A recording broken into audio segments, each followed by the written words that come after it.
The entire school plaza found out I was an F rank at exactly the same second. Very efficient. If humiliation had a delivery service, this was same-day shipping. Rank F mycelium cultivator. In a world where things with too many teeth started pouring out of the torn sky about a century ago, and regular humans quietly became optional, mycelium cultivator is the talent equivalent of bringing a damp sponge to a war. I grow mushrooms. That's the elevator pitch. That's the whole thing. Somewhere out there, kids my age were waking up as flame saints and sword bones and walking artillery, and the universe took one long look at me, the only son of the single richest family on 3 planets, and said with real confidence, "Fungus, have fun, champ." So the laughing started, and I just stood there and let it wash over me like a warm bath, because here is the thing they didn't know. Here is the thing nobody in that plaza knew. I wasn't panicking. I wasn't even a little bit worried. I was doing math. An F rank. That was Jin's son. Of course it was Jin's son, sliding to the front of the crowd like the smell of money had a face. Second-generation rich kid, A-rank flame fist master, the kind of guy who thinks a firm handshake is a personality. He was grinning so wide I could count his molars. The Long family heir woke up as a mushroom farmer, 10,000 years of fortune, and it all comes down to this. Long high. In this world, strength is everything, and your little F-level talent can't protect a single thing you own. Strength is everything. Sure. Great speech. Really moving. I'd have clapped if my hands weren't busy. Jin's son, I said. Quick question. Your A rank. Where'd it come from? He blinked. Because I've seen the invoices, I said. The top-shelf spirit potions your family pumps into you every quarter to hold that rank steady? Those come from 10,000 Stars Group, my family's company. You're not an A rank, buddy. You're a subscription, and subscriptions can lapse. I tilted my head, thoughtful, helpful. One phone call from me and your next medicine shipment gets reevaluated for 6 to 8 months. Want to guess what rank you were assessed to without your juice? I'm thinking, F? Wouldn't that be poetic? The grin came off his face like a sticker in the rain. All the blood in his head went somewhere else to hide, because he knew, everyone in that plaza suddenly knew, that the joke had teeth after all. They'd just been laughing at the wrong end of it. And right on cue, because my mother's sense of timing is a weapon of mass destruction, a crimson flame maglev came whispering up to the curb. 8-figure limited edition. There are 11 of them in existence. The plaza went from laughing to that specific silence rich kids make when they realize they've been mocking the actual owner of the building. Somebody near the back whispered the chairman's surname, did the arithmetic, and made a noise like they'd swallowed their own tongue. The window slid down. My mother leaned out in a silk dress that cost more than the car most of these families drove. "Baby," she called in front of God and everyone, "remember what I told you. If you can win the fight, fight. If you can't win, call for help. Mommy will handle the rest." She blew me a kiss. "Did you eat? You look thin." I am 18 years old. I would like that on the record. Here's the part I never say out loud though. In my last life, I didn't have a mother. Didn't have a father, didn't have a crimson flame at the curb, didn't have anyone leaning out of anything to ask if I'd eaten. I had a number on a hospital wristband and a ceiling I stared at until it stopped mattering. So when a woman in a silk dress embarrasses me in front of the entire junior class because she can't stop loving me at full volume, I'll take it. I'll take it every single day. I just make a face, because if I don't make a face, she'll do it twice as hard tomorrow. "Mama, I'm going to the exam, on the bus, like a normal person. My son is so humble," she told the entire plaza, and drove off slowly enough for everyone to read the license plate. That left me and a crowd of kids who no longer had any idea what expression to wear, and one Jin's son, the approximate color of old cheese. I could have left it there. I'm told a bigger person would have. But I've never claimed to be a bigger person, so I pulled up my status panel and turned it around so the front row could see. Name, Long High. Talent, mycelium cultivator. Rank, F. And then, under that, in letters only I could read, the part the world's most advanced scanners somehow never caught. EX, mycelium master. Ability, devouring-evolution. My little colony eats things. Beasts, poison, metal, radiation, energy. The concept of your day going well, anything, and turns it into fuel and evolution points, and then it evolves, and then it multiplies, and then it does it again, forever, and it hands all of that back to me. The golden finger, as they say, may run late. It never fails to show up. "See you all after the exam," I said, and went to catch my bus. The college entrance exam in the Great Xia dynasty is not a paper test. We stopped grading humanity on essays around the time the sky started leaking monsters. It's a survival trial. They open a Stargate, drop 3,000 18-year-olds onto a wild island crawling with alien beasts, and give you 8 hours to prove you deserve a future. The chief examiner laid out the rules from a floating platform in a voice like a tax audit. Individual scoring. Your combat watch records every kill. Only the final blow counts. 3 zones. Green for the plant pickers and rockhounds, orange for support, Red for the ones who actually fight. Tens of thousands of beasts in the red, up to and including leader class. One life, no revives. And absolutely no fighting each other. You hit another examinee, you're banned from the profession for the rest of your natural life. Oh, long hi. Sun Feng found me in the boarding line. Green tea beauty, the kind of pretty that comes with a knife behind it. Jin Sun's personal healer and cheer squad. She put on her most concerned face, the one she practices. The red zone is so dangerous. Maybe you should stay in green. Pick some herbs? Nobody would think less of you. Everyone would think less of me. That was the entire sentence. She just didn't say the second half. That's so thoughtful, I said. Here's my counteroffer. I'll be waiting for you in the dead center of the red zone, the middle of the worst of it. Come find me, if you dare. I smiled at both of them. Oh, and Jin's son? Genuinely thank you. All those overpriced potions your family buys? That's basically my allowance. Keep it up. Daddy needs a new pair of everything. And I walked into the Stargate before either of them could reassemble a face. The other side was a beach under a sky the color of dried blood, and the moment my boots hit the sand, my watch chimed, 0 points, here's your minimap, good luck. Everyone spawned scattered and alone. Most kids immediately started creeping toward the green zone, toward the safe herbs and the survivable rocks. I turned and walked straight into the red. I didn't come here to play house. My bag, when I opened it, contained exactly one category of item, crystal nutrient bottles. Hundreds of them. My mother had packed my lunch, and every single bottle was hand-engraved with my name, Hi, in this elaborate dragon and phoenix calligraphy, wrapped around a little cartoon heart, on a combat potion. That would keep a soldier standing after most of his blood had left the building, decorated like a preschooler's water bottle. I love her so much, and she is going to be the death of me. I smashed a fistful of them onto the dirt. Each bottle was worth a working family's monthly income, and I broke them like eggs into a pan. Then I put my palm flat on the wet sand, and my colony woke up and drank. The mycelium bloomed out of my hand and into the ground, drinking the potion energy straight out of the soil, and it went from a smear to 5 meters to 10 to 20 in the time it takes to describe it. A pale web threading under the whole clearing, and every inch of it was me. I could feel everything it touched, see without eyes, hear without ears, taste the ground. A juvenile bloodthorn beast came crashing out of the tree line at me, all horn and bad intentions, and the mat just caught it, threaded up its legs, wrapped it, held it. No matter how it thrashed, there was always more, and then my enzymes started dissolving it while it was still standing there, insulted about it. A little panel bloomed in the corner of my eye. Evolution points, plus 0.1. plus 0.3. Analyzing genetic structure. That, right there, is the one thing I have to be honest about, the one rule my golden finger will not bend. The money is only fuel. The potions, the ocean of family cash, all of it just charges the batteries. Psionic energy, the gas in the tank. It buys me exactly 0 evolution. You cannot purchase your way up this ladder. Growth only comes from what the colony eats. Beast flesh, alien poison, and enemy's own power ripped apart and read like a book. So no, I couldn't just buy the win. I had to go take it personally, one devoured thing at a time. Fortunately for me, I had walked into an all-you-can-eat buffet, and I was extremely hungry. Meanwhile, back in the gymnasium, I was about to give a room full of teachers a collective aneurysm. I heard about this part later, in loving detail. There's a wall of leaderboards in the exam hall, life support, combat, and a mob of teachers watching their students' numbers like it's the stock market. My homeroom teacher, poor instructor Lou, was getting openly bullied by instructor Ma from number 1 middle, whose whole personality that morning was that his kid was ranked and mine wasn't even on the board. Which was true, for about 9 minutes. Then a technician named Junior Ming noticed something at rank 996. Me. My score wasn't 10 or 20 or any number a kill is worth. It was 0.1. Then 0.7, then 2.4, decimals. Nobody scores in decimals. A kill is worth 10, minimum. You either killed the thing or you didn't. But my number kept ticking up in these tiny impossible fractions, smooth and continuous, like something was being eaten very slowly and the points were dripping in the whole time.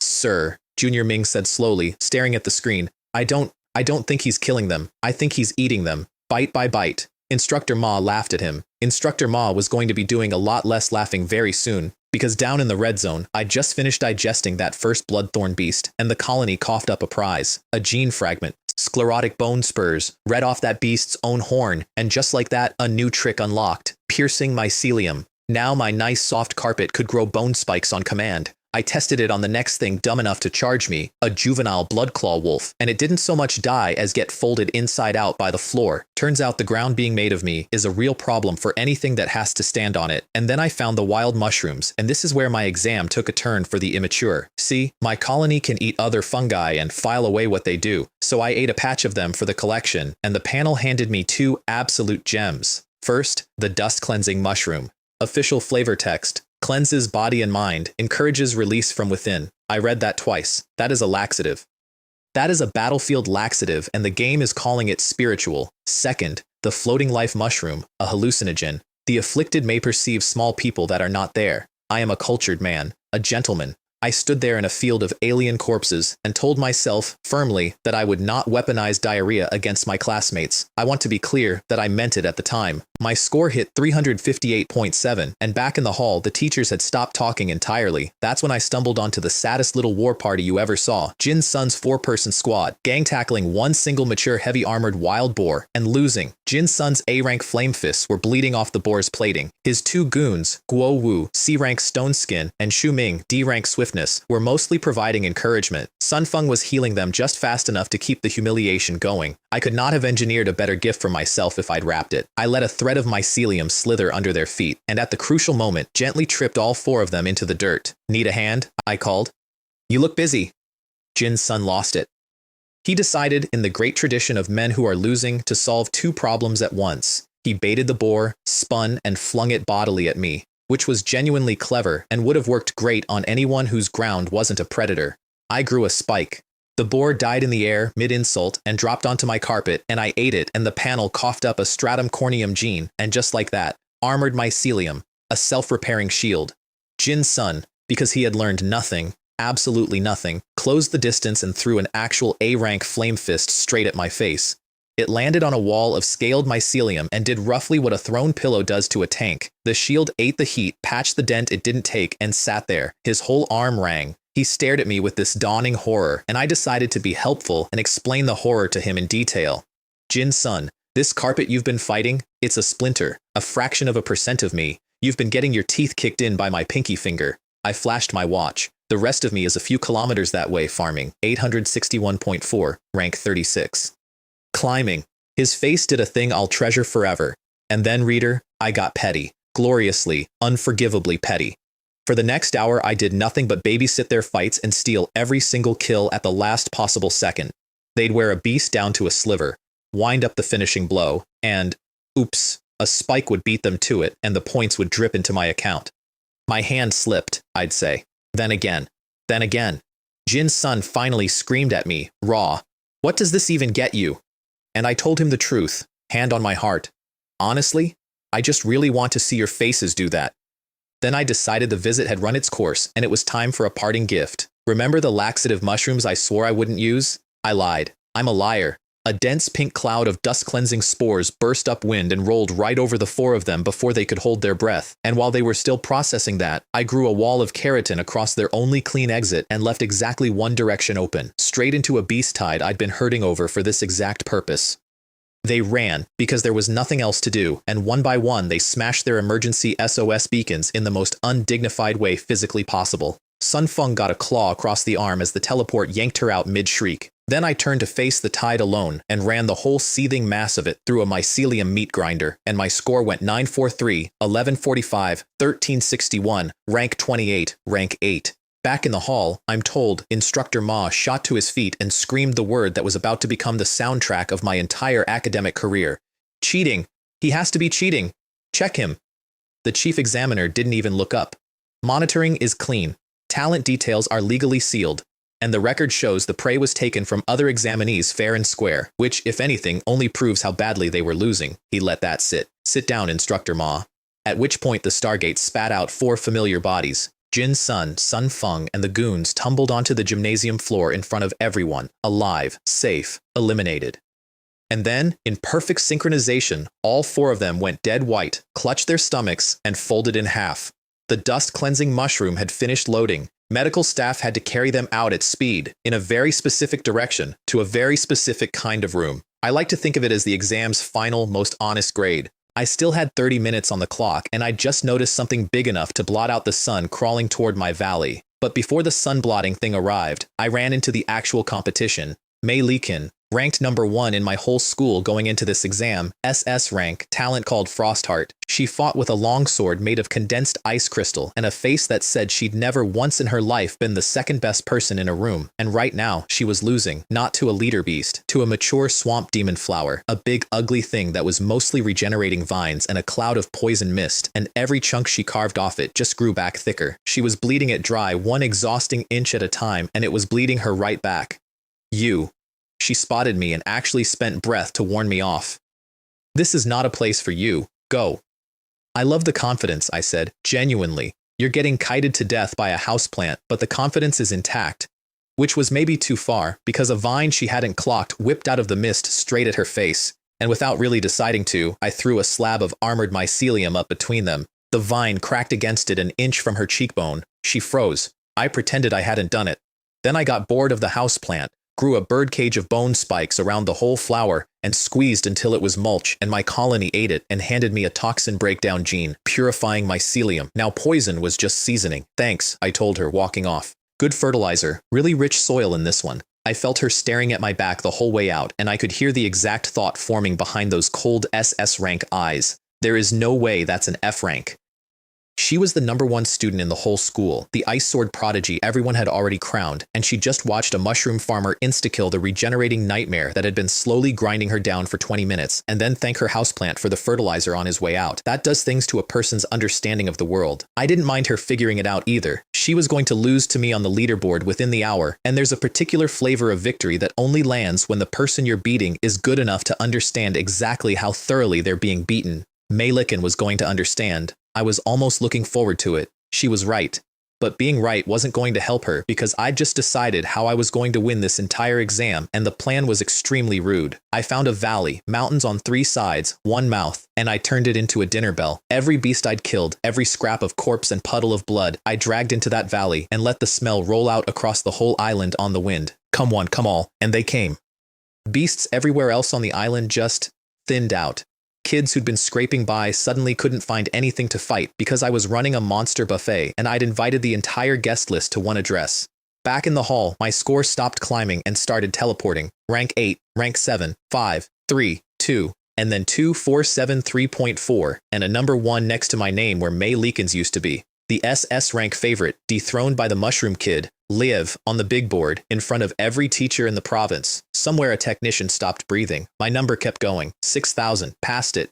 30 minutes left on the clock and I was sitting on something like 10,000 points and a valley full of leftovers. And that's when the sun went out, and the thing I mentioned earlier finally showed up at the mouth of my valley. A Corrosion Queen ant leader class. Picture a black tide of fist-sized ants, each one leaking acid, and behind them, a queen the size of a delivery truck, and she was laying eggs that hatched into fresh soldiers the instant they hit the ground.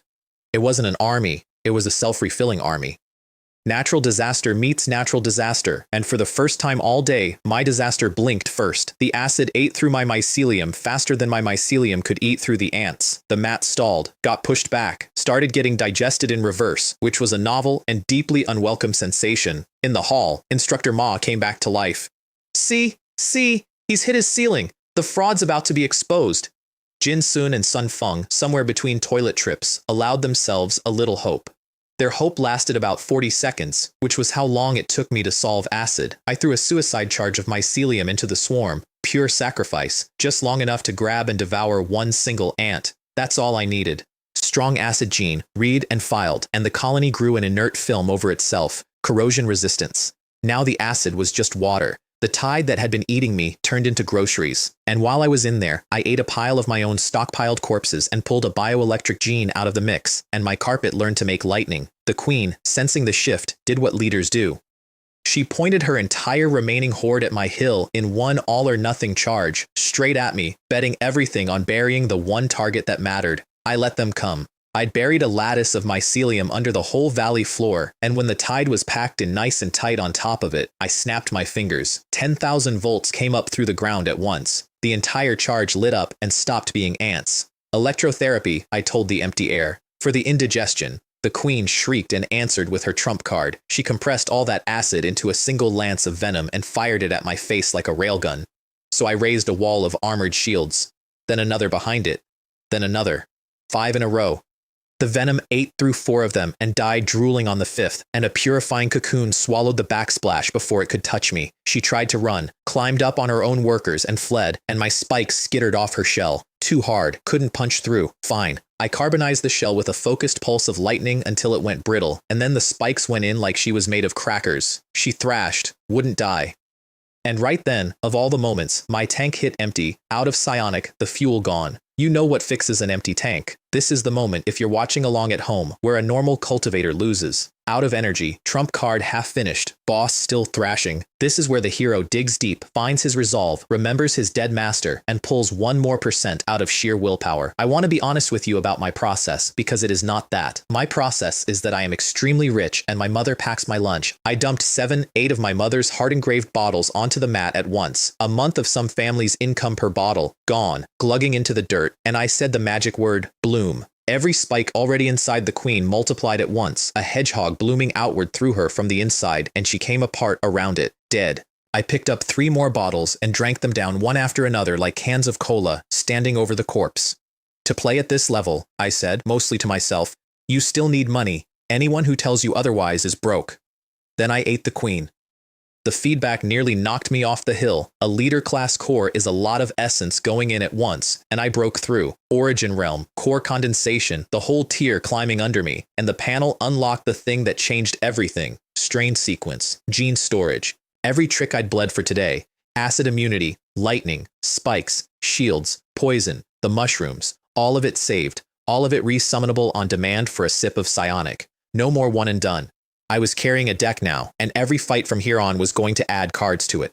I stood up in an empty valley full of dead things, the corrosion queen, 10,000 of her children, a swamp demon flower, and every other creature dumb enough to answer my dinner bell, with 30 seconds on the clock and a brand new realm humming under my skin, and I shouted at absolutely no one. Who else? There was, it will not surprise you, no one else. There was a valley, and a corpse piled the size of a small hill, and a mushroom farmer standing on top of it asking the empty air if anybody wanted to go next. This is, I've since been told, not normal exam behavior.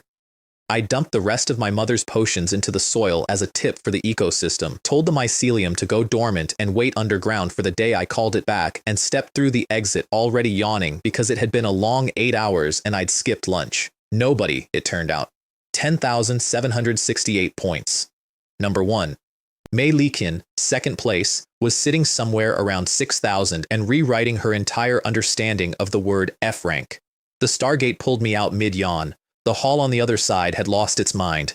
Our school principal, a man pushing 80 who I'm fairly sure was already mentally spending his enhanced pension, mobbed me like I was a lottery ticket with legs. The pride of number 3, the pride of number 3. My homeroom teacher was crying actual tears, though I suspect at least half of them were about his annual bonus, and the same classmates who'd been laughing at the mushroom kid 4 hours ago now formed a respectful semicircle and begged me to share my secret. Sure, I said. Step 1, have a really good dad. Step 2, and this is the important one, go back, get reincarnated, and re-roll your starting family. They didn't love that answer. Mei Liqin stood off to the side, arms crossed, just studying me, filing me under a category she didn't have a name for yet. And then there were my 2 favorite people, still gray in the face, still visiting the medical wing on a schedule. I strolled over and crouched down to their level, full of concern. Hey, how are we feeling? Is the plumbing cooperating? Did you get that sense of release the mushroom promised? Because that flavor text really committed to a bit, and I want to know if it delivered.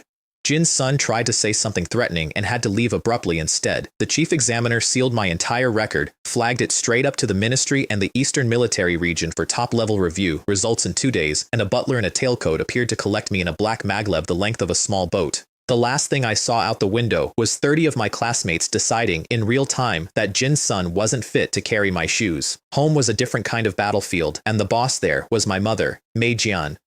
CEO, silk dresses, the ability to detect an empty medicine bag from across a room. She did not ask about my score. She looked at my depleted potion case and nearly fainted. You used all of them? In one exam? Baby, are you hurt? Where does it hurt? Is it internal? I got about 4 words into Mama, I got first place before she waved it off. That's nice, sweetheart, and F-class doing his best is what matters. Then I said the number, 10,768, national record. There was a pause, and then my mother, my sweet, doting, over-loving mother, narrowed her eyes and said in a completely different voice, the voice she uses in board meetings, Who did you pay? How much? And what are the odds we get caught? I love this woman. Risk control is her love language. This is a person who, when I was 9 and brought home a perfect score on an exam, hired an independent auditor to make sure the school hadn't inflated it to flatter the Long family. Not because she doubted me, but because a gift you haven't stress tested is a liability wearing a bow.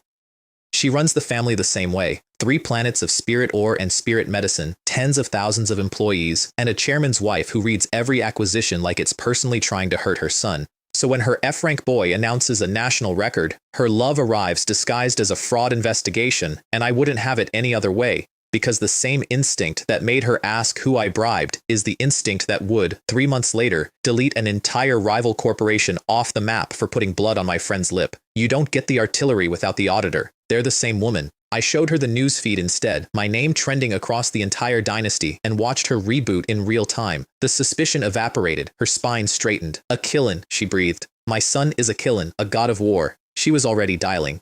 3 months bonus. Everyone in the group, all staff, effective today. And find me the outlet that ran that F-rank fluke headline. I want to buy it and close it. She's not subtle, my mom. She's a heat-seeking missile aimed at anyone who's ever doubted me. Then she looped in my father on an interplanetary line. Long Tien, the man himself, running the group from a colony halfway across the system. He heard the number, and his very first words, without a half-second's hesitation, were, "Good. Which official did we arrange this with? Is the paperwork clean? Genetically, I never had a chance. These are my people." A mother who hears national record and asks who I bribed. A father who hears national record and asks whether the bribe is traceable. Somewhere in a past life, I was an orphan staring at a hospital ceiling with no one on Earth to call, and now I have 2 of the most powerful people on 3 planets, and both of their first instincts on hearing I'd triumphed was to make sure I wouldn't get in trouble for it. It is the single most reassuring thing I have ever experienced. Whatever I become out there, however many monsters I eat, however many planets I take, I will always know that back home there are 2 people whose entire private risk management department exists to make sure their idiot son lands soft. You cannot buy that. I know, because I can buy almost anything, and that one only comes free, and only from people who decided a stranger's kid was theirs. But then my father did something my mother, in her excitement, hadn't. He looked at my face on the screen. He watched my eyes flick, just once, toward his own secretary standing at the edge of the call. A tiny tell, there and gone. And my father, who did not build the richest company on 3 planets by being slow, understood everything in that one glance. That whatever my talent actually was, it was not for sale, not for sharing, and not safe to say out loud. He stopped asking, just like that. The interrogation folded up and a shelter opened in its place. "Son," he said quietly, "the tallest tree in the forest catches the wind first. You've just made yourself very tall, very fast. Keep your head down, keep your cards face down, and remember, whatever this is, your mother and I are the wall at your back, always." He didn't need to know the secret to guard it. That's a father. My mother protects me like an artillery barrage. Loud, total, scorched earth. Everyone within 100 meters gets hit. My father protects me like a foundation, quiet and load-bearing and invisible until you notice the whole house is still standing because of it. In my last life, I had neither of those things, not the barrage and not the foundation, and I spent it learning exactly how much a person is worth when nobody in the universe has decided they're worth guarding, so I don't take it lightly, any of it. The heart-engraved potion bottles, the interrogations that turn into shelters, the mother who'd salt the earth of my enemies, and the father who'd never once asked me to explain myself. People think the cheat is the golden finger, the devouring evolution, the mushrooms. The cheat is that I got a second life, and this time it came with these 2 ridiculous people at the back of it. Everything else is just what I do with the advantage. My mother, meanwhile, had already moved on to phase 2, which was personally dismantling every relative who'd ever called me a disappointment, one family group chat at a time. I spent the next 2 days in the training room of our manor, which is where the Golden Finger and I had a frank conversation about money. Because here's the brutal joke at the center of my cheat. I had 1,352 evolution points banked from the exam, a fortune, a war chest, startup capital. And the upgrade curve laughed at it. F to E costs 500. E to D costs 2,500. It's the oldest scam in gaming. The first recharge is 6 coins to reel you in, and then it's 648 for the next one, and the whale getting fleeced at the bottom of the funnel was me. I was the pay-to-win pig, and I was paying myself, and no amount of my mother's cash could shortcut it. I confirmed it that night, definitively. Potions give psionic energy, the fuel, the gas, and exactly 0 evolution points. Growth is not for sale. It only comes from what I personally devour. Beast flesh, alien poison, an enemy's power torn open and red. My family could buy me an ocean of fuel, Not one drop of it would make me evolve. That part I had to earn with my own teeth. I spent most of my war chest anyway, upgraded my purifier into a full devouring mycelium that eats heavy metals and radiation for lunch, sharpened my spikes into crystallized fungal spikes harder than tempered steel, and dropped to 352 points, hungry again, already thinking about my next meal. The results came back in 2 days, exactly on schedule.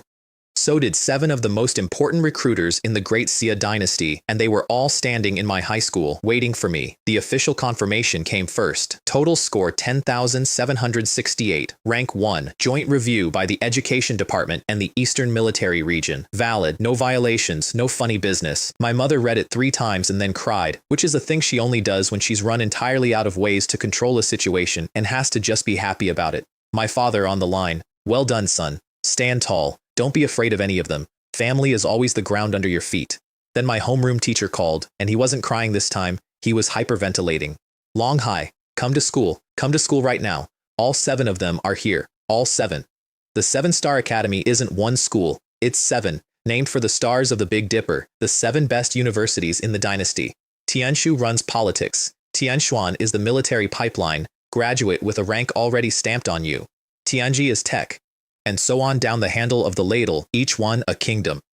And then, dead last, the runt of the constellation, Yao Guang, the pioneering school, terraforming, logistics, turning poisoned dirt into farmland. Deeply unglamorous work that had fallen completely out of fashion in an era where everyone wanted to be a sword instead of a plow. I put on a plain casual jacket to go meet them. If 7 of the most powerful schools in human space are going to line up to beg, you don't dress up for it. That's just manners. 2 things I learned in that principal's office. 1. Both my parents were Yao Guang alumni, which explained a lot about the family's whole build things, own things, outlast things energy. 2. 6 of the 7 academies made me the exact same offer, word for word. Top scholar package, S-grade scholarship, $1 million a year, a villa, a personal S-rank mentor. Identical. Copy-pasted. And it took me about 4 seconds to understand why it was identical. It was face, not faith. None of them actually believed an F rank had a ceiling worth investing in. They wanted the trophy of my exam score on their brochure, and they'd priced me as a marketing expense. 6 of them. Not the 7th.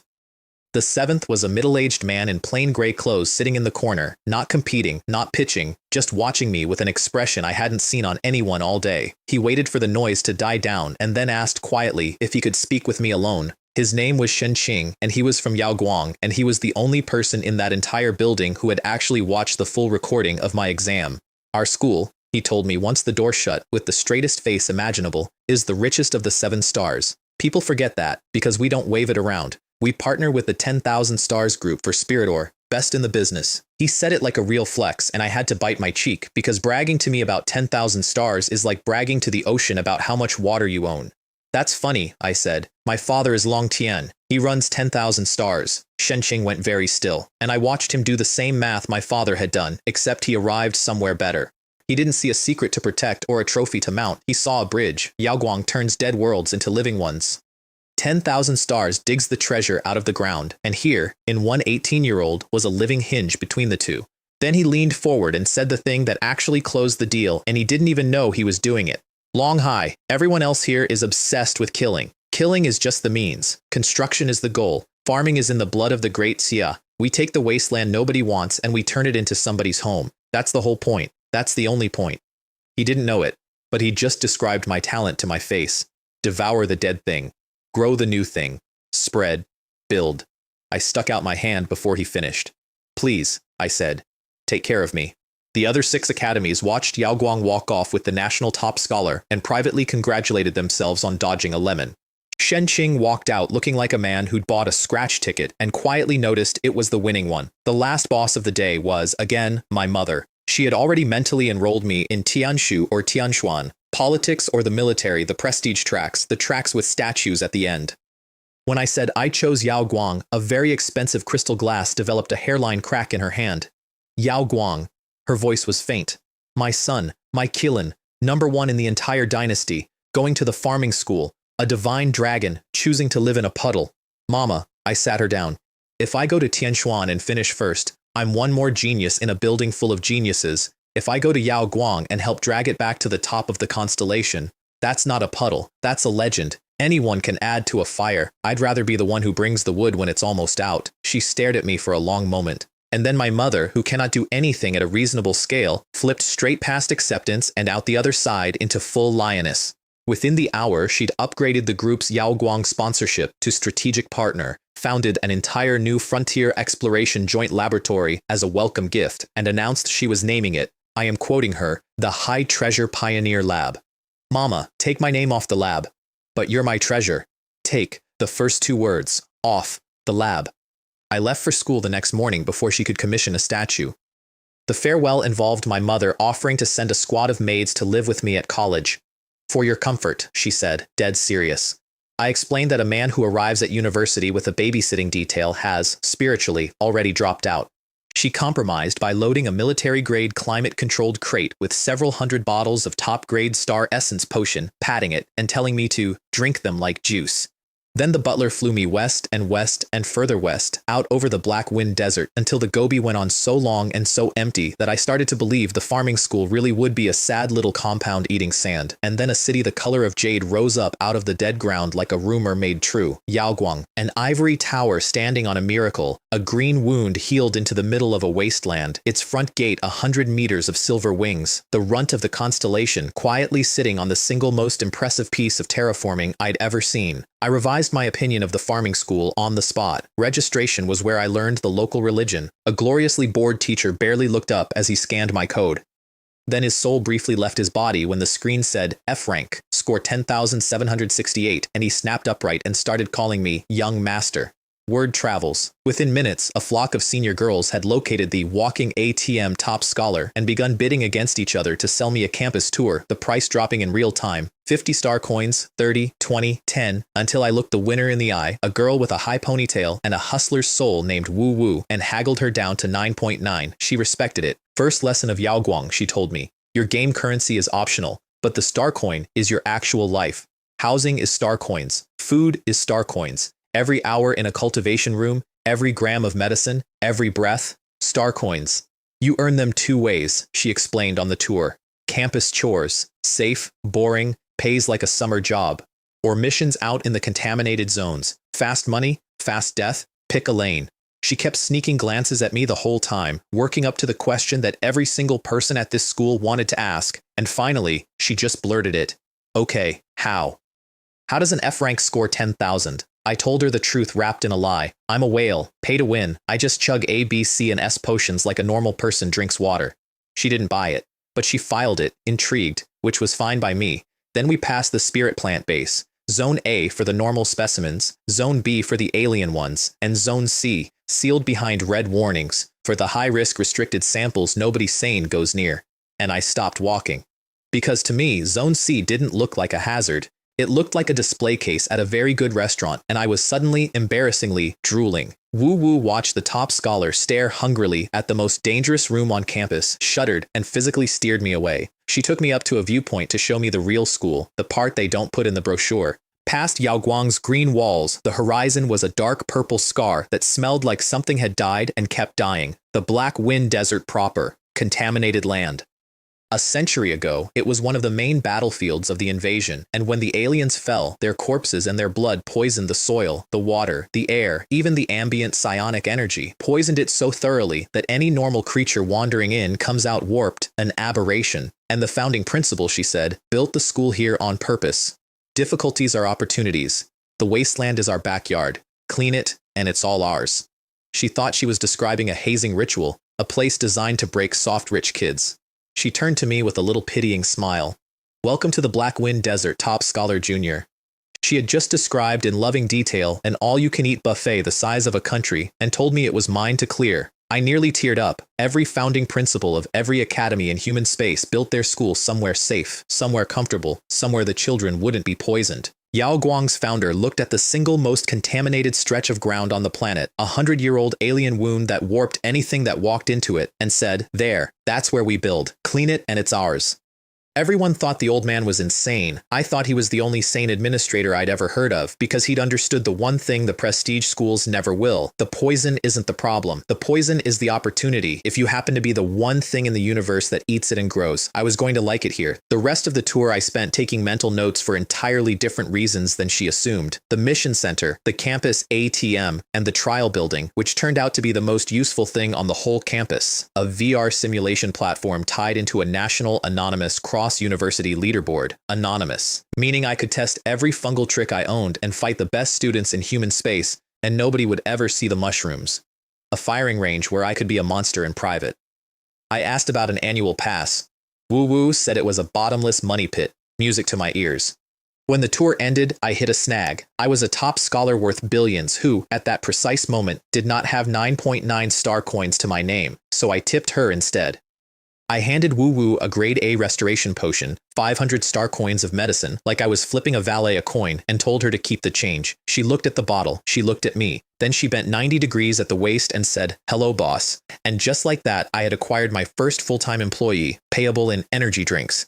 Housing gave me one more chance to be a genius. They offered me the S-tier solo villa, the trophy suite. I turned it down for a 2-person unit with the "assign me any roommate" box checked. Woo-woo thought it was humility. It was not humility. It was that a roommate is a person who can be talked into sharing the cleaning. My roommate arrived like a small weather system. Bao Hong, round, loud, A-rank combat talent called Tao Ti Body, the gift of eating and carrying enormous amounts of everything, and absolutely convinced of his own importance. He recognized me, the F-rank top scholar, and decided to establish dominance by producing, with a flourish, 10 S-rank potions from the 10,000 stars group.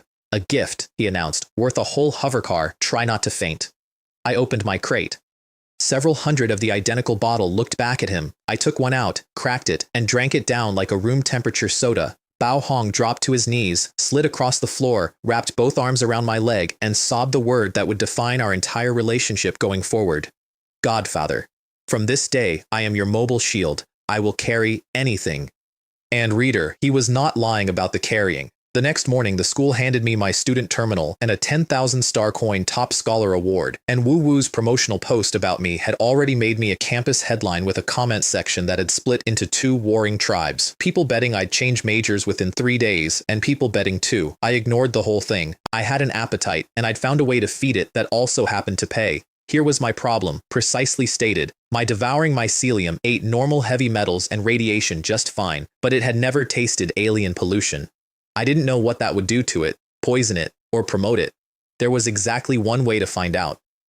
So I skipped every safe nanny task on the board and accepted the one with the red border, Black Wind Desert Remediation, B rank, high risk, purify the deep pollution source at grid E3, reward 100 star coins per 1% cleaned, warning in bold, requires a 5-person team, core condensation or above. Bao Hong read it over my shoulder and turned a color. Godfather, a 3rd-year core squad barely crawled out of an E-zone alive last year, and you want to go to E3, alone, on day 2.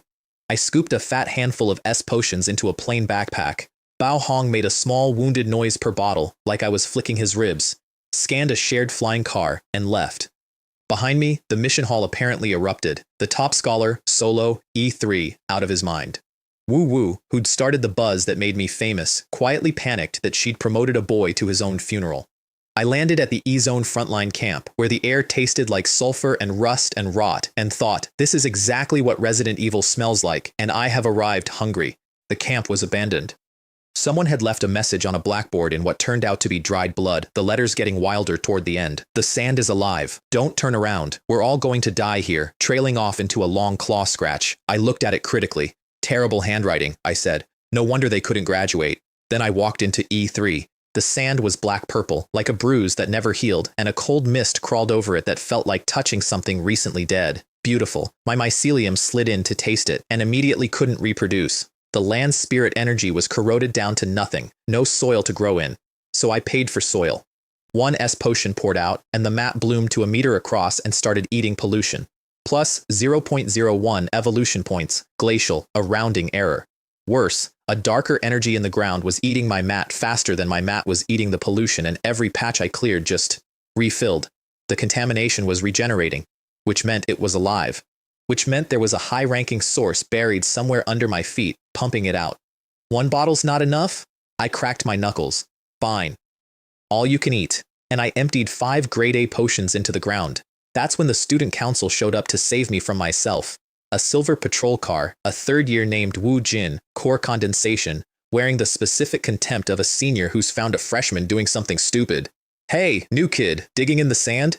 He sighed the sigh of a man about to be generous. Look, for your own good, quit the mission. Go do the safe newbie tasks. This place kills people better than you. Very moving. Thanks, senior, I said, not looking up. Quick thing though, quitting the mission is a 500 star coin penalty. Are you going to pay that? For me? Right now? He laughed like I'd made a joke, so I flashed my terminal at him, balance 10,000, and asked if I looked like a man losing sleep over 500. Wu Jin stopped laughing. He cranked his core condensation aura up to intimidate me, a wall of pressure meant to fold a freshman in half, and it arrived at my clothes and didn't even move them. 3 years of his savings, I later learned, came to about 6,000 star coins. He'd just watched a second year in Spirit F rank treat his life's fortune like pocket lint. He retreated, but he didn't leave. He parked behind a dune with a pair of binoculars because he decided he was going to enjoy watching me die. He got a show, just not the one he bought a ticket for. What followed underground was a war fought entirely with my mother's money, and it was the least glamorous battle of my life because nobody could see it. From the surface, I was a rich idiot kneeling in poisoned sand with his hand in the dirt, not moving, for hours. 67 meters down, it was the sum. Billions of mycelium threads pouring into the poisoned dark, meeting the shadow wolf contamination, dying, being devoured, multiplying off potion fuel, pushing forward a centimeter, dying again. Pure grinding attrition against a thing that regenerated as fast as I could kill it, and the only way to win was to be able to afford more casualties than it could inflict. Every S potion I cracked was a fresh division thrown into the meat grinder. 8 of them in 2 hours, a house's worth of medicine per bottle, glugging into the sand where Wu Jin and his binoculars couldn't see it doing anything at all. A house's worth of medicine, gone into dirt. And then the mat mutated, Shadow Wolf Clan Toxin Resistance. And for the first time, I had a name for what I was fighting. The aliens who'd poisoned this whole desert a century ago. The Shadow Wolves. With the resistance online, my income finally matched my expenses. I stopped bleeding potions and started, slowly, to win. And right as the tide turned, an aberrant sand viper, pollution-warped, dripping, bone-spurred, erupted from the ground 3 meters off my flank in a perfect ambush. I didn't move. I didn't look at it. A row of crystallized fungal spikes came up through the sand, and the viper was dead before it finished its lunge, under 2 seconds, start to finish. From the dune, I heard faintly a man have a small breakdown. Wu Jin's whole squad had seen it. An F rank, one of them whispered. Did that? He's a monster wearing an F rank costume. Wu Jin smashed his own binoculars, hauled his team up, and put every single one of them under a gag order on the flight home. Some secrets you keep to protect yourself, others you keep because the alternative is admitting what you just watched. Wu Jin chose the second kind. He'd come out to the E-Zone to enjoy a freshman's funeral. Instead, he'd watched an F-rank casually kill an aberrant viper without so much as turning his head. That left him 2 options. Option 1, report it, and be the man claiming the Mushroom Kid was secretly a monster, with 0 proof, against a balance sheet that said the Mushroom Kid could buy his entire family and everyone they'd ever met. Option 2, bury it, breathe not one word, and pray I forgot he existed. He picked burial. Smart man Wu Jin. I did forget he existed, more or less, which is the best outcome a person in his position can hope for from me. Not everyone who crosses my path becomes a story. Some of them just get to quietly go home and never mention the day they learned what an F rank could do. And then, because I am who I am, I turned a Shadow Wolf necrotic death pit into a vacation home. Cleaning E3 was going to take days, and I wasn't going to be uncomfortable about it, so I started posting my own errand tasks to the mission board. 100 star coins to deliver a climate-controlled polar oasis cabin to grid E3, 50 for snacks and cold drinks, 30 for a luxury reclining chair. The mission hall, I'm told, could not process it. The freshman who soloed into the death zone was now ordering takeout to the death zone. Wu Wu appointed herself my exclusive logistics supplier and made a small fortune. Bao Hong brought me hot cafeteria food every single day, flying it out to a Class B death zone in an insulated box, and then sat guard on a little stool beside my recliner, arms crossed, sunglasses on, my mobile shield in repose. Students started making pilgrimages to the edge of the exclusion zone just to see it. The campus legend of the top scholar who'd set up a beach resort in the mouth of hell and hired a bodyguard to bring him iced drinks while he did it. One brave soul flew a camera drone out to confirm the rumor, and I let my mycelium reach up and gently, politely, catch it out of the air and set it down, which only made the legend worse. I earned a new campus title, most extravagant top scholar in recorded history, and a fresh betting pool on when I'd go bankrupt. Half a month passed like that. 90% of E3 came clean, 3 football fields of purple bruise turned back to honest sand, and my evolution counter ticked up in a thin, steady, patient little stream, and then, 67 meters straight down, my mycelium touched something cold and huge and made of metal. I stopped cleaning and put every thread I had into hauling it up. The ground shook. Bao Hong, up top on his stool, screamed "Earthquake" and grabbed his snacks first, priorities intact, and out of a whirlpool of sand rose a 5-meter slab of rusted alien machinery, crawling with twisted runes, leaking dark purple energy like a wound that wouldn't clot. This was the source. The thing that had been poisoning a stretch of my planet for 100 years. My first instinct was to eat it. My second, better instinct pointed out that devouring a piece of priceless alien war tech for a handful of evolution points was like grinding up a bar of gold to fertilize a pigsty. So I went with plan B, be a hero. An honest, humble, F-rank hero who dug up a strategic asset and dutifully reported it to the proper authorities for the good of the nation. I took photos, including, I'll admit, one selfie with a peace sign, and messaged Shen Qing. Dug up a big toy out here. Does the school want to recycle it? Kind of urgent. Urgent was the right word, because I wasn't the only one who'd noticed a giant energy spike erupt from E3, black cars. The student council's resource department, led by a man in gold-rimmed glasses named He Jin, who had the specific greed of a mid-level bureaucrat who's just smelled a promotion. He didn't even pretend. Strategic Resource Management Law, Article 7, he recited, walking up like he already owned the place. Any significant fine by a student belongs to the academy. We're confiscating it. What he meant was, he was going to put his name on my dig and write it upstairs. He assumed I was a lucky F-rank whose pollution source had simply run dry. When Bao Hong planted himself in front of the device like a very round wall, he shoved him aside. I didn't argue. I just called Shen Qing back, put it on speaker, and said pleasantly, "Teacher Shen, sorry to bother you. There are some stray dogs out here at E3 trying to run off with government property." "What's the policy on strays?"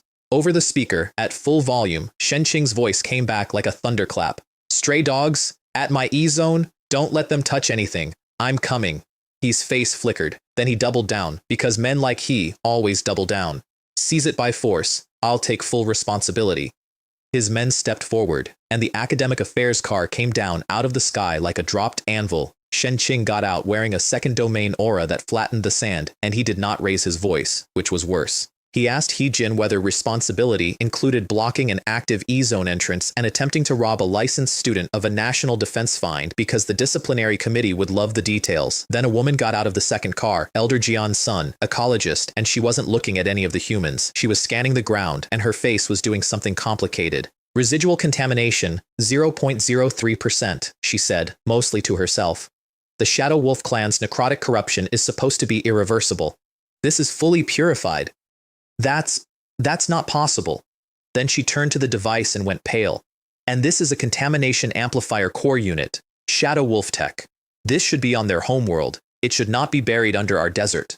She looked at me like I'd handed her a live grenade with a bow on it. "Its research value," she said, "was immeasurable. His whole robbery collapsed the moment I held up my legitimate, time-stamped mission token. You can't confiscate a find from the man the school licensed to find it." Shen Qing promised him a very long conversation with the disciplinary committee, and I made sure, before anything else, that Bao Hong got an official Heroic Act award for defending the asset. He'd taken a shove for me, and foxes look after their own. Jian's son advanced me another 10,000 star coins on the spot, entered my name in the Academy annals as the primary contributor to the E-zone remediation, and left the door to her class open any time I cared to walk through it.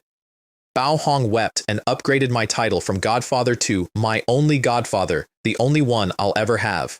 By the time E3 was certified fully clean, pollution index 0.02%, officially cleaner than most of our industrial cities, the campus intranet had completely flipped its script. The old "he'll drop out in 3 days" posts got dragged out and flogged in public. And the panel, when I finally sat down to check it, made the whole circus worth it. Core condensation holding, psionic 2415, and evolution points jumped from 352 to 3,417, nearly 10 times my investment. At least, I said, looking at the number, I didn't lose money. The upgrade curve had gotten greedier again. D2C now wanted 10,000, so I bought what I could afford and turned my shield into scale armor mycelium, stacking plates for real point defense, on the theory that surviving comes before showing off. Then I took my mobile shield to the fancy cafeteria to buy him the enormous meal I'd promised him, which is where a school full of arrogant out-of-towners made the single worst dining choice of their lives.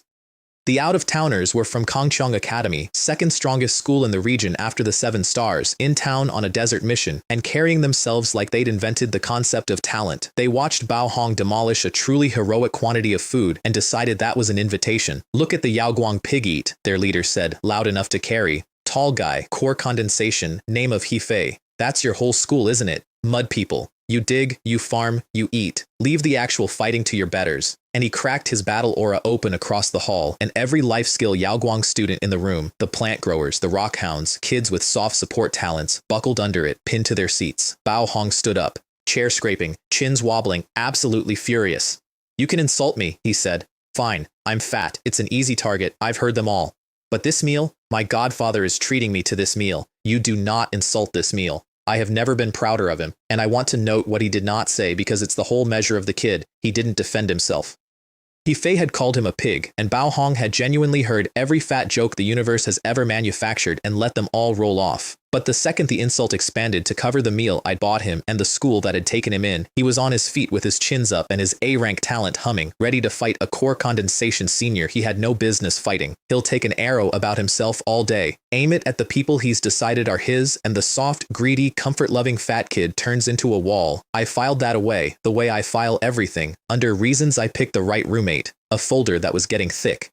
Hefei naturally turned his aura on me, the cheating F-rank he'd read about, so I asked him a friendly question. "S-rank potion, senior. When's the last time you drank one?" His face twitched. Kangchong is strong, but Kangchong is not rich, and I could see on him that in his entire life, he'd been given exactly one A-grade potion, once, as a reward, and he'd probably framed the empty bottle. Wu Wu caught the flinch and went in for the kill, verbally filleting him in front of his own squad with the specialized cruelty of a girl who negotiates for a living. Hefei, out of arguments, reached for the oldest one in the book. Big man, hiding behind a woman. I stood up, under the floor, under every table, invisible. My mycelium was already spreading, had been spreading since mud people. I held up one hand, 5 fingers open. "You get 5 seconds, I said, to apologize. To my friend, and to Yaoguang. 5. He sneered. 4. He told me to sit down. 3, 2, 0.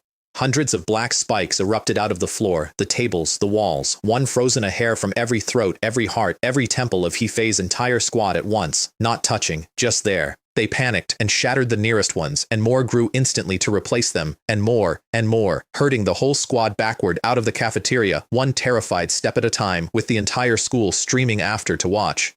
"How long?" Hefei gasped. "Can you keep this up?"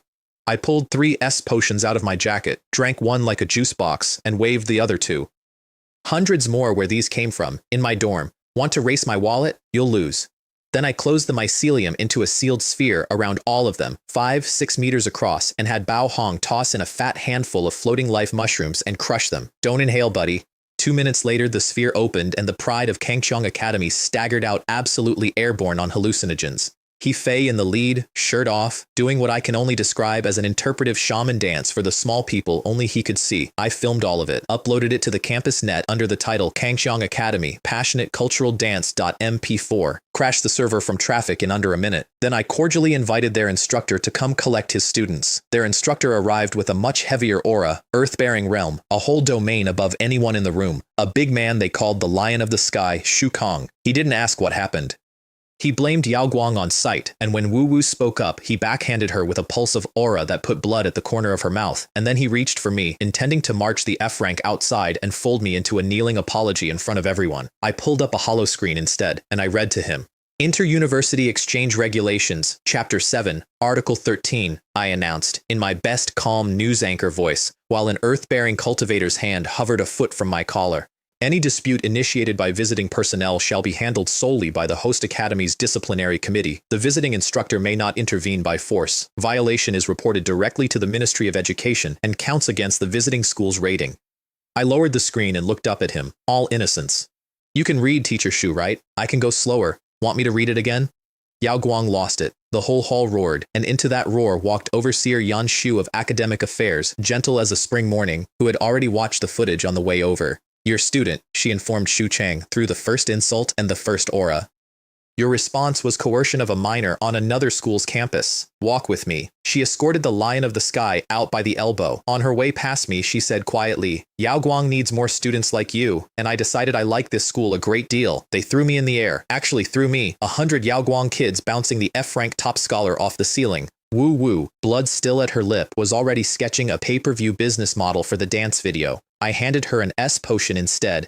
Medical expenses plus emotional damages, and the entire crowd audibly regretted not taking an aura slap themselves for that kind of severance package. And the video? The video did not stay on campus. It hit Skynet, the national feed, and did 100 million views in 30 minutes, #1 hot search across the dynasty. The elite squad of proud Kangcheong Academy, shirtless, dancing for the Fae. Their PR department, in a move I've genuinely never stopped admiring for its raw cowardice, issued an official statement calling the footage a spontaneous interschool cultural exchange performance celebrating the vitality of youth. Reader, they doubled down.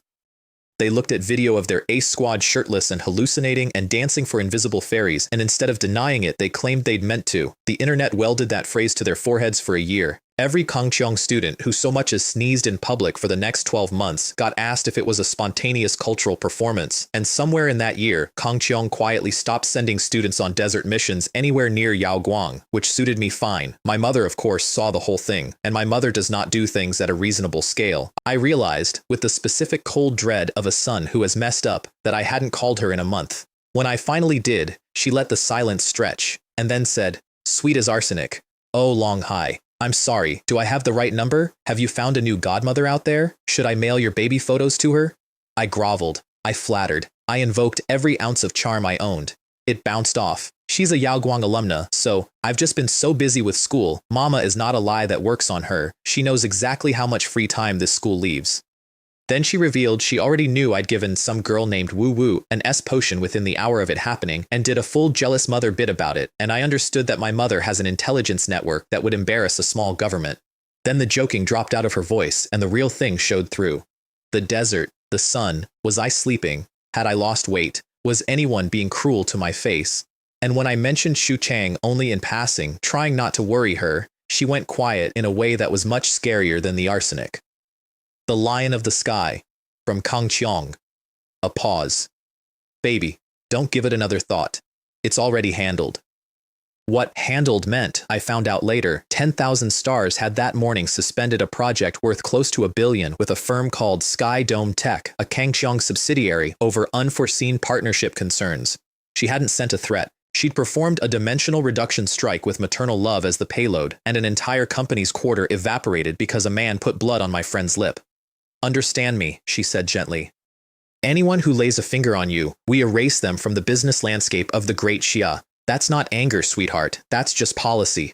I told her I loved her. I meant it with my whole chest, and also I made a mental note to never, ever let her find out about the parts of my life that were genuinely dangerous, which she then walked straight into, because she signed off with a reminder: new student military training, 3 days out, 1 month long, on a colony called Rift Valley Star. The announcement hit the school like a bucket of ice water. First years wailed. Rift Valley Star is a godforsaken mining rock with a reputation. Seniors, on the other hand, lit up with the ugly joy of people who survived a thing and now get to watch it happen to someone else. They call it the annual metamorphosis of the junior students, and every year it wears a friendly cover name. They immediately began selling fake strategy guides. Bao Hong bought the 100-star coin Platinum Edition, opened it with trembling reverence, and found a single printed line: "The locations change every year. Good luck, LOL." The seniors ran this scam every single year, which was the genuinely impressive part.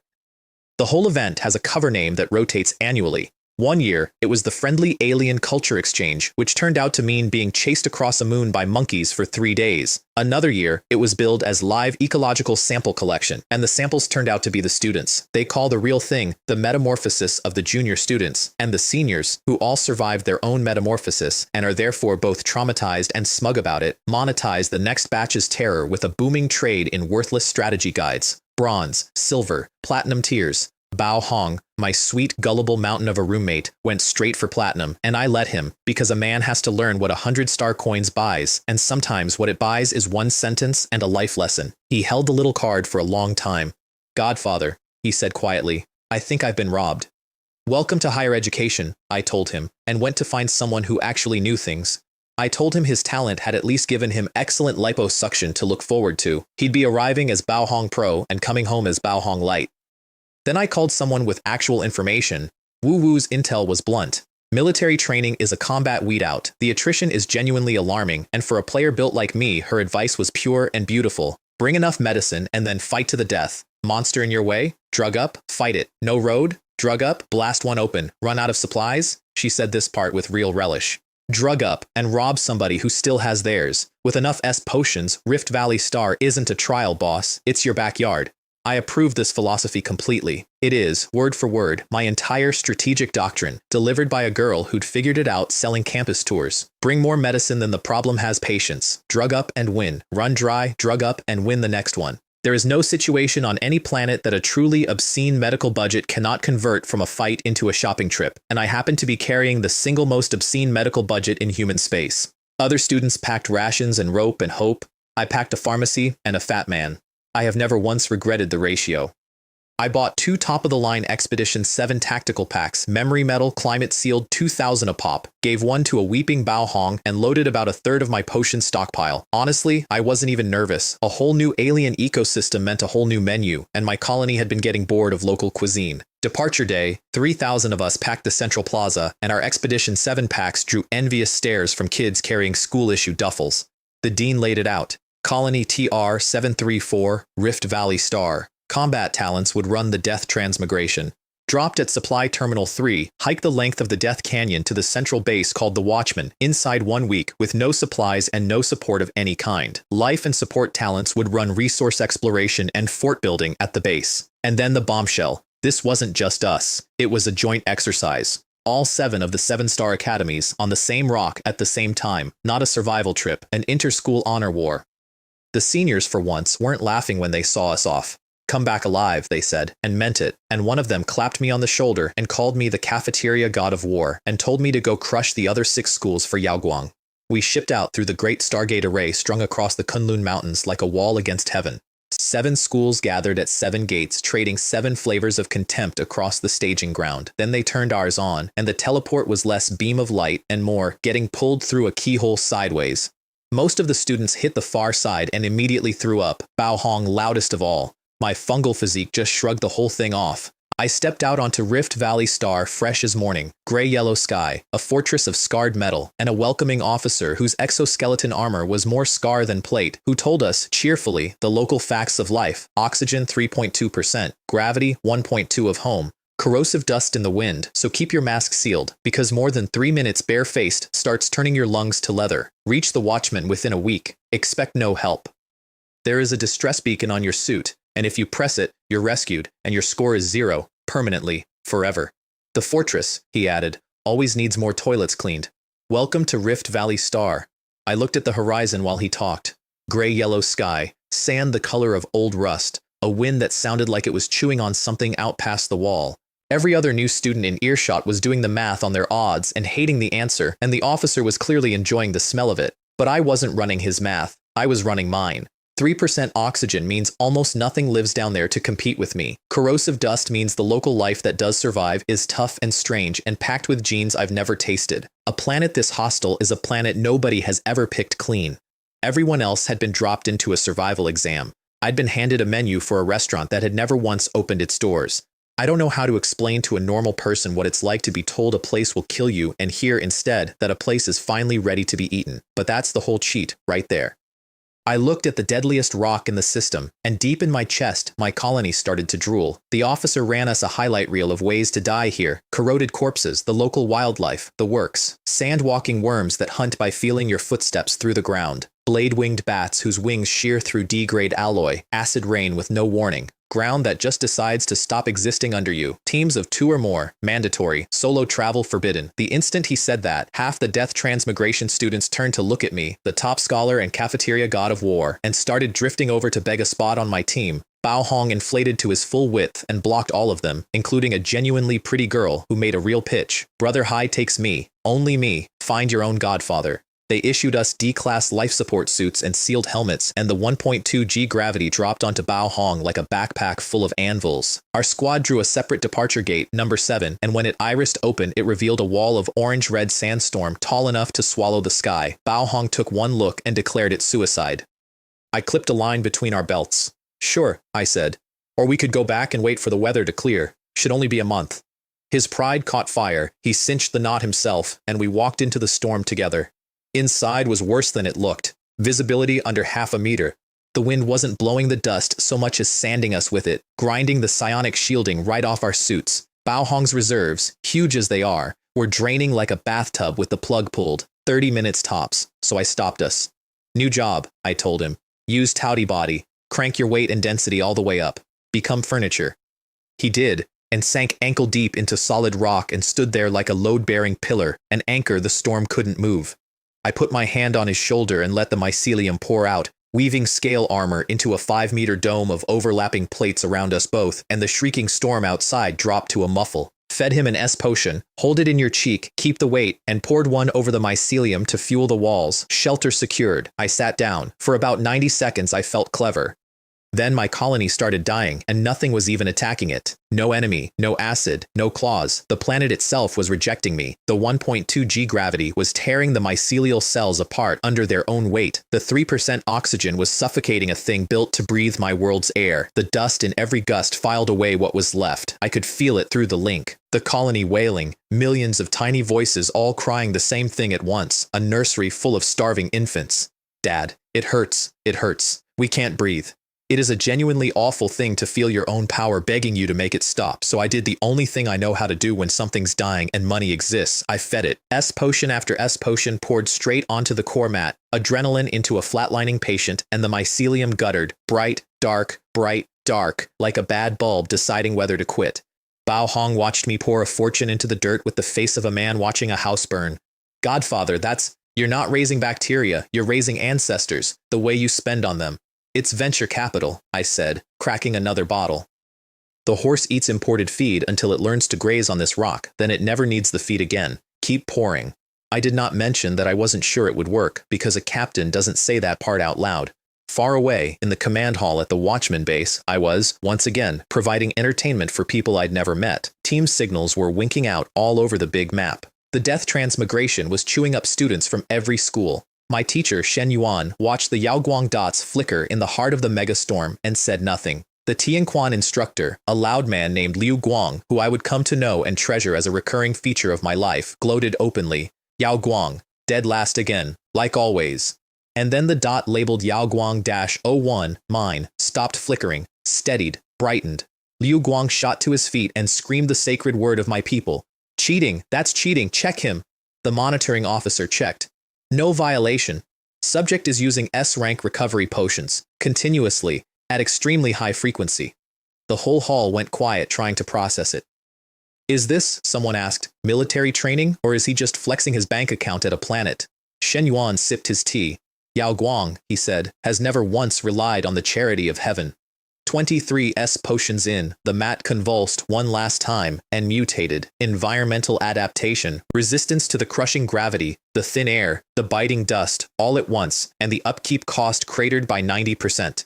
The colony stopped screaming and started breathing. Better than breathing, it figured out how to pull trace minerals straight out of the bedrock and feed itself. My horse had learned to graze. Bao Hong wiped his eyes and declared his new life philosophy. There is no problem money cannot solve. And right on cue, as if the planet wanted to test that thesis, my exploring threads hit something buried 20 meters down. Bao Hong, to pass the time, recited the rules he'd actually memorized. College scores stack on top of personal ones. Killing beasts scores points. Beating a student from another school lets you steal 70% of their points. Reach the Watchman in 7 days. Fighting is allowed. Killing is a one-way ticket to a military court. And every night, at random, the base airdrops supplies. I listened to that last part and felt the whole exercise click into focus. The airdrops weren't gifts, they were bait, engineered flashpoints designed to cram desperate armed prodigies from 7 rival schools into the same small circle and see what happened. The beasts weren't the enemy here, the other 6 academies were. I looked at Bao Hong. From this moment, one rule. You obey my command. Absolutely. No heroics. He nodded, solemn for once. Outside, after 5 hours, the storm finally died. I stood up and cracked my neck. Okay, I said, now the game can start. The thing 20 meters down turned out to be a juvenile sand-walking worm, 7 or 8 meters of it, sitting right at the edge of core condensation. Perfect. I decided my son needed the experience, so I stood back and let Bao Hong take it. The worm exploded out of the ground, a 2-meter ring of teeth spraying acid, and Bao Hong's Tao Ti body just ate the hit and grinned. His gluttony bit a chunk clean out of the alloy hard shell, and then stalled because the shell under the shell was worse. Belly, I called, bored, scanning it through the ground. Third carapace segment, soft seam.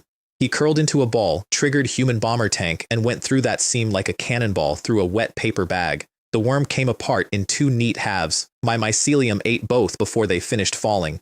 Then, while he was still glowing with the win, I mentioned casually, by the way, the day I finished my entrance exam, I was already core condensation. He stood there in the settling dust looking like I'd unplugged him. His worship, which I'd assumed was already maxed out, found a new gear. I got promoted from godfather to adopted grandfather, which I chose not to examine too closely. More useful, I turned the whole mycelial network into a geological radar, a 100-meter sphere of perfect underground awareness, and used it to plot us a route down the Dragon Ridge Canyon that threaded between the landslide zones and gave 2 more worms a wide, polite berth.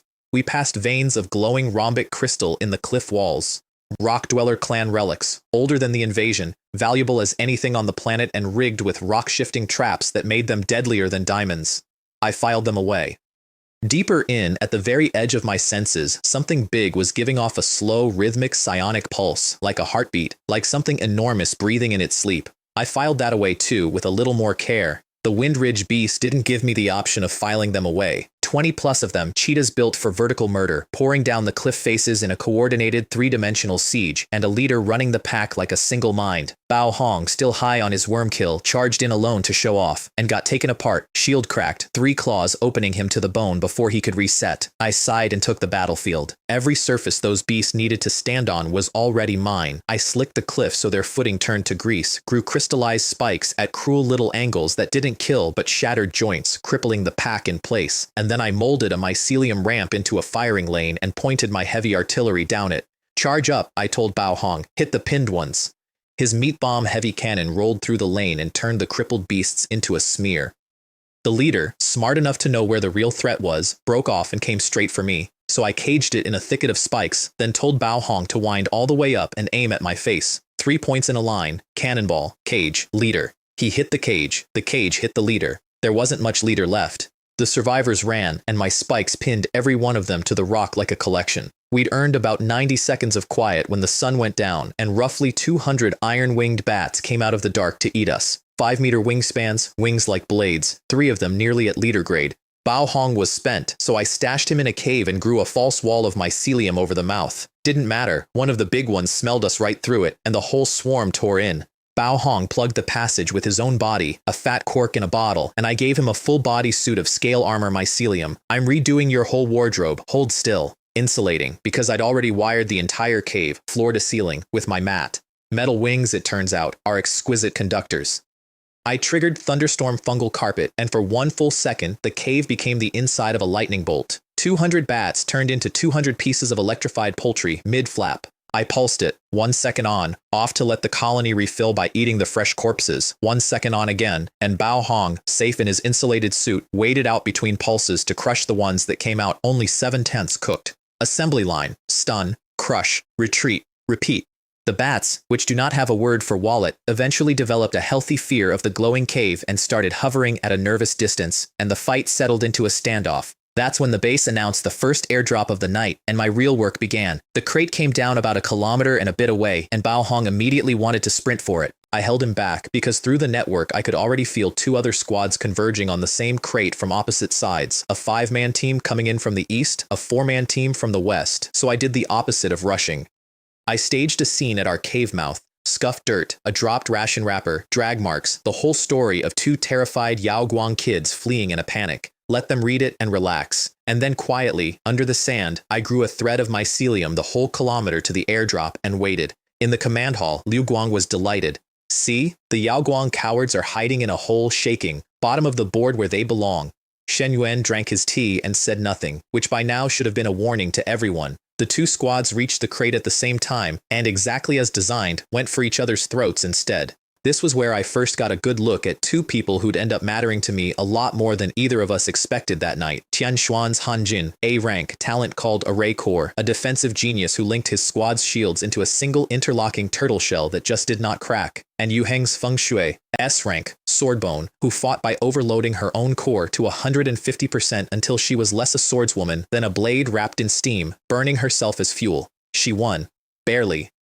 Hanjin's turtle held until it didn't, and he pulled his squad out with a look at her that promised a rematch. I'll remember you, while she claimed 70% of his points and stood there victorious over the crate with her whole team spent and bleeding and her own core smoking. This is the core of my whole doctrine, and Feng Shui and Hanjin taught it to each other for me for free. The two strongest players in a fight will always spend themselves on each other first, because they can't afford not to. Neither of them could turn their back on the other to grab the crate. So they burned each other down to embers over a box of biscuits, and the winner stood there victorious and exhausted and one good push from falling over, which is the exact profile of the customer I like to do business with, which was precisely the moment I'd been waiting for. My mycelium erupted out of the ground under all four exhausted Yu Heng students and caged them in a lattice of crystal spikes and scale armor before a single one of them could lift a sword, and Bao Hong cannonballed out of the tree line, scooped the entire airdrop crate onto one shoulder like a man grabbing a sandwich, and was gone before it registered on anyone's face. Thanks for tenderizing each other first, I told Feng Shui, tightening the cage just enough to make the point. Next time, clear the area before you fight. You never know who's listening underground. Her expression, trapped and furious and reassessing everything, was one I'd get to enjoy again later under very different circumstances. The command hall lost its composure. Liu Guang was on his feet screaming the magic word, "Cheating, that's cheating, no first year does that." And the officer running the monitors read the verdict flat. Traps, disguise, and ambush are legal tactics. Textbook, actually. The commander with the stars on his shoulders leaned in with genuine interest as the dot marked Yao Guang-01 vaulted into the top 100 and Yao Guang's team ranking clawed off the very bottom and into the top 5. Shen Yuan refilled his goji tea and permitted himself the smallest smile. I taunted the caged Yu Heng squad a little longer. I'm only human, then dropped out through a tunnel I'd pre-grown and collapsed it behind me so no one could follow. And we made a fresh camp a kilometer off. We cracked the crate, compressed biscuits, oxygen bottles, nano repair spray, a proper thermal tent. Bao Hong ate and drank and sprayed his claw wound shut, and his Taioti body used all of it to climb right up to the doorstep of his own core condensation breakthrough. I wrapped the tent in scale armor, set the colony as a low-power sentry web for the night, and checked my panel. Psionic 2153, evolution points 2779, and climbing off all these fresh alien species. In the morning, I built myself a new toy. A spinning mycelium boring machine, a scale armor shell with a crystal spike drill bit on the nose, so we could travel the rest of the canyon underground, out of sight, and pick our fights instead of surviving them. The other 6 schools were about to have a very confusing week. Deeper down, we hit a wall carved with runes and woke up the guardian behind it, a 3-meter war crystal puppet, carved rock around a single blue crystal eye, an automated defense system that reads its opponent and reshapes its own arm into whatever beats you. Cannon, warhammer, blade. Bao Hong asked permission first this time, which I noted with pride, and I let him have it to smash through his bottleneck. The problem was the rock, too hard, and it drained him faster than he could chip it. So I lobbed him potions, one after another, drink 'em like water, and I swear the puppet's logic visibly glitched. Its whole targeting philosophy assumes the enemy runs out of energy, and here was a fat kid who simply would not. It fell back on terrain, triggering stalagmite traps to box him in, and I read them off the ground one at a time. Left knee actuator, right arm conduit, the third crystal on its chest, the vents. Until the armor peeled and Bao Hong put a meat bomb straight through the exposed core. The puppet came apart in a shower of blue. In the command hall, someone said, incredulous, "He spent potions to kill a training puppet." Is that a flex, or is that the whole strategy? Shen Yuan, who had adopted this child in his heart, said only, "Young master style, you get used to it." Bao Hong broke through to core condensation right there in the rubble, and I told him I was glad the potions at least hadn't lost money. My colony, meanwhile, choked trying to digest the crystal puppet. Silicon-based, diamond-hard, a glacial meal that needed an ocean of psionic to grind. And of course that was the exact moment the network lit up. 3 other school squads closing in from 3 directions, drawn by the noise, and beneath all of us, a leader-class sand-walking worm rising up to see what the fuss was. I refused to spit out my expensive lunch, so I buried the half-digested crystal deep and kept chewing in secret. 3 teams up top, I told Bao Hong, and a big boy underneath. Everybody wants the 2 lucky Yao Guang fish. Get ready to not be here, because I don't fight 3 squads. I let 3 squads fight, and I fight whatever's left. They arrived to kill us. Han Jin with his rebuilt turtle shell, Feng Shui with her steaming sword, and a trio of Tianquan assassins, and right as they closed in, the leader worm breached the surface, 50 meters of armored fury, and every one of those squads instantly forgot about 2 first years and turned to fight the priceless leader beast instead, which was when Bao Hong and I performed our finest acting to date, flailing, screaming, blown away by the worm's first shockwave, tumbling into a crevice, and vanishing, eliminated, dead, as far as anyone up there was concerned. Down in our hidden pocket, I settled in to watch. Strategic patience, I explained to Bao Hong. Let them stew the meat until it's tender. The one still standing at the end is the one who eats. We eat last. The melee above was genuinely beautiful work. Han Jin anchored a fire support line. Feng Shui carved as the main blade. The Tianquan assassins picked the gaps and, I noticed, kept letting their missed strikes drift toward their supposed allies. Liu Guang, back at base, crowed that Yao Guang had been bought out and eliminated. Shen Yuan drank his tea.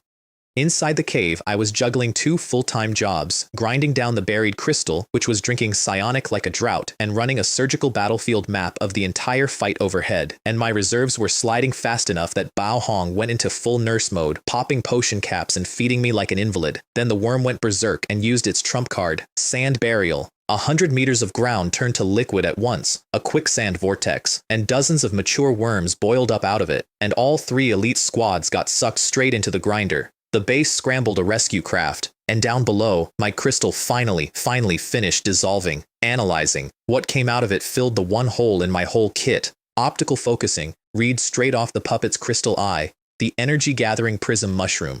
Little crystalline turret mushrooms that drink psionic and spit it back out as focused high-energy beams. Wu range. I'd had spikes and shields and lightning and poison and mushrooms, and now, at last, I had artillery. And I got a bonus, courtesy of Han Jin, who, cornered, sinking, desperate, detonated 3 Academy-issue psionic grenades at once. The blast fused the quicksand to glass, cracked everyone's shields, and vaporized half of my surface mat in one white flash. It also handed my colony a high-temperature explosion gene on a plate, flame resistance. I nursed the psionic headache with a potion and mentally thanked him. Bro, do that again, 100 more times. I'll reimburse every grenade. Then the worms ran out, and the harvest was ready. All 3 squads were spent and bleeding. Only Han Jin's was still on its feet, and he limped over to the leader worm's corpse to claim the prize he'd bled for. The ground opened under it. Bao Hong waved up at him from the pit as my mycelium dragged 50 meters of dead worms straight down into the dark. And then I opened up with everything at once. A kilometer of thunderstorm grid and every prism turret I owned, all of it focused on exactly one target. Han Jin's squad. His A-grade shield array held for about 1.5 seconds before it ran like wax. I pulled the intensity at the very last instant, medium rare, a lesson, not a killing, and all 3 elite squads went down flat, and only Feng Shui clawed her way to 1 knee, S-rank endurance keeping her barely conscious to watch me stroll out of a hole in the ground I had supposedly died in an hour ago. Hey classmate, I said, brushing off my sleeves. Sorry, I'm just a Yao Guang first year. You okay? I had Bao Hong ring up the military craft to come collect the bodies. It's only polite to clean up after dinner. Back at the Watchman, the deputy commander finally asked the question out loud. He turned to Shen Yuan and said, "That first year, the one your board keeps calling Yao Guang 01, what is his talent?" And Shen Yuan told the whole command hall the truth. F rank, microbial culture master, he grows mushrooms. The room detonated. The mocked, bottom-of-the-barrel F-rank top scholar had just erased 3 elite squads from 3 different 7-star academies in a single afternoon. Liu Guang found his voice and his one word, cheating, it has to be, scan him again. And they did. 3 separate ways, and every scan came back clean. No illegal gear, nothing but a psionic network that read as life, not technology. The only explanation anyone could cling to was the S-potion spam. Meanwhile, the ranking board did its cruel arithmetic. Yao Guang climbed to 4th, stepping directly on the face of Tianquan at 5th, and Liu Guang made a noise like a deflating tire and mumbled that they'd accidentally ended up there. Squad total, 64,350. And up on the officer's deck, the commander with the stars watched the replay a second time, not laughing, thinking about a certain contested planet where an enemy talent user had been bleeding the Great Xia military for years, and wondering if this strange little F rank might be exactly the kind of nightmare you point at your enemies instead. I didn't stick around for the applause. I dragged the worm corpses underground and vanished, which left the survivors to sort out their feelings about me. Feng Shui burned my face into her memory with the particular intensity of someone filing a grudge she suspected she'd enjoy paying off.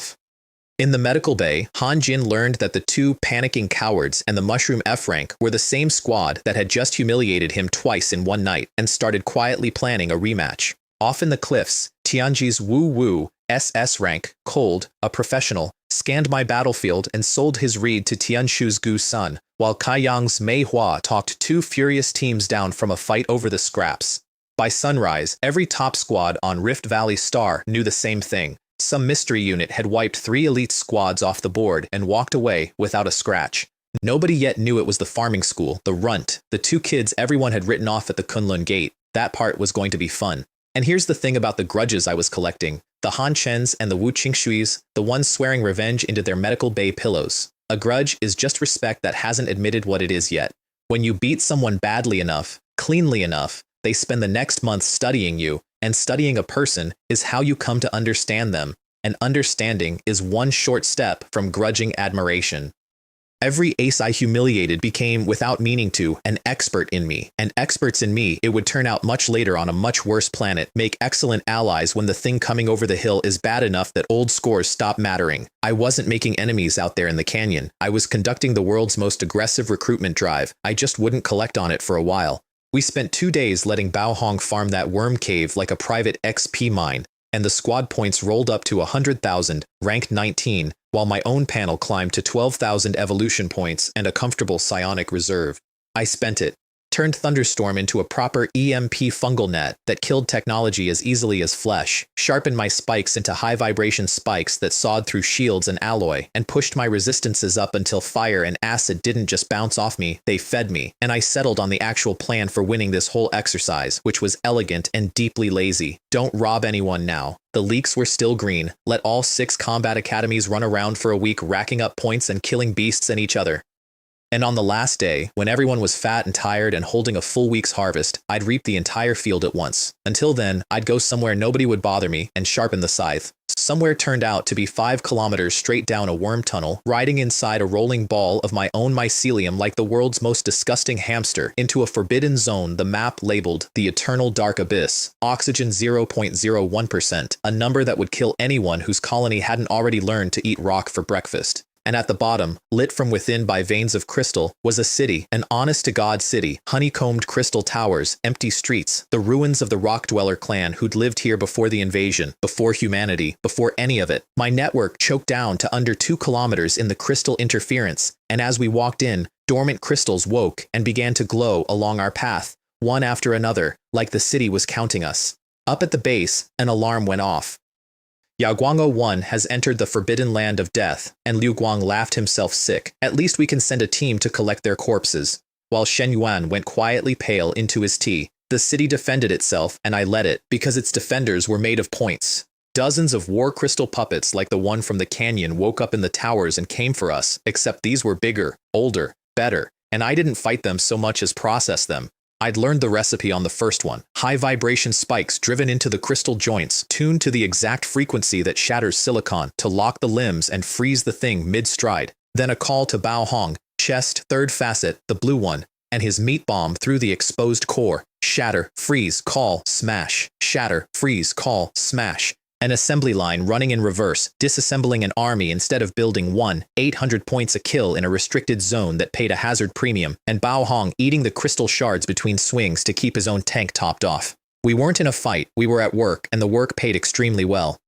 Shen Yuan's dread curdled slowly into something that looked a lot like pride, and up on the surface, one person read our point stream, understood exactly what it meant, and started climbing down after us. Tianji's Wu Wu SS rank, a transcendent mechanic who looked at the universe and saw circuit diagrams, and had decided the mystery squad wrecking everyone was a puzzle he intended to solve personally. I let him solve it. I laid a trail of sloppy, obvious mycelium, breadcrumbs a smart man couldn't resist, and Wu Wu, being genuinely smart, spotted that it was bait, felt clever about it, and flanked around it to outsmart the trap, straight into the real trap, which was the flank. He came out exactly where I wanted him, a wide plaza that happened to be built on top of 58 dormant puppets. I tripped a single thread of prism light, and all 58 woke up at once, directly under his feet, and opened fire. To his enormous credit, Wu Wu didn't die and didn't panic. He planted his feet in the middle of an artillery barrage, reached out with his SS rank talent, and took hold of the entire battlefield. His talent was, I have to admit, magnificent. Every scrap of shattered puppet, every loose blade of crystal, every ounce of metal on that plaza lifted into the air and became his, spinning blade shields, floating cannons, a rolling bunker of rock. He turned his surrounded squad into a mobile fortress and started methodically dismantling all 58 puppets, and I sat back and let him. The more he burned, the better for me, so I tripped a few more prism pulses and woke 20 fresh puppets just to keep him working. It took him half an hour and dropped him under 30% psionic, and somewhere in that chaos he thermal scanned the cavern and found me and Bao Hong watching from 500 meters out. He put a psionic sniper round through the building we were in. 5 scale armor shields and Bao Hong's golden guard ate it. The building came down. We dropped through a hole I'd pre-grown and left an empty mycelium cocoon behind for his follow-up barrage to murder. Then I dusted myself off and made a decision. Revenge needs better footing, I told Bao Hong. Let's go to him. We strolled out onto his plaza like we were arriving at a picnic. I offered his exhausted squad a handful of dust-cleansing mushrooms. For the liver fire, you all look tense. Wu Wu said, fire, and his whole arsenal opened up, and my prism mushrooms rose and shot his missiles out of the air one by one. And while he was watching his artillery fail, I snapped my fingers and detonated the EMP fungal net I'd woven under the entire plaza. Every piece of Tianji technology on the field died at once. Goggles, guns, cannons, the metal spiders, all of it dark. 2 of his troopers had fused their armor too deeply into their own psionics, and the feedback took them down hard, out of the fight. 5 became 3. Bao Hong waded in and herded the last 2 troopers to the plaza's edge, using one of them as a club on the other, and walled them off behind a hedge of spikes, which left me and Wu Wu and a lot of open ground. Up at base, the command hall had gone silent. That EMP just blacked out every drone in Nest City, someone said. That's a strategic-grade anti-technology weapon from a first year. Teacher Wu of Tianji had the gray face of a man watching his best student get cornered. Shen Yuan poured more tea.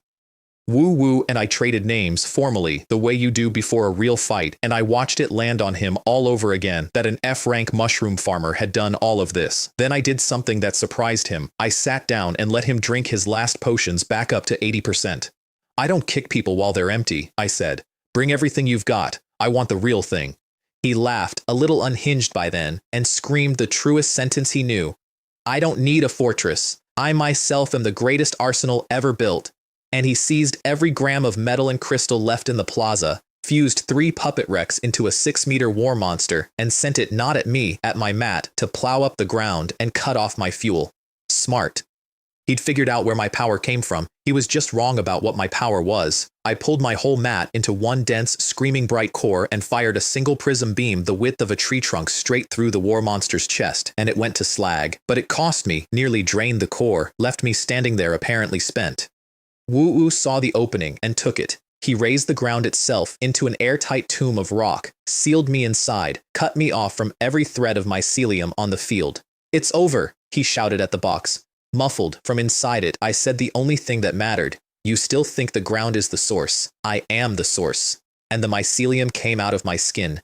It devoured the rock cage from the inside, turned my tomb into a cocoon, and I walked out of it wearing a living second skin of mushroom, freshly fueled by the very rock he'd buried me in. Something broke behind Wu Wu's eyes, and I watched it go, because it's a specific and beautiful thing to see a genius realize his genius has a floor. His entire craft, brilliant as it is, depends on one assumption, that there is stuff, metal to seize, stone to shape, debris to command. Take a transcendent mechanic to an empty white room and he's just a man. But I had walked out of the tomb he'd buried me in wearing the tomb, because I don't need materials. I am the material and the factory and the source all at once, and there is no white room you can put me in that I won't immediately start eating. You cannot starve a man who eats the cage. You cannot disarm a man who is the weapon. He'd spent his whole life being the smartest person on every battlefield, and he'd finally met the one opponent his intelligence had no purchase on, because the fight wasn't about intelligence anymore. It was about who ran out first, and I do not run out. He went all in, chugged 5 S potions, his family's life-saving trump, the ones you're only ever supposed to drink to survive, and overloaded himself into a storm of matter, hundreds of floating cannons blooming around him at once. I answered by taking a dozen of my mother's bottles and smashing them onto my withered mat like a man watering a garden. Dinner, I told it. Eat up. Don't embarrass your father in front of company. My colony erupted back to full and past it, using S-rank potions as plant food, and I heard Shen Yuan's voice float across the cavern in my memory. His verdict to poor Teacher Wu, your child is still too frugal. Then came the cannon war, and it was the prettiest lesson I ever taught anybody. hundreds of his cannons against hundreds of my prism mushrooms, beams and shells crossing the plaza in a storm. His crystal cord cannons even refracted some of my rays. For a minute it looked like he had the edge, except every cannon of mine that he blew apart wasn't a loss. It was groceries. My mat swarmed the wreckage and ate it, and my mushroom forest grew, by a third, then doubled, feeding on the debris of its own casualties. Wu Wu ran the math on a battlefield he was quickly running out of, and I watched the horror arrive. Every shot I fire, he whispered, just feeds your next one. He'd licked the plaza clean of materials. I had a forest that fed on destruction. My mushrooms doubled again, to thousands, and every one of them angled its light to the same point in the sky, and the beams converged into a single pillar that came down and erased Wu Wu and the last of his cannons in one white column. When it cleared, he was down, charred, conscious, and unable to move a finger. I walked over to clean up, and a flat, two-dimensional shadow peeled itself up off the ground where Wu Wu's own shadow should have been, a blade in its hand, moving not toward me, toward him, the helpless man on the ground. The shadow belonged to Tianquan's ace squad, and the man wearing it was Zhang Mo, S rank, a shadow dweller who could fold himself flat and slide through the dark. And he'd come, with two teammates, not to fight anyone strong, but to knife a downed rival and rob his points. Even the command hall was disgusted. You could hear it. Only Liu Guang was delighted finally, his ace assassin off the leash. What none of them understood was that a stealth talent is only stealthy to eyes. To a man whose whole battlefield is a single connected organism, Jiang Mo sliding across my mat was a 1,000-watt bulb rolling through a dark room. I had Bao Hong intercept the two teammates. He picked one up by the ankle and used him as a warhammer on the other, which I thought showed real creativity and which the two Tianquan assassins clearly had not trained for, because there's no counter in the manual for your own squadmate swung. And Zhang Mo I simply refused to let exist. Every time his shadow flattened out to slide across my mat toward a new position, I already knew where it was going, because it was going across me, and I grew a high vibration spike at the exact spot he meant to solidify. So he'd start to rise into a man and find a crystal spear occupying the space his ribs wanted. He tried it a dozen ways, a dozen angles, faster and more desperate each time, an S-rank ace reduced to a shadow with nowhere to stand up. Then I stopped leaving him options and grew the spikes into a full cage around the last patch of dark he had left, and cocooned the greatest assassin Tianquan Academy had ever produced like a spider wrapping a fly. And because I was curious, instead of just eating him for points, I let the mycelium taste the strange structure of his energy. Analyzing, said the panel. Analyzing special energy structure. Analyzing talent. Talent. It could read talent. I want you to sit with that the way I had to, crouched over a cocooned assassin in a dead crystal city, because it rearranged my entire future in about 4 seconds. Up to that moment, my colony ate matter, flesh, poison, metal, ore, energy, and turned it into growth and evolution and new strains. Useful, broad, but matter is matter. What Jiang Mo's strange folded energy taught me was that the thing I devour isn't limited to the physical. I could eat the ability itself, the talent. The gift some cosmic lottery had stapled to a person's soul, peeled off and filed into my deck like a card, which meant every strong enemy I would ever meet had just quietly stopped being an obstacle and started being a shopping list, walking around wearing an ability I might want, keeping it warm for me until the day I decided to take it off them. That was the day my cheat quietly changed shape. The panel finished chewing and handed me a brand new strain built from the bones of an S-rank ability, silent shadow spores. Flying spores I could scatter as aerial eyes across kilometers, or thicken into a fog that blinded every sense an enemy owned. Zhang Mo hadn't been a meal, he'd been a skill pack. Every strong enemy I met from now on wasn't just food. He was a possible new ability, walking around wearing it for me until I decided to take it. The command hall was still stuck on the smaller miracle. An F rank had just cocooned an S rank ace, squad points past 260,000, college rank climbing to 3rd. Liu Guang screamed, cheating, and in a beautiful moment, Teacher Wu of Tianji, who an hour ago had watched his own student lose to me, turned and mocked Liu Guang for being a sore loser. The rescue craft came and collected 8 students packed in neat, identical mycelium cocoons, clean, unbroken, not a drop spilled, and the soldiers loading them looked genuinely disturbed by how tidy it all was. There's something worse than a messy battlefield, and it's a battlefield that looks like a man filing paperwork. I still wasn't ready to surface. The leaks needed a few more days to grow, and I was hungry, so I decided to eat the whole city. My new silent shadow spores drifted out and mapped over 1,000 dormant puppets sleeping in Nest City's towers, a forgotten armory, all of it worth points. I set up a production line, an EMP pulse to wake a batch, and herd them onto a main avenue, mycelium sheepdogging them into a lane, and Bao Hong at the end of it, meat bombing them one after another and eating the crystal shards to refuel between swings. Up on the surface, Tianshu's Gu's son, SS rank, a tactician who ran battles like chess, watched Yao Guang 01's points climb with a machine's steadiness and worked out the truth. This was one squad, orchestrating all of it, and it was going to come for everyone on the last day. He started to prepare. The line ran for a full day and most of a night. Bao Hong hammered puppet after puppet until he'd actually visibly lost weight, deflating over the hours like a slow leak, going from Bao Hong Pro toward Bao Hong Light exactly as I'd promised him, and complaining bitterly about it the whole time between kills. Godfather, this is the worst diet I've ever been on. You're welcome. It's free and it pays. I hate that it pays. And it paid enormously. The number climbed past 560,000, more points than most entire academies had banked combined, and our two-man squad from the farming school hit rank 1, and Yao Guang's college total climbed to second place overall, above Tianshu, the highest the farming school had ever placed in its entire history. The command hall erupted. Old Yao Guang instructors who'd spent careers being laughed at grabbed each other and cried. We turned to leave the picked clean city with a week's fortune in points and a fat man who was now merely a large man. And the ground shook, and the plaza cracked in half, and a hand of black obsidian the size of a bus came up over the edge and gripped the stone. We had, it turned out, made one mistake. By smashing nearly every puppet in the city, we'd tripped its last and largest immune response, the Rock King Guardian.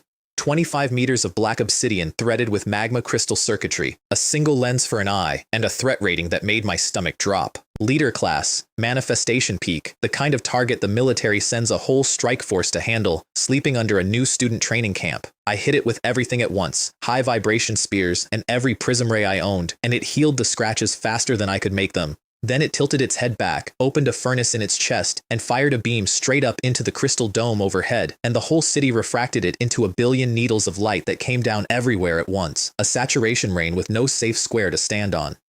I stacked scale armor shields over us so fast they were disintegrating and regrowing on the same knife edge, and Bao Hong curled his whole body around me as a final wall, and we rode it out in a shrinking bubble while the command hall lost its collective mind. A leader peak guardian at a student camp? What did those two lunatics wake? We lived barely in a shrinking bubble of regenerating shields while the light rain hammered down for what felt like a year and was probably 40 seconds. And when it stopped and the dust cleared, Bao Hong was burned across half his body, his scale armor coat scorched down to nothing on one side, his own hide blistered under it, and still on his feet, still curled protectively around me, because Tao Ti body is built to eat punishment, and because my mobile shield had, without being asked, spent the whole barrage making himself a wall between me and the sky. You okay? I asked him. Peachy, he said, through teeth clenched around the pain. Did we win? We had not, yet. But a man who takes a divine punishment light rain across the back and his first question is, did we win? That's not a sidekick. That's the best soldier I've got, and I loved him for it, and I did not say so out loud because he'd have cried, and we didn't have time. But then the Guardian pulsed once, and every puppet we destroyed all week stood back up, an infinite resurrection engine. We could not outkill a thing that refilled its own army. So I stopped trying to win the normal way and started trying to steal its heart, because a manifestation peak core was exactly the meal that could break me through to the next realm. Bao Hong meat bombed a lane straight through the resurrected horde, got hammered nearly flat doing it, and I yanked him clear with a rope of mycelium at the last second, and the instant the Guardian opened its chest to fire again, I detonated the biggest EMP net I'd ever woven. It froze every puppet on the field, and for 2 precious seconds paralyzed the Guardian itself. I drove a 30-meter crystal spear and a forest of rays into the exposed core. It rebooted, threw up a crystal wall, and my spear punched through the wall and only dented the breastplate behind it. But a dent was more than anyone had ever put on it. First blood. Then I did the cruel, brilliant thing. Draw the firewood out from under the pot, I told Bao Hong, and set him to eating, not fighting, eating, every crystal fragment on the field, starving the Guardian's resurrection fuel while he dodged hammer blows that cratered the stone. And when the furnace opened one more time, I wrapped my exhausted, half-cooked partner in 10 layers of scale armor and a web of mycelium ropes drawn back like a slingshot, and I told him the most shameless lie of the whole trip. You are the last hope, the star of Yaoguang. Everyone is counting on you. Now fly. I timed a second EMP to the exact peak of the Guardian's charge, the backlash cracked it wide, and I loosed the slingshot. Bao Hong broke the sound barrier on his way into that open core and detonated it from the inside. The furnace went up. 25 meters of Rock King toppled and went dark, and every resurrected puppet dropped dead with it. We'd done it. Then I fell over because running 2 of those EMPs back to back had scooped out the inside of my skull, and for a minute the great points devil of Rift Valley Star lay in the rubble seeing double. The Guardian left me a going-away present, a crack in the floor gushing raw, pure psionic energy, and at the bottom of my own exhaustion, I dragged myself over and devoured the manifestation peak core whole. It was too much essence to hold, and I stopped trying to hold it and just let it carry me. Up and over and through into the manifestation realm. Psionic near 6,000, evolution points past 18,000, my nucleus reshaping into something that didn't just grow, but proliferated, and a new skill unlocking with it, Spore Storm, the ability to blanket 15 kilometers in living mat in a single breath. I stopped thinking of myself as the hunter in the hunting ground. I was becoming the hunting ground. When the rescue team arrived, I was lying there doing my very best impression of a spent, harmless first year, the psionic crack hidden under a skin of camouflaged mycelium, and I politely declined evacuation because military training wasn't over and I had a harvest to bring in. The command hall couldn't square it. 2 new students had killed a strategic grade leader peak target and come out the other side apparently fine. And up top, at the mouth of the tunnel we'd have to climb out of, the last day predators were already gathering to eat us on our way up. Tianshu's Goose Sun and Tianshuan's ace Yan Bao standing side by side waiting. Yan Bao rolled his shoulders and grinned at the dark. My knife, he said, is thirsty. Before I climbed up to meet them, I climbed down, because the Guardian's crack went deeper, and 8.5 kilometers below Nest City, I found what it had spent an age protecting, a mineral vein, not a deposit, a vein, a river of pure psionic ore, 30 kilometers of it that I could sense and no end in sight, purer than anything that has a market price. Bao Hong took one look and started eating the walls. I did the math differently. A thing this big you cannot own, because owning a national treasure you can't defend isn't wealth, it's a target painted on your family. This had to go to the great Sia. But there's a difference between handing over a treasure like a delivery boy and handing it over like a kingmaker, and the difference is whose father you are. So I told Bao Hong about mine. Long Tian, I said, 10,000 Stars Group. That's my dad. He looked at me for a long moment and then he sank to his knees in 8.5 kilometers of ore and wailed, Father, I have been blind. I promised him a real cut of the credit. Foxes look after their own, and we documented the whole vein in photographs and then we sealed it. Bao Hong smashed enough towers to bury the crack. My mycelium filled the gaps and aged the surface until it read as a natural collapse 1,000 years old, and we sat down to rest because tomorrow was the last day and I had an entire planet's worth of overachievers to rob. The last day, everyone else went to the valley floor to fight over the final points. I went to my silent shadow spores and watched them do it from above, and spotted the smart ones, the aces lying in wait to harvest the harvesters. Gu Sun, whose SS tactical talent actually detected my spores and started tracking me back. Yan Bao, thirsty. Kai Yang's Manhua, ready to buff whoever needed it. So I skipped their game entirely and took the one thing everyone needed, the pass. There is exactly one 500-meter gap that leads to the Watchman base, and every single student on that planet had to walk through it to finish. I seeded the whole thing with Spore Storm. First, turned the soil, and upgraded my spikes into lattice-growth fungal spikes, which grow an instant crystal thorn forest across an entire canyon in a heartbeat. Then I put up a toll booth and waited for the customers. The command hall stared at a new student casually terraforming a battlefield the size of a district and could not find the bottom of it. The first customers were a Yu Heng squad who came up the pass, saw 2 Yaoguang farmers standing in the road with their hands in their pockets, and decided the last day had handed them some free points. I understood the mistake. We do not look like much. Bao Hong looks like a man who wandered off from a buffet, and I look like a kid who'd lose a fight to a strong wind, and the crystal thorn forest I'd grown across the entire canyon was still underground where they couldn't see it. Their lightning spear ace led the charge with a whoop, 5 of them coming in hot.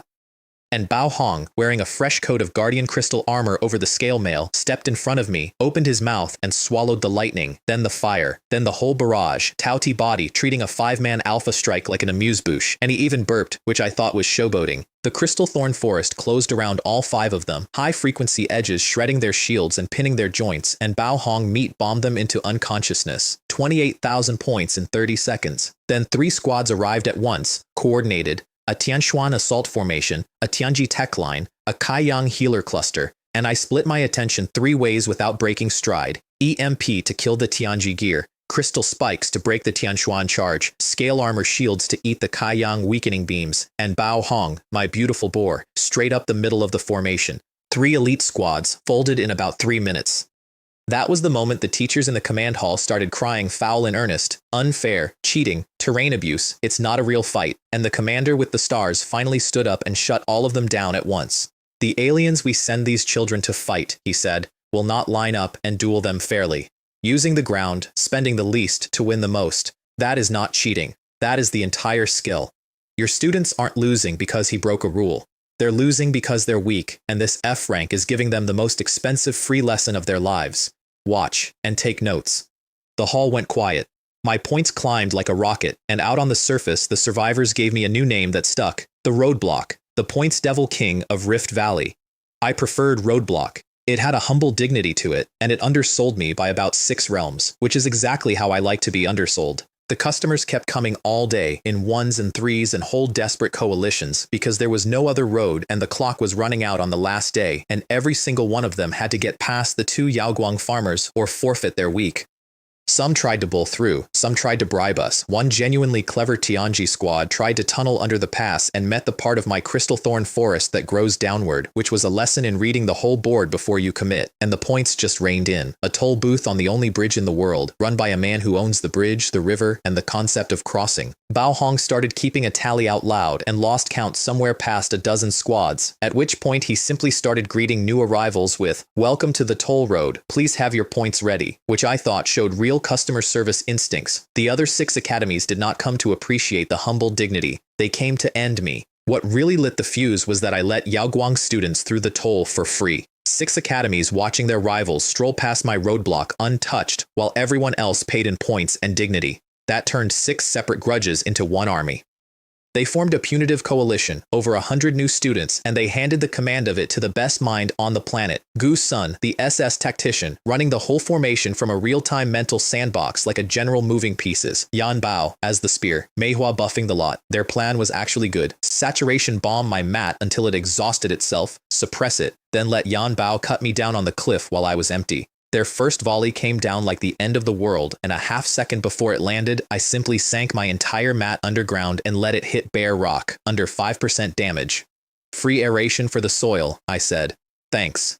Gu Sun, though, had done his homework, and he hit me with 3 answers at once, and it was the first time all week anyone made me work. His earth talents churned the bedrock to force my mat back to the surface where it could be hit. His squad flew anti-EMP drones that self-destructed to eat my electromagnetic pulses before they could land, the first time anyone had ever neutralized my EMP. And Manhua dropped a mass suppression domain over the whole field that withered my colony, draining its speed, its energy, its structure all at once. My mats sagged, my trick stalled, and into that opening, Yan Bao's assault arrow drove straight at Bao Hong. "Don't duel the S rank," I told him fast. "Just stall, buy me time, don't die being a hero." Bao Hong planted his feet and grinned through cracked teeth. "Godfather, even if they mince me into filling, not one of them gets past me." And he meant it, which is the thing about Bao Hong that I will never be able to make fun of. Under all the flattery and the eating and the mobile shield jokes, when it counted, the fat kid was a wall that loved you. He tanked Yan Bao's full charge, sank half his own body into solid rock to hold the line, and held. Then the coalition pinned me under a fresh barrage, and Bao Hong made a decision I never authorized. Near broken, he pulled 5 S potions and drank them, glass and all. Touty body took all that fuel and all that hunger and turned him into something feral. Golden armor, reason gone, a glutton-shaped avalanche. He ate every attack they threw at him. He bit the psionic clean off a sword and swallowed it. He wrecked the assault team one body at a time until only Yan Bao was left standing, patient, waiting for the one opening his armor-piercing talent needed. And while every eye on that battlefield was on the rampaging fat man, my silent shadow spores, invisible, scentless, drifting up all through the fight, finished gathering into a fog directly over the enemy camp. I detonated it, not an explosion, a scream, straight into 100 minds at once. It severed Gu Sun's tactical link mid-command, and the coalition's shared sandbox collapsed into 100 separate hallucinating soldiers, psionic senses scrambled, roughly 100 students dropping offline where they stood. The suppression domain lifted off my mat like a weight coming off my chest, but it cost me the one thing I couldn't spend, attention. In the second I was inside 100 heads, Yan Bao found his opening, and his broken army talent shattered Bao Hong's golden armor and buried him in the cliff face, unconscious, still breathing, finally still. I stopped smiling. I grew a stretcher of soft mycelium under my partner, cradled him out of the rock as gently as I've ever done anything, and said, quiet enough that only he'd have heard it, "Extra chicken leg when we get home, too, just hold on." Then I turned around to the last man standing, the spear of the whole coalition, and I dropped a meteor of thunderstorm-charged mycelium the size of a house directly onto his head. The meteor and Yan Bao met in a mushroom cloud of lightning, and up in the command hall, a monitoring officer read the power output off his screen and said faintly, "That's That yield is like a battleship's secondary gun, and the mental strike hit 100 mines from a microbiology F rank. The commander watched the smoke and murmured something the whole hall pretended not to hear. I'd very much like to see him try that on the Emerald Star. Then the smoke moved, and Yan Bao walked out of the crater because Yan Bao had a passive called Body of 100 Battles, and being nearly killed had just forcibly kicked him up an entire realm. Borrowed, temporary, manifestation-grade power poured into a core realm body, and he was laughing about it, absolutely delighted to be dying and winning at the same time, and he charged me again. I let him hit me for a while, played it disheveled, dodging and blocking and losing ground, muttering about how a trial card really does change everything, let him believe the borrowed power had flipped the board. Let the coalition's hope come all the way back up. And then, once it was nice and high, I stopped pretending and I opened my domain, because here's what none of them had bothered to check. I hadn't borrowed anything. My manifestation was real and stable and mine.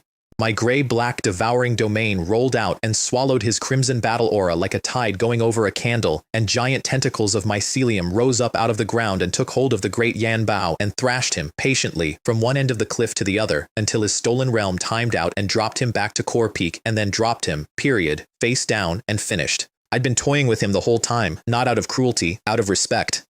He'd earned a real fight, and I gave him the closest thing to one I could afford. That left Gu Sun, and Gu Sun, to his eternal credit, did not run. He rallied the 100 broken students behind him with a line I actually admired. Yao Guang doesn't get to watch us leave on our knees. And then he played the most desperate card I've ever seen a student play. Ultimate deduction, unity of all things. He made himself into a crucible and began fusing the entire remaining psionic energy of 100 students into one single composite blast, and from the way his own body started tearing under the strain, it was going to cost him nearly everything to fire it. I felt it building, a dragon being summoned, an origin bomb, a genuine strategic weapon assembled out of 100 exhausted teenagers, and God help me, I was thrilled. Now that, I said, is a proper closing ceremony for a military training. And I poured every drop of myself into the 3 square kilometers of colony I'd become, because I wasn't standing on the battlefield anymore. I was the battlefield. Gu Sun fired. All things unite as one. A lance of gray-white annihilation that bent the space around it on its way to my cliff. I ate it. Behind a wall 1,000 layers of crystal forest and scale armor deep, billions of individual mycelium threads each took one small sip of that beam at once, and by the time it reached me, it had shrunk 99% and arrived as a warm breeze. 100 students' last hope, distributed across a colony too big to overload, digested, and then I answered. Every prism mushroom across 3 square kilometers angled up at once, thousands of them, and brought down a rain of focused light across the entire coalition, dialed carefully below lethal, every beam a hard tap instead of a hole, and 100 of the finest young cultivators of the 7-star academies lay down in the dirt at the same time. The monitoring officer confirmed, in a very small voice, that it was all within the rules, and the board finalized. Yaoguang Academy, number 1, overall, above Tianshuan in 2nd, above Tianshu in 3rd, above all of them, for the first time in the entire history of the farming school. In the command hall, Shen Yuan put his face in his hands, and the old Yaoguang instructors who'd spent their whole careers being the punchline of the constellation held on to each other and wept. Liu Guang did not say the word cheating. Liu Guang didn't say anything at all. There was nothing left to say. Up top, the commander finally cracked the S-level encryption on my personal file and found out what he was really dealing with. Not a lucky F rank, but the sole heir to the 10,000 stars group, a titanium plate wired to high voltage, and I watched his recruitment plans get quietly harder in real time. Me, I had a graduation project to finish. I took the 100 unconscious elites of 6 academies and I arranged their bodies, very carefully, across the valley floor into 2 enormous words, legible from orbit, Yao Guang, and under it, NB. I took an aerial photo for the archives. Then I picked up my unconscious partner to carry him to the Watchman base, discovered that the base band's innate abilities inside its walls, and had to haul 200 pounds of deadweight fat man across the finish line on my actual back, wheezing, asking him what he'd been eating. Iron? At the gate, I set him down and he woke up instantly, deeply offended. I fainted, he announced to everyone. I did not die. There's a difference. Shen Yuan reached us and wrapped me in a bear hug, sobbing into my shoulder that we were number 1, the pride of Yaoguang, while Bao Hong got carted off to medical, hamming his injuries for maximum sympathy. The next morning, I walked the halls of the Watchman base and the crowd parted like I was carrying a crown. That's the Yaoguang monster, no psionic fluctuations at all, wiped out 100 elites by himself. In the cafeteria, the Yaoguang students mobbed me like a returning war hero, and the tables of the other 6 academies ate in the exact silence of a funeral. 2 of the dead came to pay respects while they were still warm. Wu Wu found me, Tianji's SS mechanic, the one who'd made me work for it in Nest City, and he stood very straight and said, I lost. I accept it, completely. Using war to fuel war, turning my own attacks into your food, I never once saw it coming. But next time, I take our glory back. I told him I'd wait, and I meant it. I liked him. Feng Shui came too, the steam and sword S rank, promising to remember the humiliation and return it with interest. I collected rivals the way other people collect grudges, except mine kept turning into something closer to friends. Then I went to visit Bao Hong, who was refusing to eat the medical bay's nutrient paste on principle and begging me, with real tears, for a single piece of actual meat. And that's where the summons found me. A major, requesting the presence of Long Hai, immediately, at the office of the second-in-command of the entire garrison, Marshal Yuan. He did not act like a man about to punish anyone. He congratulated me on the win, and then he congratulated me, I want to be clear, congratulated, on the body calligraphy which he'd apparently had printed and framed. Fearless spirit, he said, wiping his eyes. I like you. Then he stopped smiling, tapped the decrypted file on his desk, and said gently, Your talent isn't really F rank, is it, Long Hai? And I looked him dead in the eye and became the dumbest, most handsome boy in the galaxy. Sir, I have no idea what you mean. I just drink good potions and I have excellent genetics. He studied me for a long moment, then laughed. He respected a man who could lie to his face without blinking, and got to the actual point. The point was a planet called the Emerald Star, a perfect, directly habitable world, which in our era is rarer than a polite bureaucrat, and therefore contested 4 ways at once. The Great Sia, the Lighthouse Federation, the Europa Alliance, and the planet's own native core people. To keep anyone from just glassing it, all 4 powers had agreed on one rule: no strategic weapons, and no earth-bearing or higher experts, because a real heavyweight would crack the ecology, so the whole war was being fought by youth, sub-earth-bearing talents, students, and young soldiers, a slow, bloody contest to raise the deadliest survivor, like breeding poison in a jar. And the Lighthouse Federation had deployed a talent user there they called the Plague, a man who grew an endless, fearless bio-army and rotted the Great Sia's farmland and water out from under it. A man, in other words, who was a dark mirror of me. Sun wanted the natural counter. He wanted to point one plague at the other. I yawned. I refused all of it, gently. He offered S potions. I have oceans. He offered points. I'm drowning in them. He offered a major's rank. I don't want a boss. There was nothing the military could put on the table that I didn't already own. Yuan. He nodded like he'd expected exactly that, and then he put the one thing on the table that I couldn't wave off. We detected a sealed mineral vein, he said pleasantly, under Nest City, in a Class A military zone. Do you know what unauthorized mining of a national strategic resource is called, legally? It's called theft. He let that breathe. Of course, a vein discovered and reported by a trustworthy contributor to the state would be a different matter entirely. The mining rights would naturally go to a reliable partner, a group like, 10,000 stars perhaps. I stood up so fast my chair fell over. Deputy Commander, why didn't you lead with that? I accept. I would be honored. Point me at the lighthouse, and I will personally drive those farmland poisoning bastards off that planet for the glory of the Great Sia. Yuan. He sat there blinking at a whiplash that had taken about 1.5 seconds, start to finish, and I could see him revising, again, every assumption he'd made about the Mushroom Kid. It was only after I'd left his office, I heard later, that Yuan. He sat down and realized he'd been the one who got played. I hadn't stumbled into wanting the Emerald Star. A whole planet of untouched alien biomass is the single greatest buffet I could possibly ask for, and I hadn't accidentally left a national treasure lying around for him to find. I'd wanted both the whole time, and the lazy refusals were just me steering him into handing me the mine as a reward for a thing I already wanted to do. He got up, poured himself a drink, and placed a call to General Yan, the man running the Emerald Star, that went roughly. I found your specialist, F rank. He hard counters your plague, and, this is the part you won't believe, he can also relawn your entire poisoned planet. One catch. His father has to come sign the mining paperwork in person. Textbook, I thought, when Bao Hong relayed it. Absolutely textbook.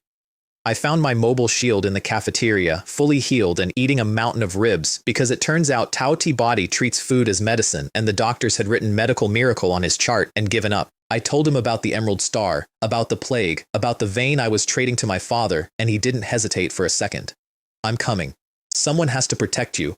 Who inherits the family business if you die, huh? Me. So I'm keeping the boss alive. That's Bao Hong logic, and it's airtight, and I let him come. Then we went home, and home was a coronation. The Stargate dropped us back on Blue Star, and the whole way to Yao Guang, Skynet was on fire. Yao Guang breaks history, F rank crushes the masters, and the aerial photo of 100 elite bodies spelling Yao Guang NB across a valley was the #1 image on the planet. The 6 academies formally demanded an apology. Yao Guang's official response was a single line. The wind was very strong that day. I love my school. And when we reached campus, the entire student body was packed into the main square, and they were chanting my name, 3,000 kids who a few months ago had bet on how many days it would take the F rank to drop out. Dean Wu stood up in front of all of them and announced that Longhai would receive a dedicated page in the Academy's history. And you have to understand what that is. At a school like Yao Guang, the runt of the 7-star constellation, a century of being the punchline, they do not give living students pages in the history. The pages are for the founders and the war dead and the legends, and they were putting a 19-year-old in with them while he was still standing in the courtyard. Standing there getting my name carved into a legend I was still young enough to be embarrassed by. I thought about my mother's face the day I told her I'd chosen the farming school. A divine dragon, she'd wept, choosing to live in a puddle. And I'd told her the thing I actually believed, the thing that turned out to be the whole plan, that anybody can throw one more log on a bonfire and call it a contribution, but the person who carries the wood to a fire that's almost out, that person gets remembered as the reason it didn't die. This was the fire now, roaring, visible from orbit. Yao Guang wasn't the runt anymore. Yao Guang was the school that produced the boy who conquered a planet, and every recruiter who'd sneered at an F rank in a plain jacket was going to spend the next decade pretending they'd wanted me all along. I'd brought the wood, and I could not wait to call my mother and tell her, with great love and enormous smugness, that she had been completely wrong. Back at my villa, I called my father to make him rich. I laid out the vein, and he grasped its scale in about 4 seconds. And then, being a father before a businessman, he refused, flatly, because the Emerald Star is a meat grinder, and I am his only son. It took me a while to talk him down, and it wasn't the money that did it. My father does not care about money the way most rich men do. He cares about the one kid. What did it was 3 true things, said plainly. My talent hard counters the exact thing killing people out there. Yao Guang would sooner burn its own campus down than let the star of its brand new history page die as somebody's cannon fodder. And I was going whether he blessed it or not, so he could either arm me or worry from the sidelines. He was quiet for a long moment on the interplanetary line. Your mother is going to take years off my life, he said finally, which is a father's way of saying yes. Then, because we are who we are, we haggled. He offered me 5% of 10,000 stars net profit off the vein, a number with a genuinely obscene quantity of zeros, generational, dynasty founding money, and I took 2. 2 was plenty, and of that 2, I signed a full half and 1% of a trillion currency vein over to Bao Hong and folded his family's little business into the group besides. Not charity, a golden shackle. You don't buy loyalty like his, you just make sure the man who'd already take a spear for you never has a single reason to stand anywhere but at your back. He read the contract, understood exactly what it meant and exactly what it didn't need to say, and cried so hard he couldn't finish his ribs. Dean Wu handed over the official military conscription order, my name on it, a squad of up to 5, wartime pay, and tried, because he's a good man, to talk me out of going. I gave him the Patriot speech and collected my father's idea of a care package from the 10,000 Stars campus store. 10 prototype Stardust 3 nano combat suits, Shade stealth cloaks, Eagle Eye goggles, Siren shield amplifiers, 200 S potions, cases of Regen spray, a full 5-man special forces loadout for a squad that currently numbered 2 because I fully intended to recruit the other 3 out of whatever the Emerald Star threw at me. Then I kissed my mother goodbye. She loaded me down with more heart-engraved bottles and made me promise to call, and this time I meant it, and I stepped through the Stargate onto the most contested piece of real estate in human space. The Emerald Star was, I'll admit, gorgeous. A world where the very air was thick with free spirit energy, the kind of planet you'd retire to if it weren't also a 4-way war zone. They billeted us in Tianquan City, the eastern heart of the Great Shia's hold on the planet, a fortress city of clean lines and nervous soldiers, and gave us dorm C17404. Bao Hong took one look at the number over the door and declared it cursed on the spot. 404. Godfather. Do you know what 404 means? It's the error, the not found error. It's what a screen says when the thing you're looking for has ceased to exist. They have literally assigned us the room number that means these people are gone and cannot be located. We're going to die out here and no one will even find the bodies to bury them, and it will be on record in advance as a 404. He was genuinely rattled. I told him that a man who could tank a strategic light rain from a manifestation peak guardian should probably not be undone by a door number, and that if he was that worried, I'd grow us a new door. I told him to unpack. Over dinner at a local place, I got the lay of the land from the one true news network anywhere, which is workers complaining loudly in a restaurant. 4 powers grinding on one planet. Us, the Lighthouse Federation, the Europa Alliance, and the planet's webbed natives, the Core People. A fog-drowned hellscape to the west called the Weeping Swamp. And a rumor, spoken low, about a lighthouse monster that had wiped out a full Great Sia squad and 4 Europa squads on top of them, and left nothing behind but a slick of slippery biological tissue where the bodies should have been. That was my plague. I paid the bill and decided to go say hello. We rented a disguised military hover car, a Pioneer 7 with hidden shields, and the Yaoguang Logistics senior handling the rental nearly swallowed his tongue when he saw my star coin balance and drove west 1,000 kilometers to border post number 3. The scarred captain there gave me the briefing. The plague's weapon was a purple-black biomat, corrosive, invisible to sensors, that ate corpses and equipment and covered a square kilometer in 3 hours before sinking back underground and vanishing. He gave me a frozen sample, and the moment I held it, my colony stirred in a way it never had before. Not hunger, exactly. Recognition. Here was a thing that did what I did, that ate and grew and spread, a genuine natural counter to my whole kit. The only question, and it was a real one, was which of us countered which. Then I did the thing I'm actually best at, which isn't fighting, it's noticing. Everyone treated the plague's attacks as random, strikes falling out of the fog on no schedule anyone could name. So I pulled every attack date and laid them in a row, and the pattern jumped off the page. The gaps between attacks were shrinking. 15 days, then 13, then 12, 12, 10, 9, 7, 6, 5. Not random at all. It was a cooldown, the time the plague needed to digest one meal before he could take the next, and it was shrinking. Every meal made him stronger and faster, so every meal shortened the wait for the one after it. Follow that curve to its end, to the day the cooldown hits 0, and you get a thing that never needs to rest again. A leap into the earth-bearing realm.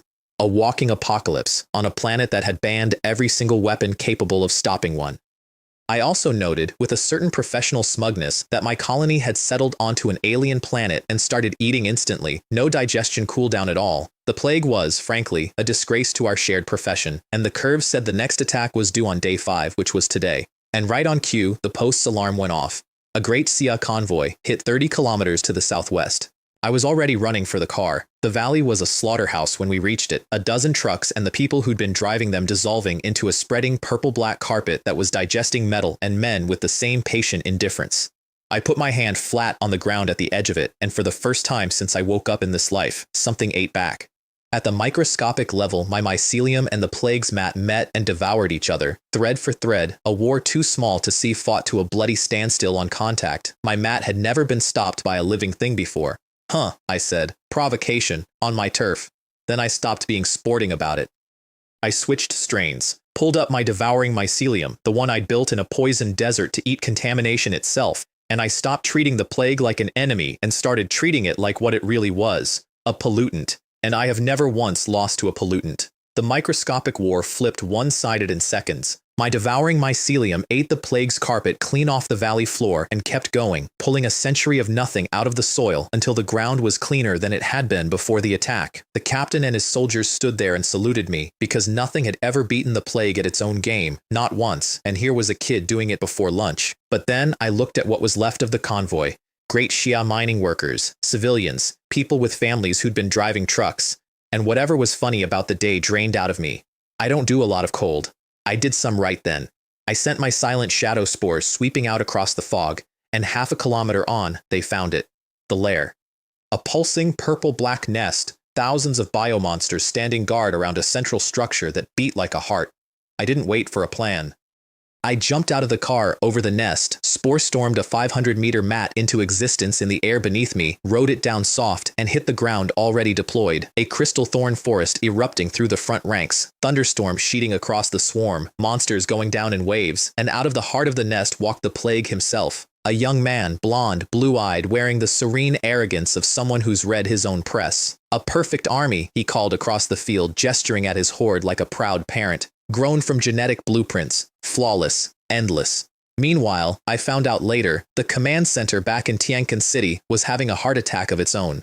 Commander Mei Zhenyuan had just learned that the reckless F rank who'd cornered the plague was the sole heir to the 10,000 Stars group, a boy who absolutely could not be allowed to die on his watch, and he was scrambling an entire company, Sharp Blade, to come pull us out, not support us, extract us. He also had a son somewhere on this planet, a hot-headed kid being punished with wall-facing meditation for sneaking to the front, but I'll get to Yan Bao.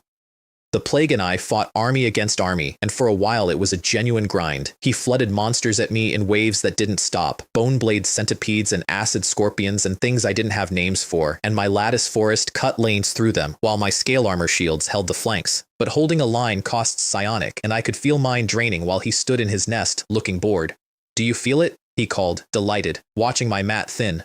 "There's no bottom to my army. I don't run out. I'm the future of warfare, and you're a very expensive man about to run empty." He wasn't wrong about the mechanics. He was wrong about which of us was going to run empty first, and here's why. While I fought, I was watching his work the way I watch everything, and I found his fatal flaw about 90 seconds in. His production was slow. He grew his soldiers the honest way. Worm, then cocoon, then hatchling, a whole assembly line with a lead time you could set a watch by, while my mat simply became more of itself, instantly, on a thought. His army was a factory with a supply chain. Mine was a decision.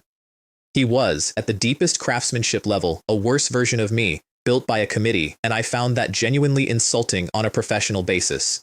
When the attrition started tipping the wrong way for him, he stopped smiling and played his trump. The ground tore open and a mothership heaved up out of it, a worm 20 meters and more, and its maw wasn't a mouth, it was a spawning gate, vomiting a fresh, unbroken stream of monsters straight into the fight, an army that carried its own factory inside it, a nightmare nesting doll. Bao Hong, watching my back from the lip of the nest, took one look at the thing and said, "Godfather, that is a lot of bug," which I felt captured the tactical situation nicely. He's not wrong often, but when he's right, he's economical about it. There was, in fact, a lot of bug, an endless, self-refilling amount of bug, pouring out of a spawning worm the size of a subway train, and any sane person would have called that a losing position. But sane people count the enemy's soldiers. I count the enemy's supply lines. And a factory, however fast, is still a factory. It has a maximum output, a rate it cannot exceed, and the moment I can kill his soldiers faster than his one worm can print them, the endless army becomes a very long line of individual deaths with a predictable end. So I stopped looking at the flood and started timing the spawner. Everything after that was just arithmetic with teeth.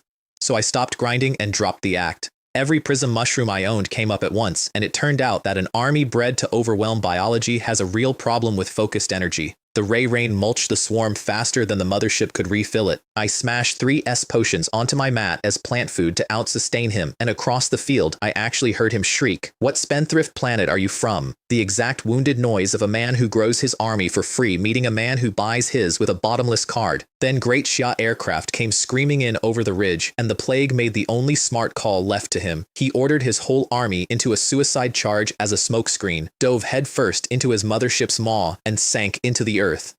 My parting shot, a golden pillar of convergent light, cratered the spot he'd vanished from and hurt him badly. I could feel it, but it didn't kill him. He got away, and the Sharp Blade Company commander, a man named Guo Sun, landed and ordered me to fall back to Tianquan immediately, and I told him, with all the cold still in me, that I was not going to let our dead lie in that valley for nothing. His soldiers moved to make me. That went about as well for them as you'd expect. Bao Hong diffused me before I could disassemble an entire Great Xia company over a misunderstanding. He's very good at the peace dove routine, all flattery and body between the parties. And we went back to Tianquan under an escort that was really just Guo Sun and his men, who had watched me refuse to abandon our dead and had quietly decided they'd follow me into a wall if I asked. At headquarters there was a young man standing with his nose to the corner in punishment meditation, and it took me a second, and it took Bao Hong longer. "The big sword guy, Brother Hai's, the one you beat." And the young man's shoulders climbed toward his ears. Yan Bao. My coalition spear rival from Rift Valley, apparently being disciplined for the exact crime of sneaking to the front line that I had committed on purpose an hour ago. The office belonged to Commander Mei Genuan, and it turned out the punished wall-facer was his son, which we discovered by all 3 of us cheerfully introducing ourselves to him at once, at which point he detonated. He wanted to know how 3 teenagers had ended up at the deadliest front on the planet, and he especially wanted to know how I'd read a conscription order and thought combat deployment to an active war zone sounded like a good time. "I read it," I said, wounded. I checked the official seal, and I verified the signature was genuine. Who reads the little words in the middle of a form? His son, to his credit, mounted the identical defense. The best battlefield is the one that pushes you hardest, and the commander looked at the 2 of us, gave up on the entire concept of arguing with youth, and demanded the battle report instead. The report is where the plague got a name, Silas Croft. Not a wild talent at all, but a manufactured one.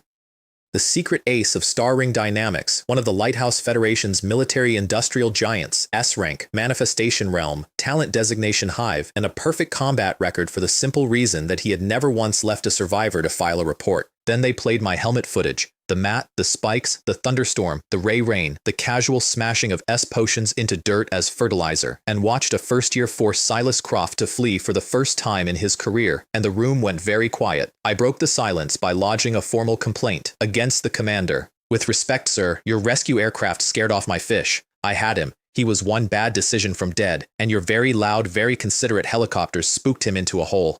I'd like that noted. The commander opened his mouth, closed it, and moved on, because there is no correct response to that. He tried, instead, to be responsible. He warned me, gravely, leaning across his desk with the weight of a man who has watched good soldiers die, that no matter how strong I was, a single talent user cannot outlast an army that regrows itself.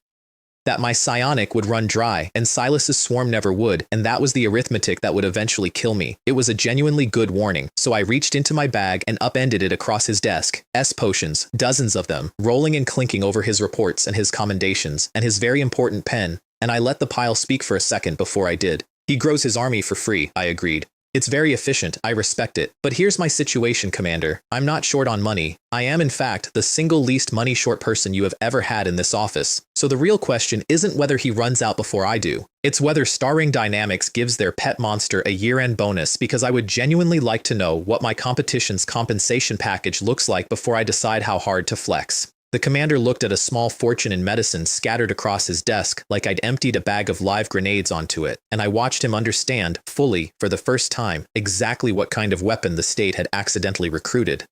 You, he said slowly, are going to be a great deal of paperwork. He was right. I'm worth it. Then I told them the thing that actually mattered, the thing I'd worked out on the drive back. Silas's hive has a ceiling, same as mine. There's only so much mat one mind can run. He was wounded, and his army was gutted, which meant he needed to resupply flesh and energy, and he was not going to come back and headbutt the tough Great Xia line to do it. He'd go hit the softer Europa Alliance. Good. Let two enemies chew on each other. But here was the part that turned the commander gray. Silas wouldn't just rebuild. He'd fix his army's one weakness, its vulnerability to concentrated energy, by evolving it, sending it to devour high-energy resistant beasts, and splicing the trait back in, a self-improving war machine, which was the Lighthouse's whole quiet plan all along, to raise a monster in the jar of this planet until it could eat the stars. The commander asked how anyone was supposed to counter a thing that perfected itself. I smiled. His talent evolves, I said. What a funny coincidence. So do my mushrooms. And I watched him realize he wasn't holding a wild card. He was holding the royal flush the enemy didn't know we'd drawn. Yanbao, fired up by all of it, asked to join my squad on the spot. His talent's a warlord battle aura, a buff, and I turned him down flat, because a buff that pumps up soldiers does exactly nothing for a colony of mushrooms, and I don't carry dead weight, even heroic dead weight. But I didn't just turn Yanbao down, I gave him a career. Your warlord aura is wasted on a 5-man squad, I told him, and I watched his ears perk up. Buffing 4 people is a rounding error, but an army, a whole Great Xia army group, every soldier suddenly 200% braver, refusing to break, refusing to fall? Their iron discipline sharpens your talent, and your talent turns them into something that doesn't know how to retreat. You wouldn't be a squatty. You'd be the king of the army.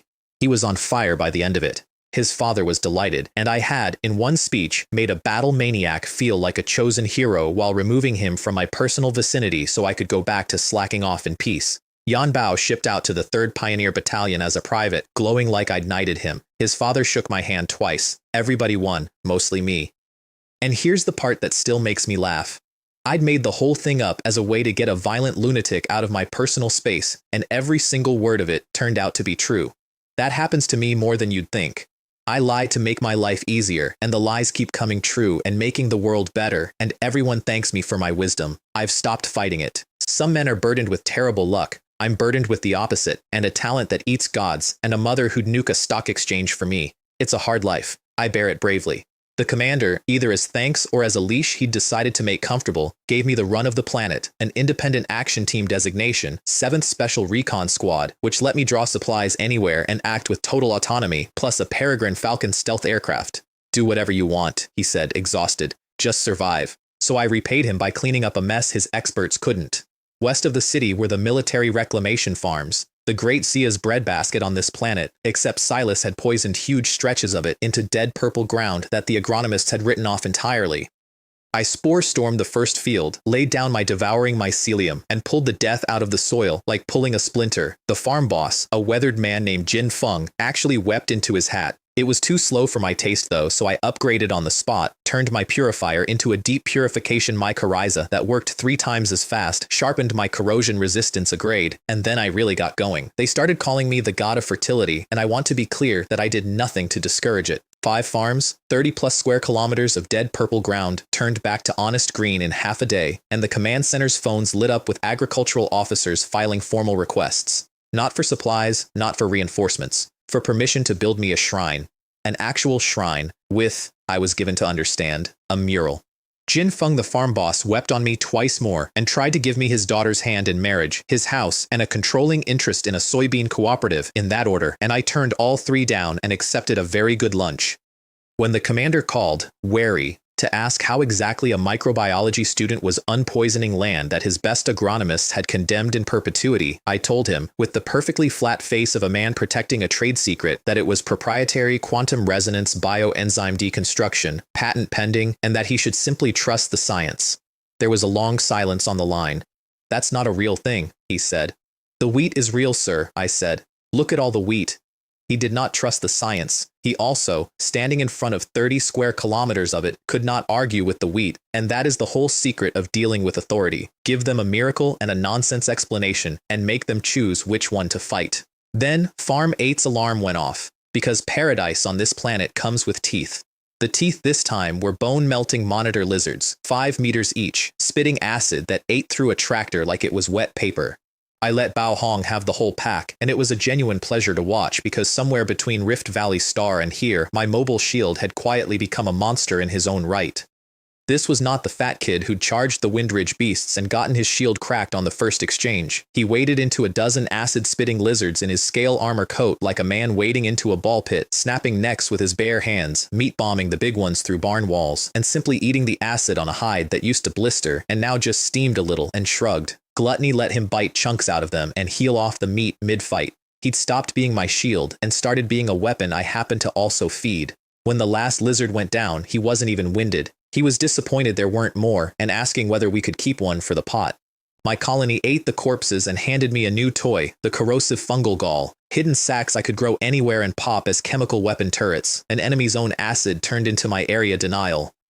And that gave me an idea for the next day's work, which was less work and more war crime committed with mushrooms. We took the stealth aircraft behind lighthouse lines, nanosuits, shade cloaks, the full sneak kit, and perched in an iron spine tree overlooking a lighthouse outpost designated A13, where the discipline was exactly as loose as you'd hope. Soldiers wandering off post, nobody watching the tree line. 2 of them, Finn and Rory by their chatter, were foraging the woods for a squad barbecue. So I grew them some mushrooms, big, plump, gorgeous ones, disguised down to the last frill as premium gourmet matsutake, planted right in their path, except every one of them was a dust-cleansing laxative or a floating life hallucinogen wearing a fancy hat. Finn and Rory could not believe their luck. They filled 2 whole bags for the entire outpost's cookout. Bao Hong, watching them harvest my payload with tears of joy in their eyes, whispered, "Godfather, that's evil." I patted his shoulder. "The real show," I said, "hasn't even started." He wasn't wrong. For the record, it was evil. But I want to enter into evidence the exact scale of what these people were doing on this planet, poisoning our farmland, rotting our water, growing dead men into soldiers by the batch, and then I want you to weigh that against the crime of some mushrooms in a soup. I did the weighing, the mushrooms won. There's a version of me, in some kinder universe, who fights this war with strongly worded diplomatic notes. In this universe, the enemy builds an army out of corpses, and I give their lunch a laxative, and I sleep like a baby, because the man who insists on being the bigger person against people like this usually ends up the smaller pile of ash. Finn and Rory hauled 2 bulging bags of gourmet death back to their outpost, arguing happily about marinades. I settled deeper into my branch and waited for dinner service. The barbecue was a triumph. Within the hour, the entire A13 outpost had discovered, as one, the true meaning of the dust-cleansing mushrooms flavor text, and the base collapsed into a synchronized sprint for facilities that did not have nearly enough stalls. Bao Hong provided live commentary in a hushed sportscaster voice from the tree.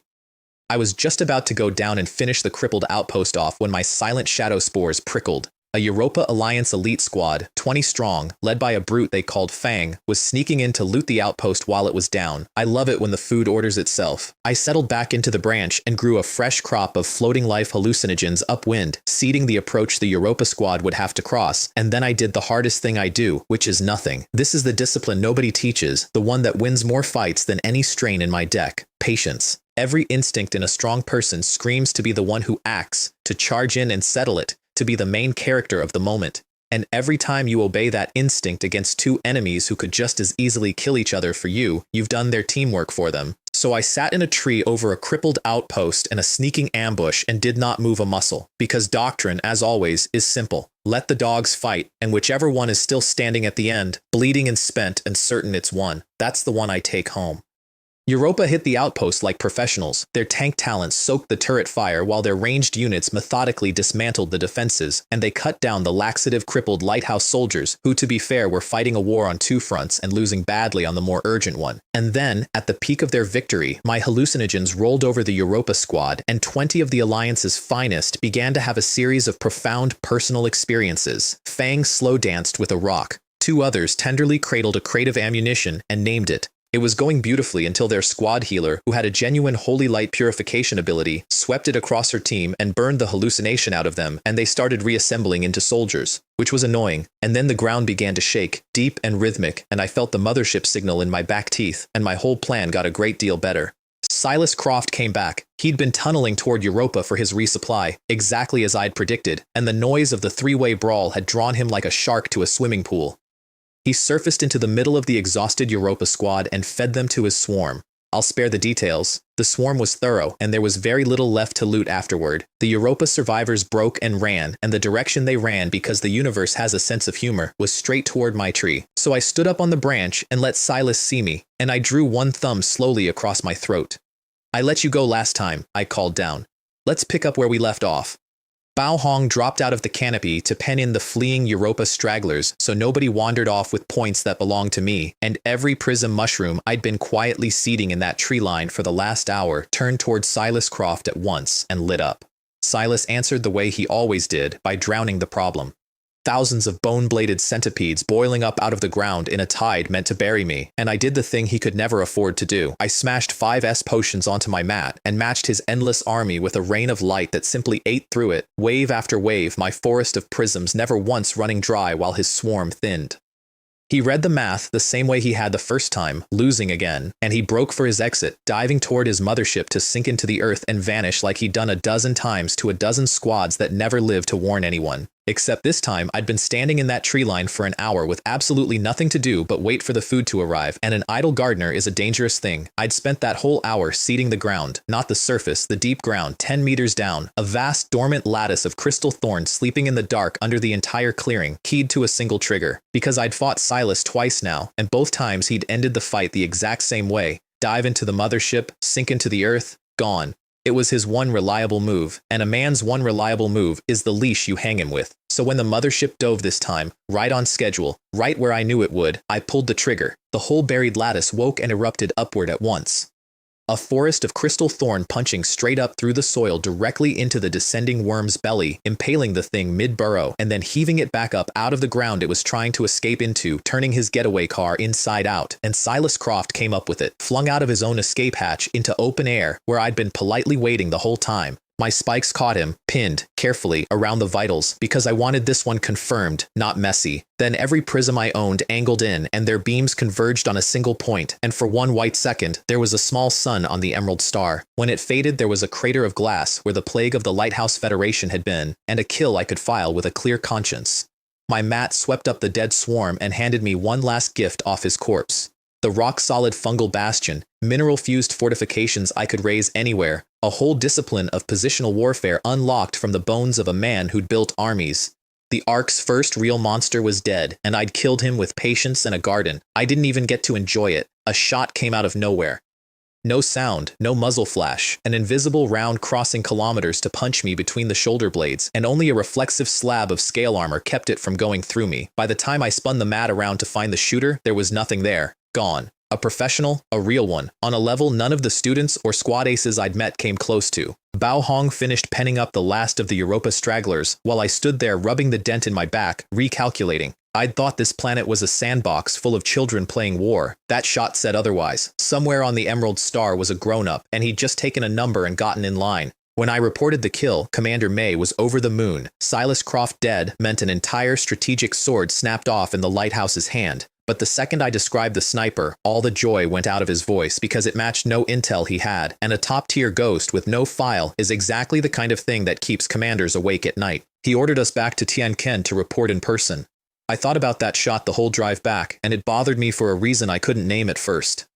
Every enemy I'd fought on this planet so far had a tell, a rhythm, an arrogance, a production cooldown, a talent I could read once I saw it work. The sniper had none. He'd taken his shot, missed by the thickness of a shield he had no way of knowing I could raise, and simply left. No follow-up, no signature, no ego. That's not a student playing war for points. That's a professional doing reconnaissance, and reconnaissance means someone, somewhere, considered me a target worth studying before killing. I'd walked onto the Emerald Star thinking it was a schoolyard with weapons, a sandbox full of gifted children whacking each other for medals. That one silent bullet told me the truth. The children were the shallow end, and I just felt my feet leave the bottom. The sandbox had a deep end after all, and something in it had already started swimming toward me. Back in Tianquan, I reframed my unauthorized cross-border raid on a lighthouse outpost as a bold defense of Great Xia's sovereignty, and Commander May, watching the video of a dead Silas Croft, was too happy to argue the paperwork. Then he tried to send me home. Mission accomplished, threat eliminated, go back to Blue Star and be a rich college kid. I refused, and I had the perfect excuse ready. Someone had put a bullet in my back, and a Great Xia soldier does not leave an enemy of that caliber roaming free. The real reason was that the Emerald Star was the best open-world sandbox I'd ever been handed, and I wasn't leaving until I'd eaten all of it. May caved and gave me 3 rules. Report before acting, don't provoke the lighthouse, don't provoke Europa. And I agreed to all 3 while privately filing each one under aspirational.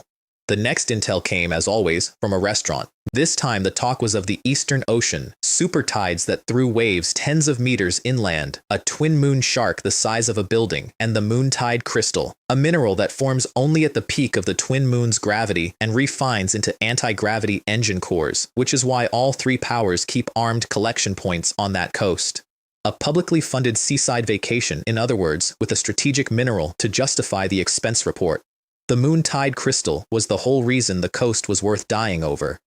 It only forms in the few hours when both of the Emerald Star's moons drag the tide to its absolute peak, precipitating out of the supercharged water in that one narrow window. Refined, it makes the cores of anti-gravity engines, which is to say, it makes ships fly, which is to say, whoever controls this beach controls a piece of everyone else's navy. So all 3 powers keep armed collection platforms bobbing just past the surf line, glaring at each other, waiting for the tide to drop and expose the beds, none of them quite willing to fire the first shot over it. It's a standoff held together entirely by the fact that starting a fight in a super tide zone tends to kill everyone equally. I looked at that arrangement, a fragile, heavily armed, deeply nervous 3-way truce over a beach, and saw, the way I always do, an unstable situation that would be so much more interesting with me in it. What I didn't know was that far away in Freeport, the lighthouse capital, a commander named Alaric Stone was watching the same footage of Silas's death that had made May so happy, and it was not making him happy.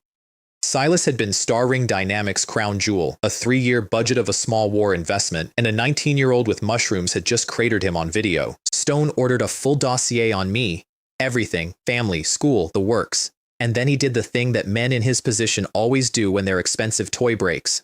Instead of asking whether building living weapons was a mistake, he screamed at his chief scientist to build a better one, faster, cost be damned. Something about a stable host this time. A main vessel that could hold Silas's chaos without the flaws. His scientist, a quiet man Stone thought of as an employee, and who was in fact something else entirely, agreed that yes, the timeline could be accelerated, and yes, it would be his finest work, and did not mention which of the 2 of them the finest work was actually for. I'd broken one of their toys. In a lab I hadn't found yet, they'd already started building the one that would eat them all. The coast was a spectacle.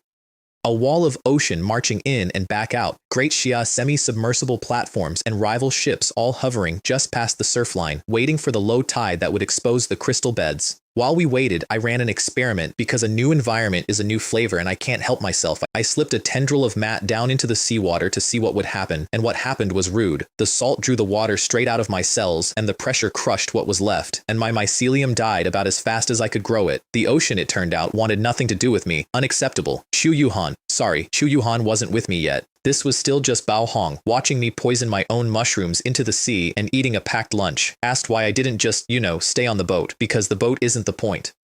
I poured potions into the dying mat and forced it to keep trying, the same brutal way I'd forced it to survive Rift Valley Star's crushing gravity. No pain, no evolution, that's the whole law of my cheat. And I felt the colony stop dying and start problem solving, hunting through its own genes for an answer to salt and pressure it didn't have yet but was absolutely going to invent. Then a Europa Alliance fleet came knifing straight into Great Xiao waters, all innocents, citing freedom of navigation and the high seas, which is the thing large fleets say right before they take something that isn't theirs. Their flagship was the Victory Goddess, and their ace was a woman they called the Siren, Lyra, an S-rank water talent, and she stood on the prow and raised the sea itself into towering walls to shove the Great Xia fleet back off the crystal beds. And right about then, my colony finished solving the ocean. A water-repellent bacterial membrane bloomed into being across the whole mat, and suddenly the sea wasn't a hazard, it was a highway, a brand new hunting ground opening up under 10,000 tons of enemy flagship. I threaded spores down through the water, gathered them beneath the Victory Goddess, and gave the ship one good invisible shove from below. The flagship lurched like it had hit a reef in open water, and Lyra, mid-incantation, went face first into her own deck. On the bridge, her officers scrambled every sensor they had and found exactly nothing. No submarine, no torpedo, no attacker, just an ocean that had apparently decided to slap their admiral. From the cloaked aircraft overhead, I keyed the radio just long enough to say, pleasantly, just returning the greeting, and cut it before they could triangulate. While Lyra was still climbing off her deck, my mat was already inside her fleet. Water adapted now, invisible to every instrument they owned, it slid up into the hulls of all 5 Europa warships and started quietly eating them from the inside. Power conduits, weapon feeds, steering linkages digested one by one while the crews stood at battle stations wondering why their consoles were going dark.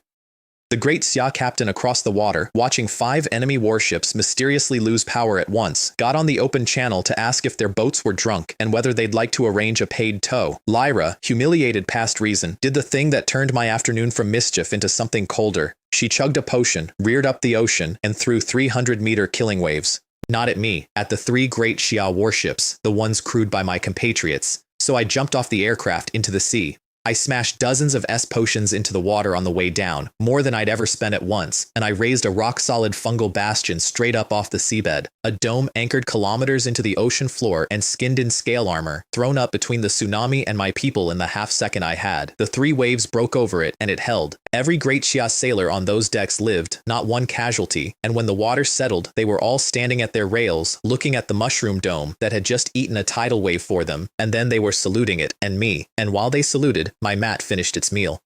All 5 Europa warships gave out at once and folded into dead steel coffins, dumping their crews into the sea, where the twin moon sharks had been circling the whole time waiting for exactly this. The Great Xia gunners put down the sharks and pulled the surviving Europa sailors out of the water as prisoners of war. Clean sweep. A 5-ship fleet turned into a POW manifest by a college kid doing marine adaptation research. Captain Wu Jiang shook my hand, and with a straight face I admired, entered the whole thing into the record as a lawful capture of enemy combatants who'd violated Great Xia waters. Commander Mei, reading a report in which my seaside vacation had somehow annihilated an entire Europa fleet, ordered Wu Jiang to detain me, the second time I'd been formally escorted anywhere that month. And Guo Sun, who by now had the weary fondness of a man assigned to babysit a natural disaster, came to fetch me. Mei threw a teacup when I arrived. But my defense actually held up. They were all enemies, every one of them in Great Xia waters uninvited, and besides, I needed to keep making noise across this planet if I wanted that ghost sniper to show his face and take a shot at me again. Mei stopped mid-rage because it was, annoyingly, good strategy, and instead of shipping me home he gave me a real assignment, a strategic one. The Weeping Swamp, a fog-drowned wound to the west, choked with hallucinogenic spores, the guerrilla stronghold of the planet's natives, the core people, and the single biggest obstacle to the Great Xia's expansion. He needed it cracked. He thought he was handing me a punishment posting. I heard an untouched alien wetland the size of a country, packed wall to wall with things nothing has ever eaten, and I accepted the mission with enormous, suspicious enthusiasm. Meanwhile, May took the news of Silas's death and my fresh pile of Europa prisoners and played both like cards, squeezing a fat ransom and a stack of concessions out of Europa's commander Caspian with their captured siren at the top of the bill. The staging ground for the swamp was Outpost Number 13, a boomtown of pioneers and researchers and treasure hunters crowded up against a horizon that looked like a wound in the world. A low gray fog sitting on rotting water as far as you could see. Bao Hong and I look like exactly what we are, a couple of college kids, so the hard cases at the gate gave us the standard mockery, right up until I flashed the Independent Action Team credential and watched every sentry in earshot snap to a salute. That never gets old. Then we walked into the weeping swamp, and where everyone else smelled rot and hallucinogen and death, I smelled a buffet with no closing time. My mat spread out and started eating the pollution and the psi plants and streaming evolution points. And better than points, it drank in the information of every toxin it touched, learning the swamp's own poisons well enough to build my own. The swamp objected. Phantom swamp newts, car-sized and mean, came out of the muck, and Bao Hong waded in to handle them, and caught a faceful of hallucinogen spores doing it. The antidotes did nothing, because it wasn't a chemical, it was a signal straight into his head, and my mobile shield abruptly began narrating a much better reality than the one we were in. "Godfather," he breathed, staring at the sky with tears of wonder. "It's raining gold, and there's little people, in floral dresses, dancing around you in a circle. You're so pretty, Godfather." I let him enjoy it for about 4 seconds and then cocooned the giggling giant in a ball of mycelium to keep him from wandering into a bog because I could not take that man anywhere. He kept narrating from inside the cocoon, muffled and delighted. "The little people say you have a very kind aura, Godfather. They're doing a dance about your generosity now." While I dealt with the actual phantom swamp newts, he'd stopped fighting the moment the spores hit him. Car-sized, slick, all teeth and tail, and genuinely dangerous to anyone standing in ankle-deep hallucinogen water without an insulated mind. I put them down with crystal spikes and made a note that I could not keep operating in a fog that turned my only muscle into a life coach for imaginary fairies. The swamp had a weapon my whole kit had no answer for yet, and it had just taken my best soldier off the board with pollen. That was unacceptable, and unacceptable for me has only ever meant one thing. I was going to eat the problem until I understood it well enough to build the cure. I needed a real answer to the fog, so I grew a whole field of mycelium, a little wheat farm of it, purely to sample the airborne spores at scale, and my colony reverse-engineered them into something new, the Spirit Awakening Mushroom. Eat one, and for an hour your mind wears armor. Hallucination, charm, mental shock, all of it just slides off. I force-fed 2 to the cocooned Bao Hong, and he came back to reality mid-sentence about my floral dancers and spent the next several minutes wishing very hard that he hadn't. 360 degrees of social death, he mumbled. "You have to eat it too now, for balance." I told him I hadn't been the one describing my own kind aura to a crowd of imaginary fairies, so no, I did not have to eat anything for balance. He sulked about that for a solid kilometer of swamp. It's important, in a squad, that everyone has a role. Mine is winning. His is morale, snacks, and being the designated victim of the day's most embarrassing anecdote. He fills that role with a whole heart, and I love him, and I will absolutely be telling the fairy story at his wedding. Then, at the edge of my little farm, I found footprints, webbed, three-toed, the core. And one of their scouts, I realized, had already found the patch of swamp my mat had cleaned. A dead silent circle of purified soil in a place that had been alive with rot for 10,000 years, and had gone sprinting back to his tribe screaming about blasphemy and visitors from the sky. The tribe's answer was a 10-man core scout squad, and I want to be fair to them because they were good. Genuinely good. The best natural guerrillas I'd met on any planet. They fought the way the swamp fights, and they were the swamp. They controlled the vines to snare our feet. They whispered to the fog, and it thickened where we needed to see. They called shaman-commanded beasts up out of the muck on either flank in a pincer that would have closed on a normal squad and drowned it. They called it the Wrath of Nature, and against 999 enemies out of 1,000, the Wrath of Nature works, because those enemies need the ground under them to be neutral. They need the terrain to be terrain. It's a genuinely elegant style built over 10,000 years, and it has exactly one blind spot, which is me. I don't fight on the terrain. I don't fight around the terrain. I am the terrain, or I will be within about 4 seconds of arriving, and a man who makes the ground cannot be ambushed by it. I raised a rock-solid fungal bastion up out of the muck into a maze, walls between them and the living swamp, severing the link their whole style depends on, splitting 10 warriors into 10 lonely men in 10 kill alleys. Bao Hong meat-bombed their leader through a wall, my spikes closed the rest, and it was over in under 5 minutes with every trace devoured. But deep in the heart of the swamp, an old core shaman felt 10 little soul flames wink out at once and turned his blind face toward us and swore on his gods to purge the blasphemous plague defiling the Holy Land. I was making enemies on this planet faster than I could eat them, and I was eating pretty fast. Then the ghost came back. The same silent, sourceless shot that had dented my back at the coast, crossing kilometers of fog to find me. And this time I was ready, scale armor already up. And this time I didn't lose him. Because a sniper's stealth cloak beats eyes and beats instruments, and this ghost's cloak was the best I'd ever seen. It fooled thermal, it fooled psionic sensing, it fooled the naked eye at 10 meters. What it did not beat, could not possibly beat, was the one sense he didn't know I had. He was walking on me. The entire weeping swamp had been my colony for hours. Every meter of mud and root and standing water was a nerve, and a man moving across a nervous system does not need to be seen to be felt. So I stopped hunting him with my eyes and started hunting him with my skin. I blanketed the swamp in a crystal spike forest and turned every single spike into a nerve ending. Thousands of them, a field of sensation, and I went still and just felt the fog. For a long minute there was nothing, because he was good, he moved like smoke. Then, somewhere off to my left, the pressure of a single careful boot brushed one spike out of thousands, the lightest touch, a professional's tread, and I had him, pinned his exact tree, pinned the branch, pinned the angle of his next shot before he took it. Bao Hong meat bombed the trunk out from under him, and when he hit the ground I was already there, and I shattered his fancy armored plating with my bare mycelium-wrapped hands. He was good, genuinely, professionally good, a different league from anyone else on this rock. But he'd built his whole career on not being seen, and I'd taken that away, and without it he was just a man in a broken suit at the bottom of my swamp. His name, or his designation, was Shade. The Lighthouse Federation's top assassin, the ghost who'd been observing Silas Croft and had promoted himself to hunting me the moment I killed his subject.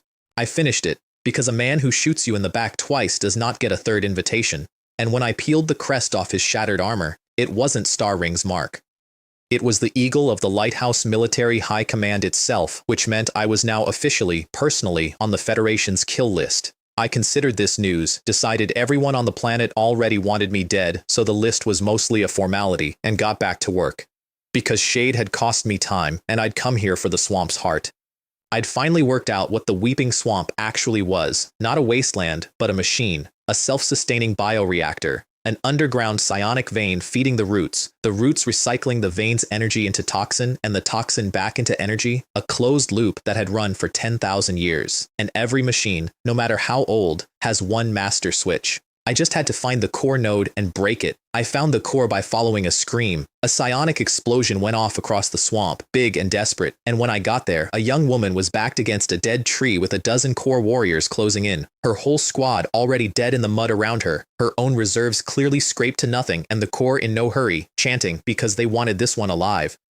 A sacrifice, they were saying, for some lord they called the Storm Speaker. She was still on her feet. That's the thing I noticed first and respected most. 8 dead teammates around her and her power gone, and she was still up, still had her hands raised, still making the dozen of them earn it. So I brought down a prism ray rain and turned the entire core circle to ash in about a second and a half, and then, because I'd had a long day and I'm not a nice person, I did not help her up. I stood on the far side of a ring of smoking craters where a war party used to be, put my hands in my pockets and said, "You're welcome." She stared at me, then she stared at the craters. Then, being a scientist even at the bottom of her worst day, she stared at the craters again and started, visibly, taking notes. Her name was Chu Yuhan, a third year from Kaiyang Academy studying life sciences, and I carried her out of that swamp along with the bodies of her 8 dead teammates, because I don't leave our people in the mud, not the living and not the dead.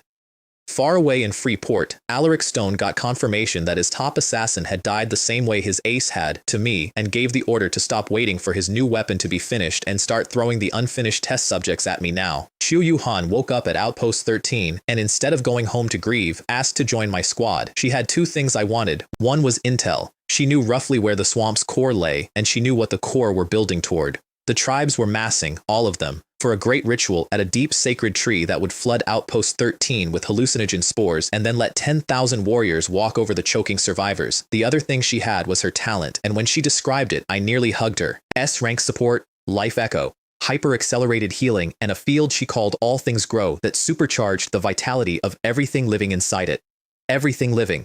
Including, it turned out when I tested it, a fungal colony. Every other ace on this planet had a talent that did nothing for me. Chu Yuhan had walked out of a massacre carrying the one support ability in human space that made my mushrooms grow faster. I accepted her on the spot, kitted her out head to toe in 10,000 stars gear until she stopped being able to form words, and watched her slowly work out that the 2 scruffy kids who'd saved her were Yao Guang freshmen and the national top scholar. She took it well, considering. We went back into the swamp as three. I handed out spirit awakening mushrooms, and Chu Yuhan, being a scientist, held hers up to the light and delivered a small lecture on the inadvisability of eating an unidentified fungus handed to you by a stranger in a poison swamp. And then she ate it because the alternative was hallucinating, and then she spent a while marveling at the neurology of it. When she switched her all things grow field on over my mat, my growth and conversion jumped by half, instantly, and she promised it would climb higher once she advanced a realm. I had a proper squad now, a wall, a battery, and me, and we drove deeper toward the core. And that's where we met the first of Alaric Stone's early birthday presents. 3 humans standing in the fog, stiff and blank-eyed, herding a horde of insects ahead of them, and something about the way they stood was deeply, specifically wrong. They weren't herding the insects, they were part of them. The 3 blank-eyed figures were people once. Lighthouse test subjects, fused with the genes they'd stripped out of Silas Croft's corpse, grown bone blades out of their forearms and acid behind their teeth, and nothing at all behind their eyes. Chu Yuhan went white. She understood before I said it that the lighthouse had figured out how to take a dead man's talent off the shelf and install it in living people by the batch. Bao Hong planted himself in front of Chu Yuhan and took the 3 modified humans head-on, tanking bone blades on his scale armor hide while I turned my spikes on the insect horde and mulched it. He killed one, ducked a jet of acid, and meat-bombed a second through a tree, and it was an ugly fight, because there's nothing clean about putting down a weapon that used to be a person. I didn't make a single joke through it, some things you don't undercut. I devoured one of the fallen subjects carefully, and my colony read the whole grim recipe out of the genes. Mass production, standardized, an assembly line of Silas Thorns wearing stolen faces. Forbidden weapons, the kind of thing that gets a nation dragged in front of an interstellar tribunal. So I mineral coffined 2 of the bodies intact as evidence and buried them where I could find them again. And a Europa spy called Shadow Serpent, who'd been slinking through the fog filming all of it, got greedy and crept in to dig up my evidence for himself, right into the spike trap I'd left waiting on the coffin. I let him transmit his footage home first, on purpose, before it closed on him. Let Europa see exactly what the lighthouse was building, and let both of them understand that everything they did in this swamp I saw, and anyone who touched my things faced endless retaliation. Chu Yuhan watched me arrange all of it, the bait, the evidence, the deterrent, and I felt her quietly delete the word lazy from whatever file she'd been keeping on me. Then the wind shifted, and the spore concentration in the air began sliding toward Outpost 13, and I knew we were out of time. The ritual had started. The sacred tree was 100 meters of gray deadwood weeping clouds of hallucinogen into the sky, ringed by thousands of masked core warriors and their beasts and a chanting circle of shamans driving the whole thing toward its climax. Enough spore, aimed at Outpost 13, to drop every soldier and researcher and treasure hunter in that boomtown where they stood and let the tribes walk in over the top of them. And back in Tianquan City, Commander Mei, who could not raise me on any channel, made a commander's decision. He powered up the Candle Dragon, a strategic railgun built to erase a region, aimed it at the Weeping Swamp, and started a 15-minute clock. If the ritual's energy didn't drop before it ran out, he was going to purify the entire swamp, the core, the tree, Outpost 13's threat, and the 3 of us standing in the middle of it, off the map. So we did the only thing there was time to do.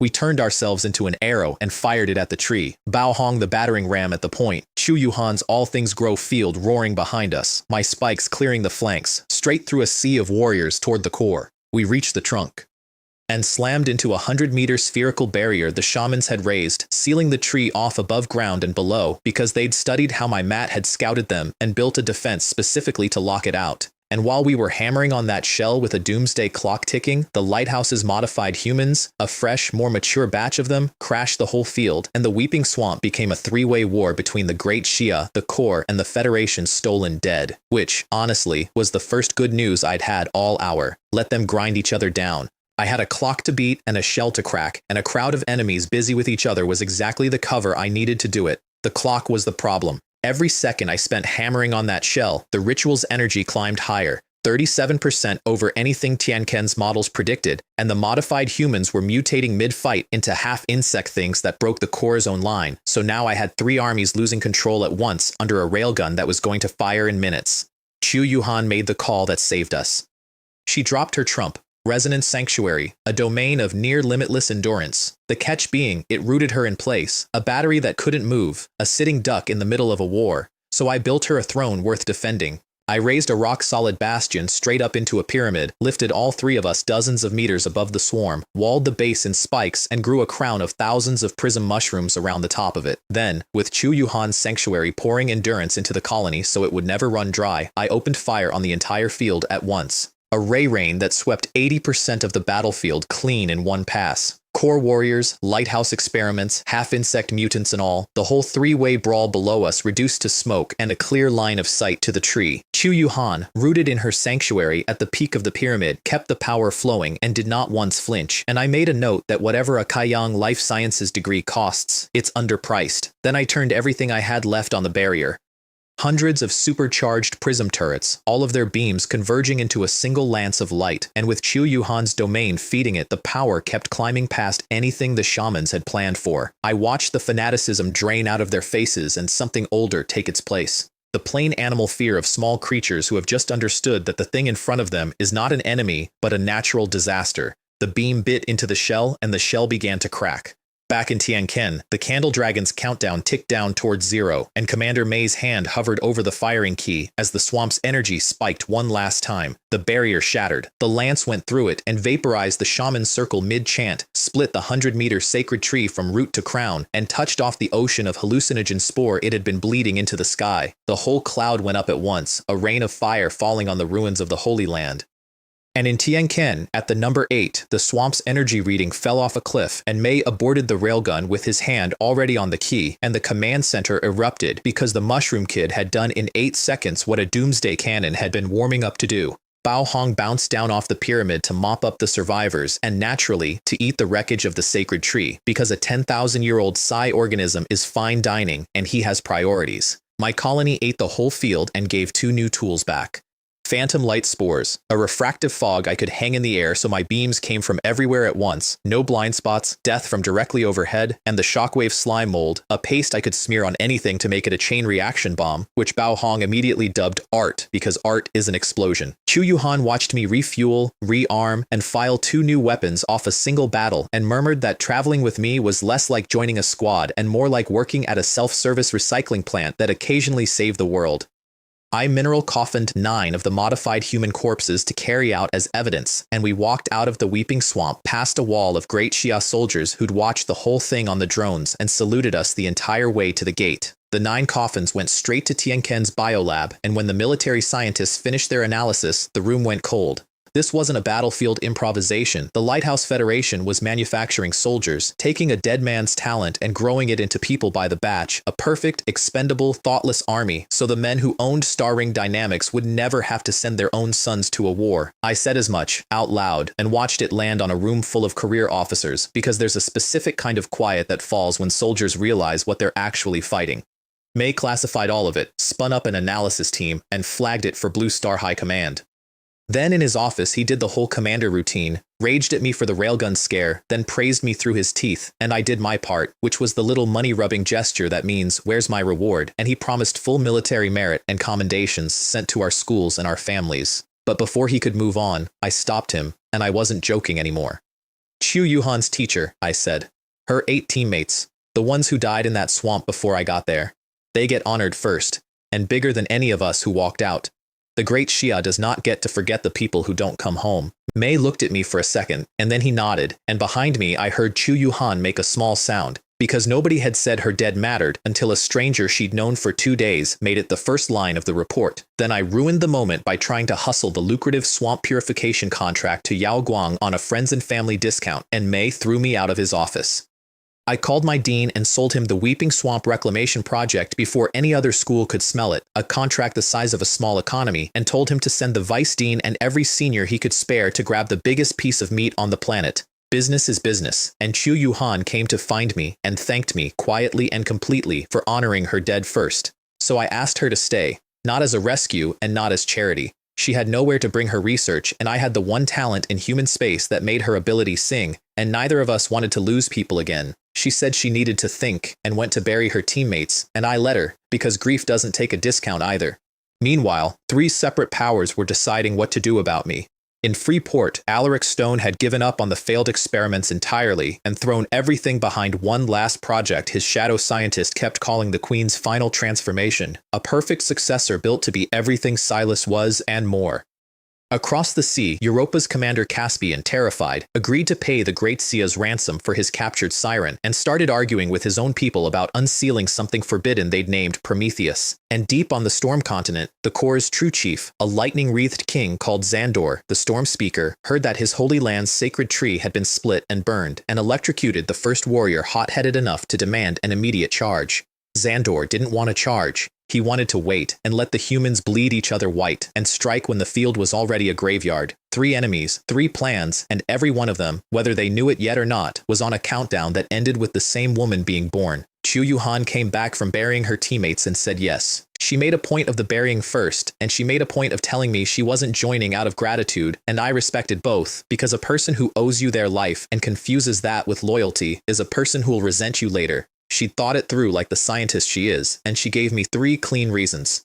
1. My colony was the single most valuable research subject alive in human space, and she was not going to walk away from the discovery of her career because it happened to have adopted a fat man and a mouth. 2. My squad was going to get itself killed without a real support. Mathematically, it was only a question of which fight, and she'd rather be the reason we didn't. And 3, this one she said quieter. She'd sat safe at a base once while a support with actual skill might have kept 8 people breathing, and she was never doing that again. Then she added a 4th she pretended was a joke. Also, I want to learn to see the world the way you apparently see it, which, as far as I can tell, is as a very long menu of things that simply haven't been eaten yet.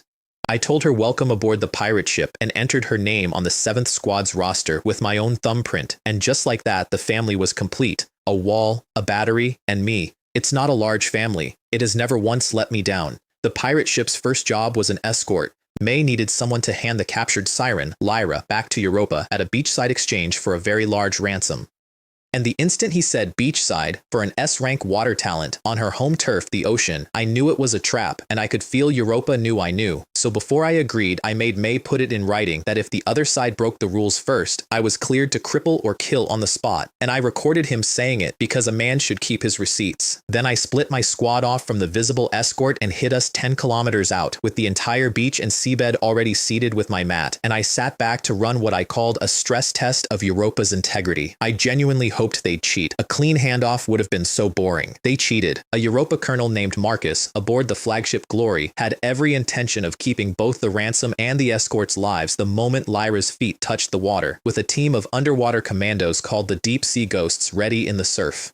Lyra, who by now was so afraid of me that she could feel me watching, begged him internally not to do it. And Marcus gave the order anyway. Do it. Leave no one alive. He fired. Nothing happened because I'd already eaten the ship out from under him.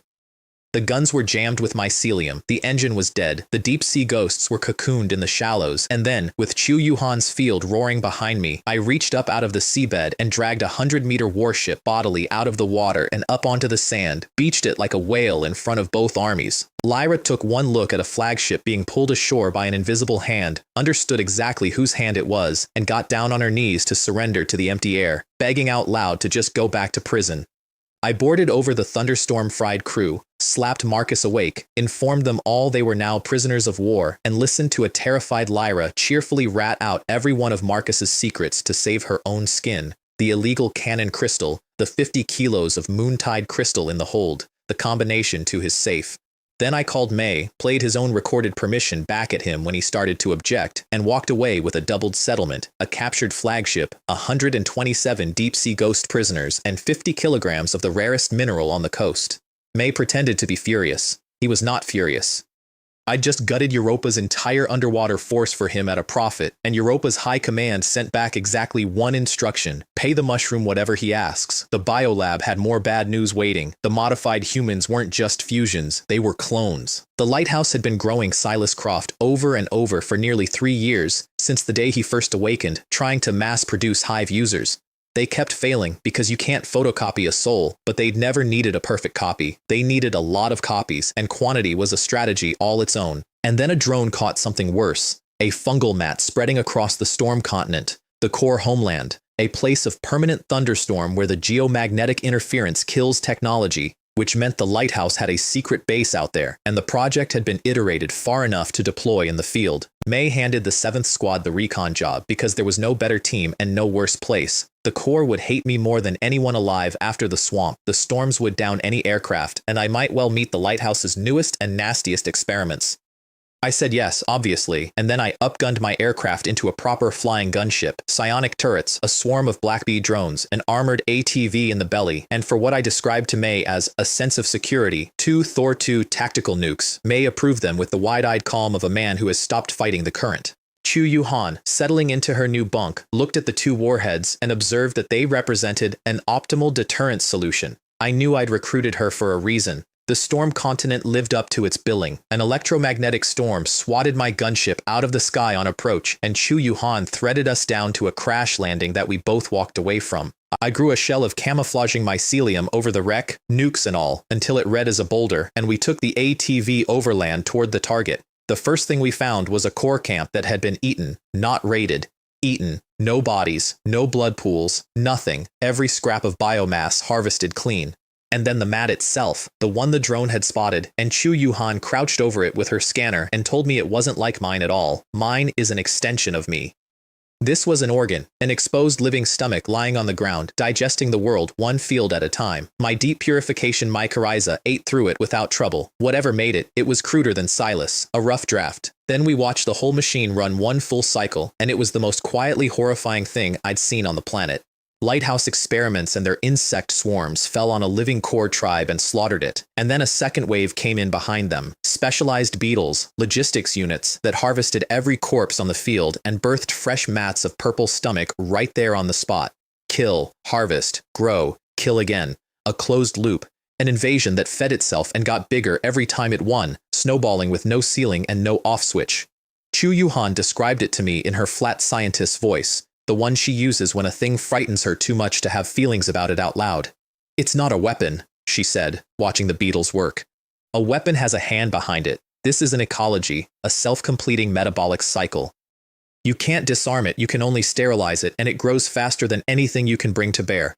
And then she stopped and looked at me and didn't say the rest because she didn't have to. I devour, I grow, I convert whatever I kill into more of myself, and I stack it forever, with no cap the universe has shown me yet. What was crawling across the storm continent in front of us was the exact same engine I carry around inside my chest, with the one part removed that keeps mine from doing this. The part that wants to go home and get yelled at by my mother, the part that fed a fat kid extra chicken legs and honored a woman's dead teammates first. Take the person out of the thing I am, leave only the appetite, and you get this. A tidy purple stomach the size of a continent, eating the world in alphabetical order. I did not enjoy the comparison. I filed it somewhere dark and got back to work. I sent my silent shadow spores to follow the beetles home, and they led me to a fissure in a mountainside, a base. And something inside that base noticed me noticing it. A voice I couldn't place brushed across my mind, amused, unhurried. A mouse in the kitchen. How perfect.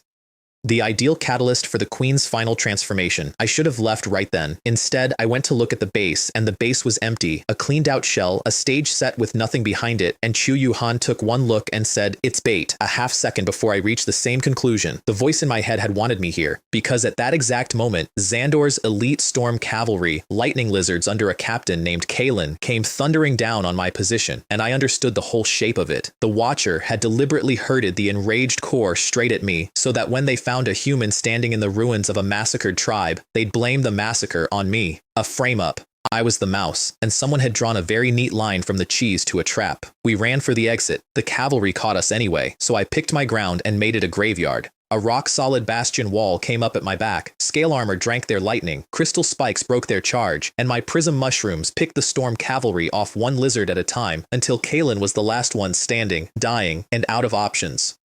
And with his last breath, he did the one thing that made my day genuinely worse. He triggered the Corps' supreme war totem, a pillar of lightning that called not a tribe, not a warband, but the entire race to a final death war against the blasphemer. I watched a summons go out across a whole continent with my name on it and just sighed. Well, I told Chu Yu-han, at least now I don't have to find them one at a time. And then the real thing woke up, and everything I'd fought on this planet turned out to be the warm-up act. The voice in my head had a body now. The Queen. Not a talent user, not an experiment.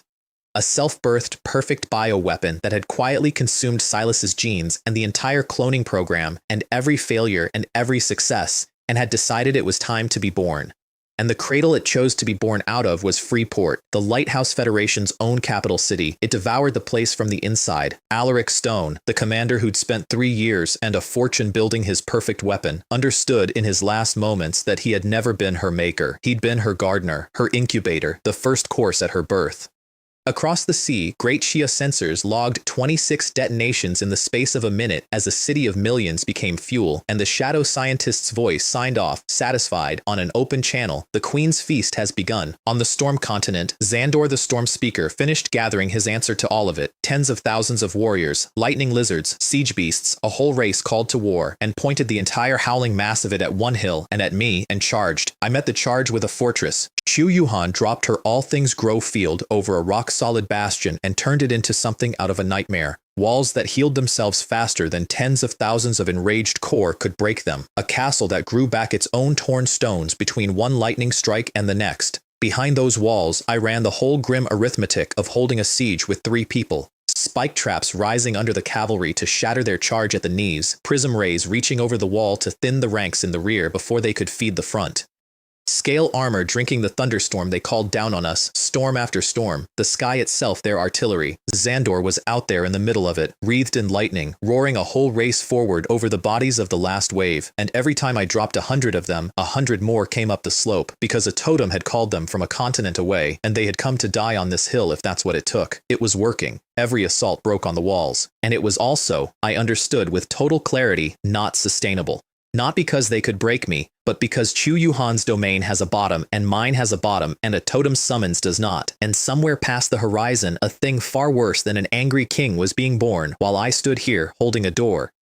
Back in Tianquan, Mei watched Freeport vanish off the map and realized he had a hero stuck on the wrong continent behind a wall of storm that killed every radio, and he made a decision that told me everything about the man. He had Pioneer 3 missiles stripped of their warheads and refitted as signal beacons and fired them across an ocean at the storm continent because, he said, one man's life was worth more than any missile in his inventory. One of them got through. It came down out of the storm-black sky like a falling star, buried itself in the rock 50 meters off, and lit up. No warhead, no payload, just 4 words burning on its casing, fired across an entire ocean by a commander who'd rather waste a missile than lose a man.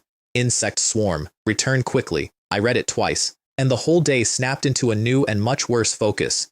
The storm continent had never been a base. It was a leash. The lighthouse, the Queen, had drawn me all the way out here and pinned me down with a continent of angry natives for the single purpose of keeping me away from home, while her swarm crossed the sea to hit the Great Sia's heartland with me too far away to stop it. I'd been played by a professional, and I was furious in the specific way you only get when the trap was elegant. Chu Yuhan's domain was spent, on cooldown, so I did the fastest ugly thing available. Packed a barrier-cracking volley with corrosive gall acid mortars and every prism I had left, and punched a hole straight through the shaman-shielded knot at the center of the core army, right where Xandor stood. The beam nearly took the Storm Speaker's head off. It left him charred and screaming and alive, roaring for pursuit as we peeled out in the ATV toward our buried gunship. One more enemy who'd remember me, added to a list that no longer fit on one page, and as we ran, I finally learned who the Queen actually was, and it was the cruelest joke on a planet full of them. Her name was Zephyr. She'd been a lighthouse ace once, one of their night owls, an assassin like the one I'd killed in the swamp, and the Federation had written her off, abandoned her out here on the storm continent to die, filed her under acceptable losses. She hadn't died. She'd become the perfect thing they were trying to build, and when she was born, she went home first, to Freeport, to the men who'd signed her death warrant, and she tore the heart out of Alaric Stone personally before she ate his city. "You speak of country," she'd said to him. "You, who abandoned me?" Then she turned every last monster in the ruins of the lighthouse capital to the east, toward the Great Sia, toward home, and started them marching. Mei saw it coming and moved his whole planet. He evacuated the Great Sia's western settlements, and when the swarm reached the spine-breaking mountains, it simply vanished off every sensor. Because Zephyr had loaded her army into the mothership worms and gone underground, tunneling beneath the range to surface behind the western outposts where nobody would be looking. Mei read the trick and answered it cold. Pull every living soldier back and leave the outposts behind as automated fire traps, every turret and mine and charge set to trigger on its own. "The men come home," he said. "The positions become a sea of fire." He was already grieving the ground he was about to burn. I was still fighting my way off the storm continent while all of that unfolded. The Corps threw everything they had left at us as we ran for the buried gunship. Thunder-winged dragons pouring off the cliffs, lightning coming up out of the ground, a whole enraged race trying to swat one aircraft out of their sky. I soloed the pursuit from the ground first, a Spike Hedgehog ATV and a screen of prism rays to buy Chu Yuhan the second she needed to claw the gunship back up into the storm, and then swung myself aboard on a cable of my own mycelium as it lifted, hanging off the belly of the thing and dropping crystal and light down into the mob, while Bao Hong worked the turrets and swore at the dragons in one long, unbroken stream. It was close. It was the kind of close where you don't feel the fear until an hour later, when your hands finally start shaking. We made it out. Not everyone did. At Outpost 13, in the middle of the evacuation, a mothership worm erupted straight up between the young soldiers and the transports that were supposed to carry them home. There was no time to redeploy, so the veterans went. The 7th Company went, men with 20 and 30 years of service. Men with families waiting on Blue Star. Men who had earned a seat on those transports more than anyone alive out there. They climbed into the manual turret towers instead, a post every soldier in that outpost knew was a place you do not come back from. And they held the line with their own hands while the kids got aboard and lifted clear. And when the last transport was up and the monsters came over the walls, they didn't retreat because there was nowhere left to retreat to that mattered more than this. They blew the 4 towers themselves, with themselves inside them, and took a piece of the swarm with them into the light, for the great Shia, never retreat. In the command center, every officer in the room came to their feet and saluted a screen full of fire. And I want to tell you that I had a joke ready, and I did not, because some things you do not touch, and the men of the 7th Company are one of them. I put it somewhere I keep things, and I flew home faster. Zephyr crushed the outpost's nameplate under one taloned foot, futile struggle of the weak, and sent her army deeper underground, aimed now at Tianquan City itself, and swatted the last spy drone out of the sky. In the command center, the truth finally landed on everyone at once. This was not another Silas. The Queen didn't command the swarm. She was the swarm, every monster in it an extension of one mind, and that mind was smarter and hungrier than anything the lighthouse had ever fielded. May got the civilians out. He turned away the lighthouse refugees begging at his gates, with a hardness I did not envy him. And he quietly called in an old favor from a general he called Old Meng, reinforcements, at a price. The price, it turned out, included Old Meng wanting to borrow the interesting little guy sometime soon, which was the first I heard that my reputation had climbed high enough for generals to trade me back and forth like a rare card. My gunship limped over the first defense line 200 kilometers west of Tianquan just as it broke. Great Shia engineers had sonic grenaded the ground to force the hidden worms up early. 7 motherships breached at once and vomited the swarm across the line. And then the thunder beasts came. 6 siege behemoths the size of buildings, artillery-proof, and they tore the defensive wall open like wet cardboard.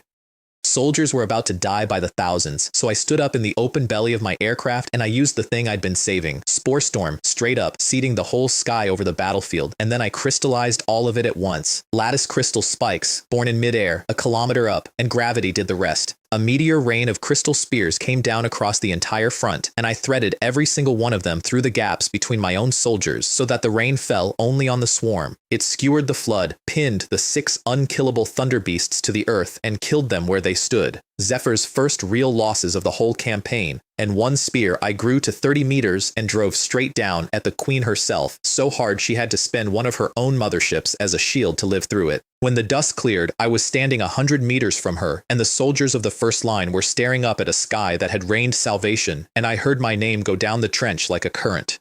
Zephyr looked at me the way you look at the only other person in the room who speaks your language. Everyone else on that field was livestock to her, or scenery. I was the first thing she'd met that was the same kind of thing she was.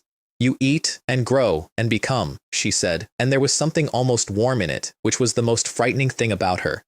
So do I. We're the only 2 real people on this whole dying rock. I told her I already had a partner and wasn't hiring, and she stopped being warm. She told me what she was because monsters always want the one person who understands to understand completely. The final product, the perfect vessel. Freeport hadn't been a massacre, it had been a birth, and the millions who died in it were just the yolk of her egg.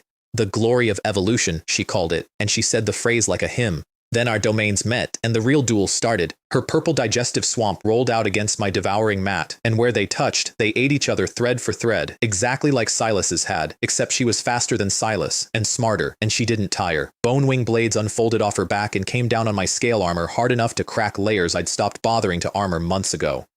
My crystal spikes punched into her and her hide closed over the holes like water. I gave ground. I actually gave ground on my feet, backpedaling for the first time since the Rock King Guardian. Because this was, and I want to be honest about it, a fight I could genuinely lose. Then Chu Yuhan's aircraft came screaming in low over the ridge with half the first line's fire chasing off her wings, and her all things grow field dropped over my colony like a second sun coming up, and the ground I'd been losing stopped losing. Meanwhile, far to the east, a superworm surfaced within 2 kilometers of Tianqin's walls, and Mei blew it up out of the ground and unleashed every gun in the city. And on defensive position 3, a private I'd shipped off to the army months ago opened up a battle aura that turned a whole terrified position into an immovable wall. Yan Bao, king of the army after all. I'd shipped him off to the infantry as a joke on myself, a way to get a battle-obsessed rival out of my personal space by telling him a flattering story about his own potential. And the flattering story had turned out to be true. His warlord aura, useless buffing 4 people, was a force of nature poured over 4,000. I heard later that his whole position simply stopped being able to feel fear, soldiers reloading with steady hands under a sky full of monsters, and Yan Bao himself out front splitting an artillery-proof armored horror clean down the middle with a broken army strike that a year ago he couldn't have landed. Every word of the career advice I'd given him purely to make him someone else's problem had come true on a battlefield that needed precisely it. I'd have been proud if I'd meant a single word of it. I was a little proud anyway. Then it got worse because Zephyr wasn't fighting one war. She hit Europa's Holy Shield Fortress at the same time, and Caspian started begging Mei for help across enemy lines, and Mei understood the real shape of her ambition. She didn't want to beat the Great Sia. She wanted the whole planet as her hive, every human on it, all 3 powers, folded into one endless body. And to keep her from taking the Europa corridor and coming around behind everyone, Mei made the hardest call of the campaign. He pulled 80% of the second line south to plug that gap, which cut the first line, and me off completely. No reinforcement, no retreat. He called to tell me himself, and I could hear how much it cost him. There's nothing to decide, I told him. Even if every one of us dies on this line, she does not get past it. That's not you abandoning us, Commander. That's you trusting us to hold.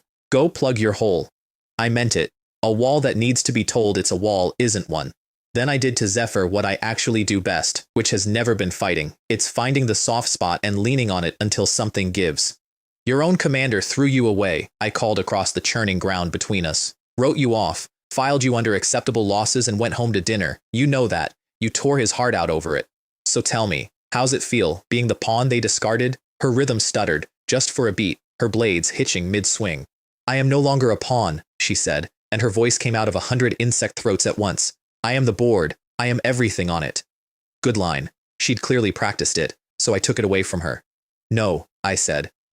You're a scared girl who got left in the dark and decided that if nobody would love her, she'd settle for everyone being afraid. You didn't evolve past being disposable, Zephyr. You just got bigger. You're still the thing they threw out. You just take up more room now. That one didn't stutter her. That one made her scream, because it was true, and the true ones always cost the most. Meanwhile, Mei's southbound core sprang a trap of its own. The raid worms tunneling toward the city got sonic grenaded up into open air and straight into an ambush. And the soldiers waiting for them included 3 faces I knew, Wu Wu, Gu Sun, Manhua. My rivals from the military training, shipped to this planet by General Tang, wearing great Xia uniforms now. Wu Wu running an upgraded floating cannon array he'd clearly built specifically to beat a certain mushroom. They took one look at the Western hero holding the impossible line and realized it was me, the kid who'd humiliated all of them, and something complicated crossed their faces before they turned their guns on the swarm. Rivals make the best allies. They already know exactly what you can do. Zephyr answered with her trump, and for a few minutes she was winning. She force-matured her 7 remaining motherships into 7 flesh cocoons and threw her entire swarm into the fire as a living shield around them, millions of monsters spending themselves purely to buy the cocoons the time to ripen, and our artillery couldn't chew through the wall of bodies fast enough. 3 of them hatched. Tyrant dragons, each one the size of a starship, flesh fortresses on legs, and they came up over the ridge already firing. Clouds of acid locust bombers pouring off their backs, whole sections of the first line's trenches going up in chemical fire, soldiers I'd just saved dying in front of me faster than I could shield them. Chu Yuhan's voice came tight over the comm, asking if I had an answer for that. It was the single most powerful thing I'd seen born on this planet, and it was purpose-built to end me, so I ended it first. I'd been seeding the sky the whole time we talked. Phantom light spores, thin and invisible, hung across the entire airspace of the battlefield, a fog that turned the very air into a lens, and now I lit up every prism mushroom I owned inside it at once. The beams didn't travel in straight lines anymore. They bent and split and reconverged and came from above and below and every angle at once. No blind spot anywhere on the field, no safe facing, no cover that cover meant anything to. A death matrix. It swept the acid locust cloud out of the sky in a single sweep, and then it found the 3 tyrant dragons and took them apart from the inside of the light before they finished their first pass. No charge up, no wind up, just 3 starship-sized fortresses coming apart into falling meat. And the soldiers of the first line, who had been dying 30 seconds earlier, stopped fighting for a moment just to look up at a sky full of bending fire, and then they looked at me, and I heard the word God go down the trench more than once, which is a genuinely uncomfortable amount of pressure to put on a 19-year-old, and it broke her. Not the beams, the math. Force maturing those cocoons had cost her, burned her own origin life to do it, and it had bought her armor at the price of speed. She was slower now, heavier, and she knew it, and I pushed on the crack one last time. The discarded pawn, I said, throwing everything away to prove she matters and dying slow anyway. They were right to leave you. She stopped being a strategist and became a wound. She charged me, all out, reckless, everything at once, which is exactly what I'd been waiting for. I bullfought her across the broken field, gave ground, let her overcommit, and when she was fully extended, a single high-frequency crystal spike came up out of the ground behind her and through her, and the Queen of the Emerald Star stopped. The monster sloughed off her as she fell. For 1 second, before the end, she wasn't a bioweapon or a hive or a weapon at all. Just Zephyr, a young woman the lighthouse had thrown away, finally still, finally nobody's tool. Freedom, she breathed, like it was the first honest thing she'd ever been given, and then she was gone. I didn't have a joke for her either. She'd been a monster, and she'd killed a great many of my people, and I would have killed her 100 times over to hold that line. And she'd also been a girl somebody decided was disposable, and both of those were true at once, and I let both of them be true. Then the soldiers of the first line started to cheer, because the queen was dead and they had lived, and for about 10 seconds it was over. It was not over. The sky went dark, not with cloud, with mass. A living biowarship the size of a city descended through the atmosphere, a thing that belonged to none of the 3 powers, a predator operating on a level above this entire war. It dropped 4 experiments more complete than anything I'd fought, G-series built to pin me in place. And while I was busy with them, an invisible thing, a recycler, slid down towards Zephyr's corpse to steal it, because the corpse was the prize. All of it.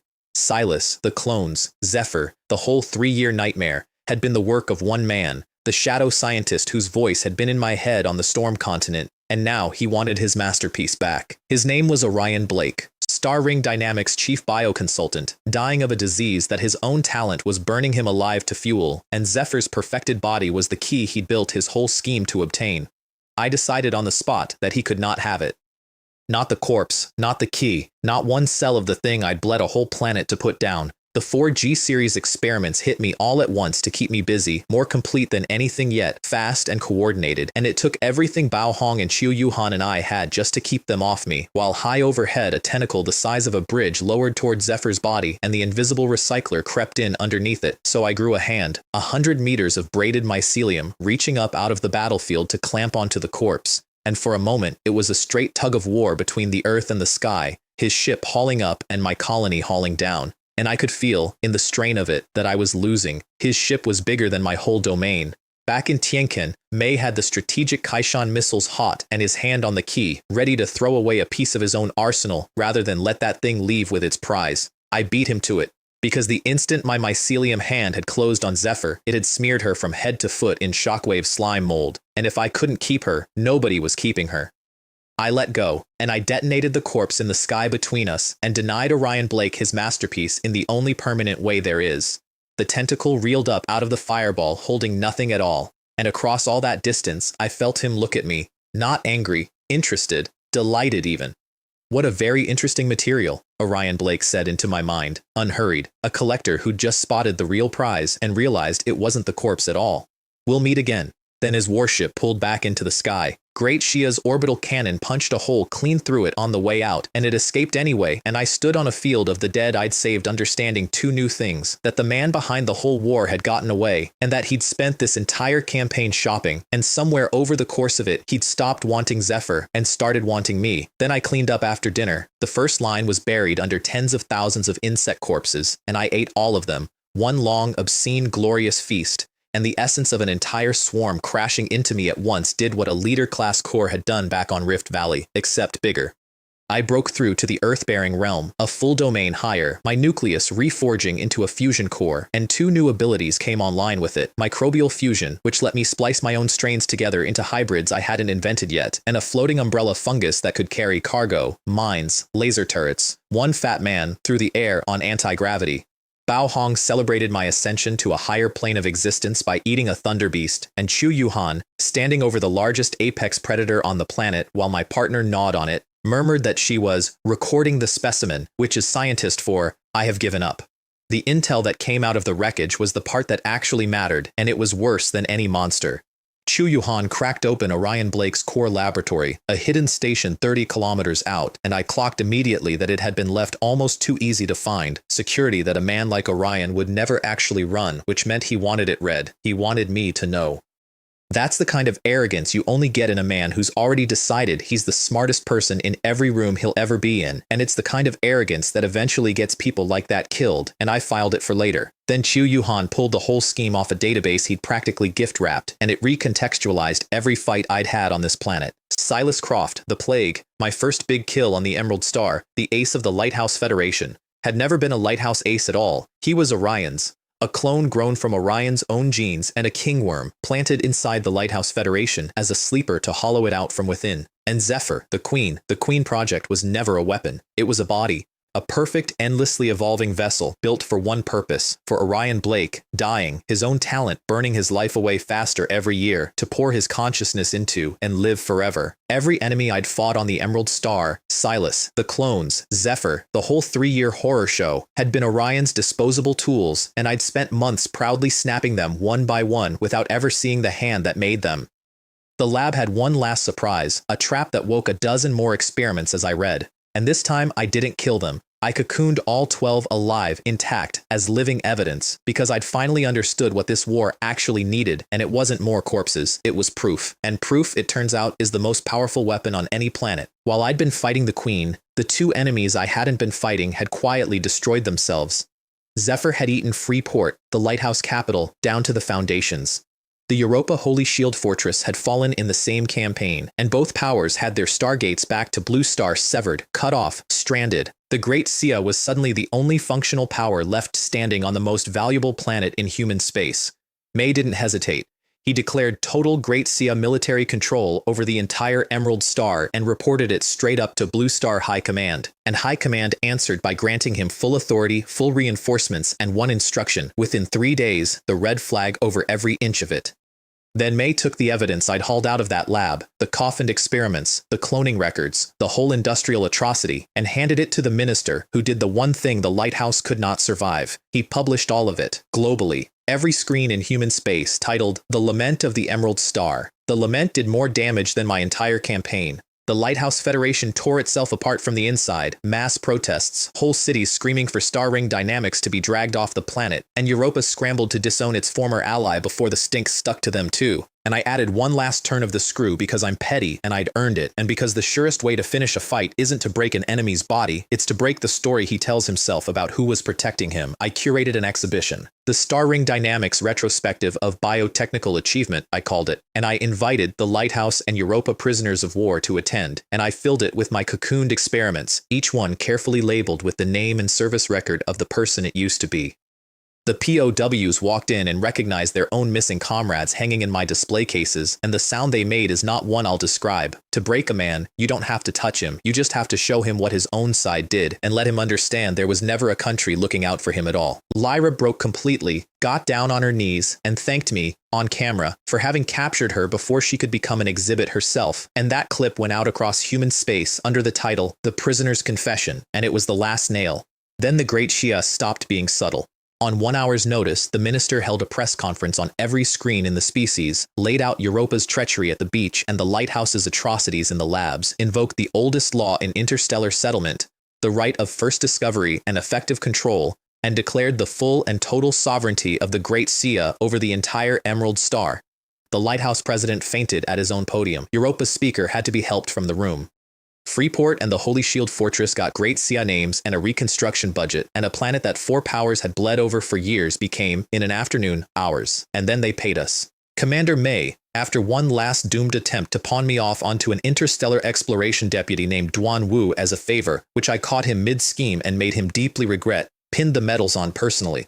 The 7th Squad, Pioneer Gold for me, Silver for Bao Hong and Chu Yuhan, 50 million in currency and 500,000 merit points each, and the thing I'd actually been angling for since the day I set foot on this rock. Reclassification as an independent special unit answering directly to command headquarters, authorized to draw resources and intelligence anywhere, and go where we liked, and do more or less whatever we wanted. A legally sanctioned open-world sandbox with my name on the deed. Yao Guang got its commendation, and so did Kai Yang. 2 runt academies of the 7-star constellation suddenly getting looked at very differently by everyone who'd spent a century laughing at the farmers. We went home to a hero's welcome, and I slipped out the side of it because standing on a stage getting cheered at was never the point. The point was the thing I'd told my mother the day she cried about her dragon going to live in a puddle. I'd brought the wood to a dying fire, and now the fire was a beacon you could see from orbit, and Yao Guang was written into the history of a war it won. 8 months ago, I stood in a school plaza holding a certificate that said F rank Mycelium Cultivator, while a boy with a subscription rank explained to a laughing crowd that my talent couldn't protect a single thing I owned. I have since then protected a fleet, a defense line, a squad, a school, and a planet. I have a gold medal that says I helped conquer a world, and it's got mushrooms in the metaphor whether they like it or not. I lasted about 3 days at home before I got bored, which my mother diagnosed instantly over the phone and yin-yanged me about mercilessly until I outcried her because that's our love language and I wouldn't trade it. And then Duan Wu, the man May had tried to hand me to, called with the next job, and for the first time since I woke up in this life, the briefing gave me pause. A planet called Xuanti Star, a plague they were calling the Grey Rust. It didn't eat flesh, it ate metal. Dissolved armor and ships and machines, passed clean through energy shields like they weren't there, and worse, it turned the machines it touched hostile before it killed them. My colony stirred when I read the file, the way it always does at a new flavor. But underneath the hunger, for the first time, there was something I didn't have a word for yet, because everything I'd ever met, I'd eventually eaten. And I had a quiet, cold suspicion that the Grey Rust might be the first thing in the universe that would try to eat me back and win. Orion Blake was still out there in the dark, patient, wanting me for his collection. And somewhere on a rusting planet, something that wasn't alive and couldn't be reasoned with was waiting to find out whether a man who devours everything had finally found the one thing he couldn't digest. I called Bao Hong and Chu Yuhan. Pack the non-metal gear, I said. We're going to go meet the one monster that scares me. Then I went to squeeze a new ship out of 2 different generals because a man about to walk into the one fight he isn't sure he wins should at least make someone else pay for the boat.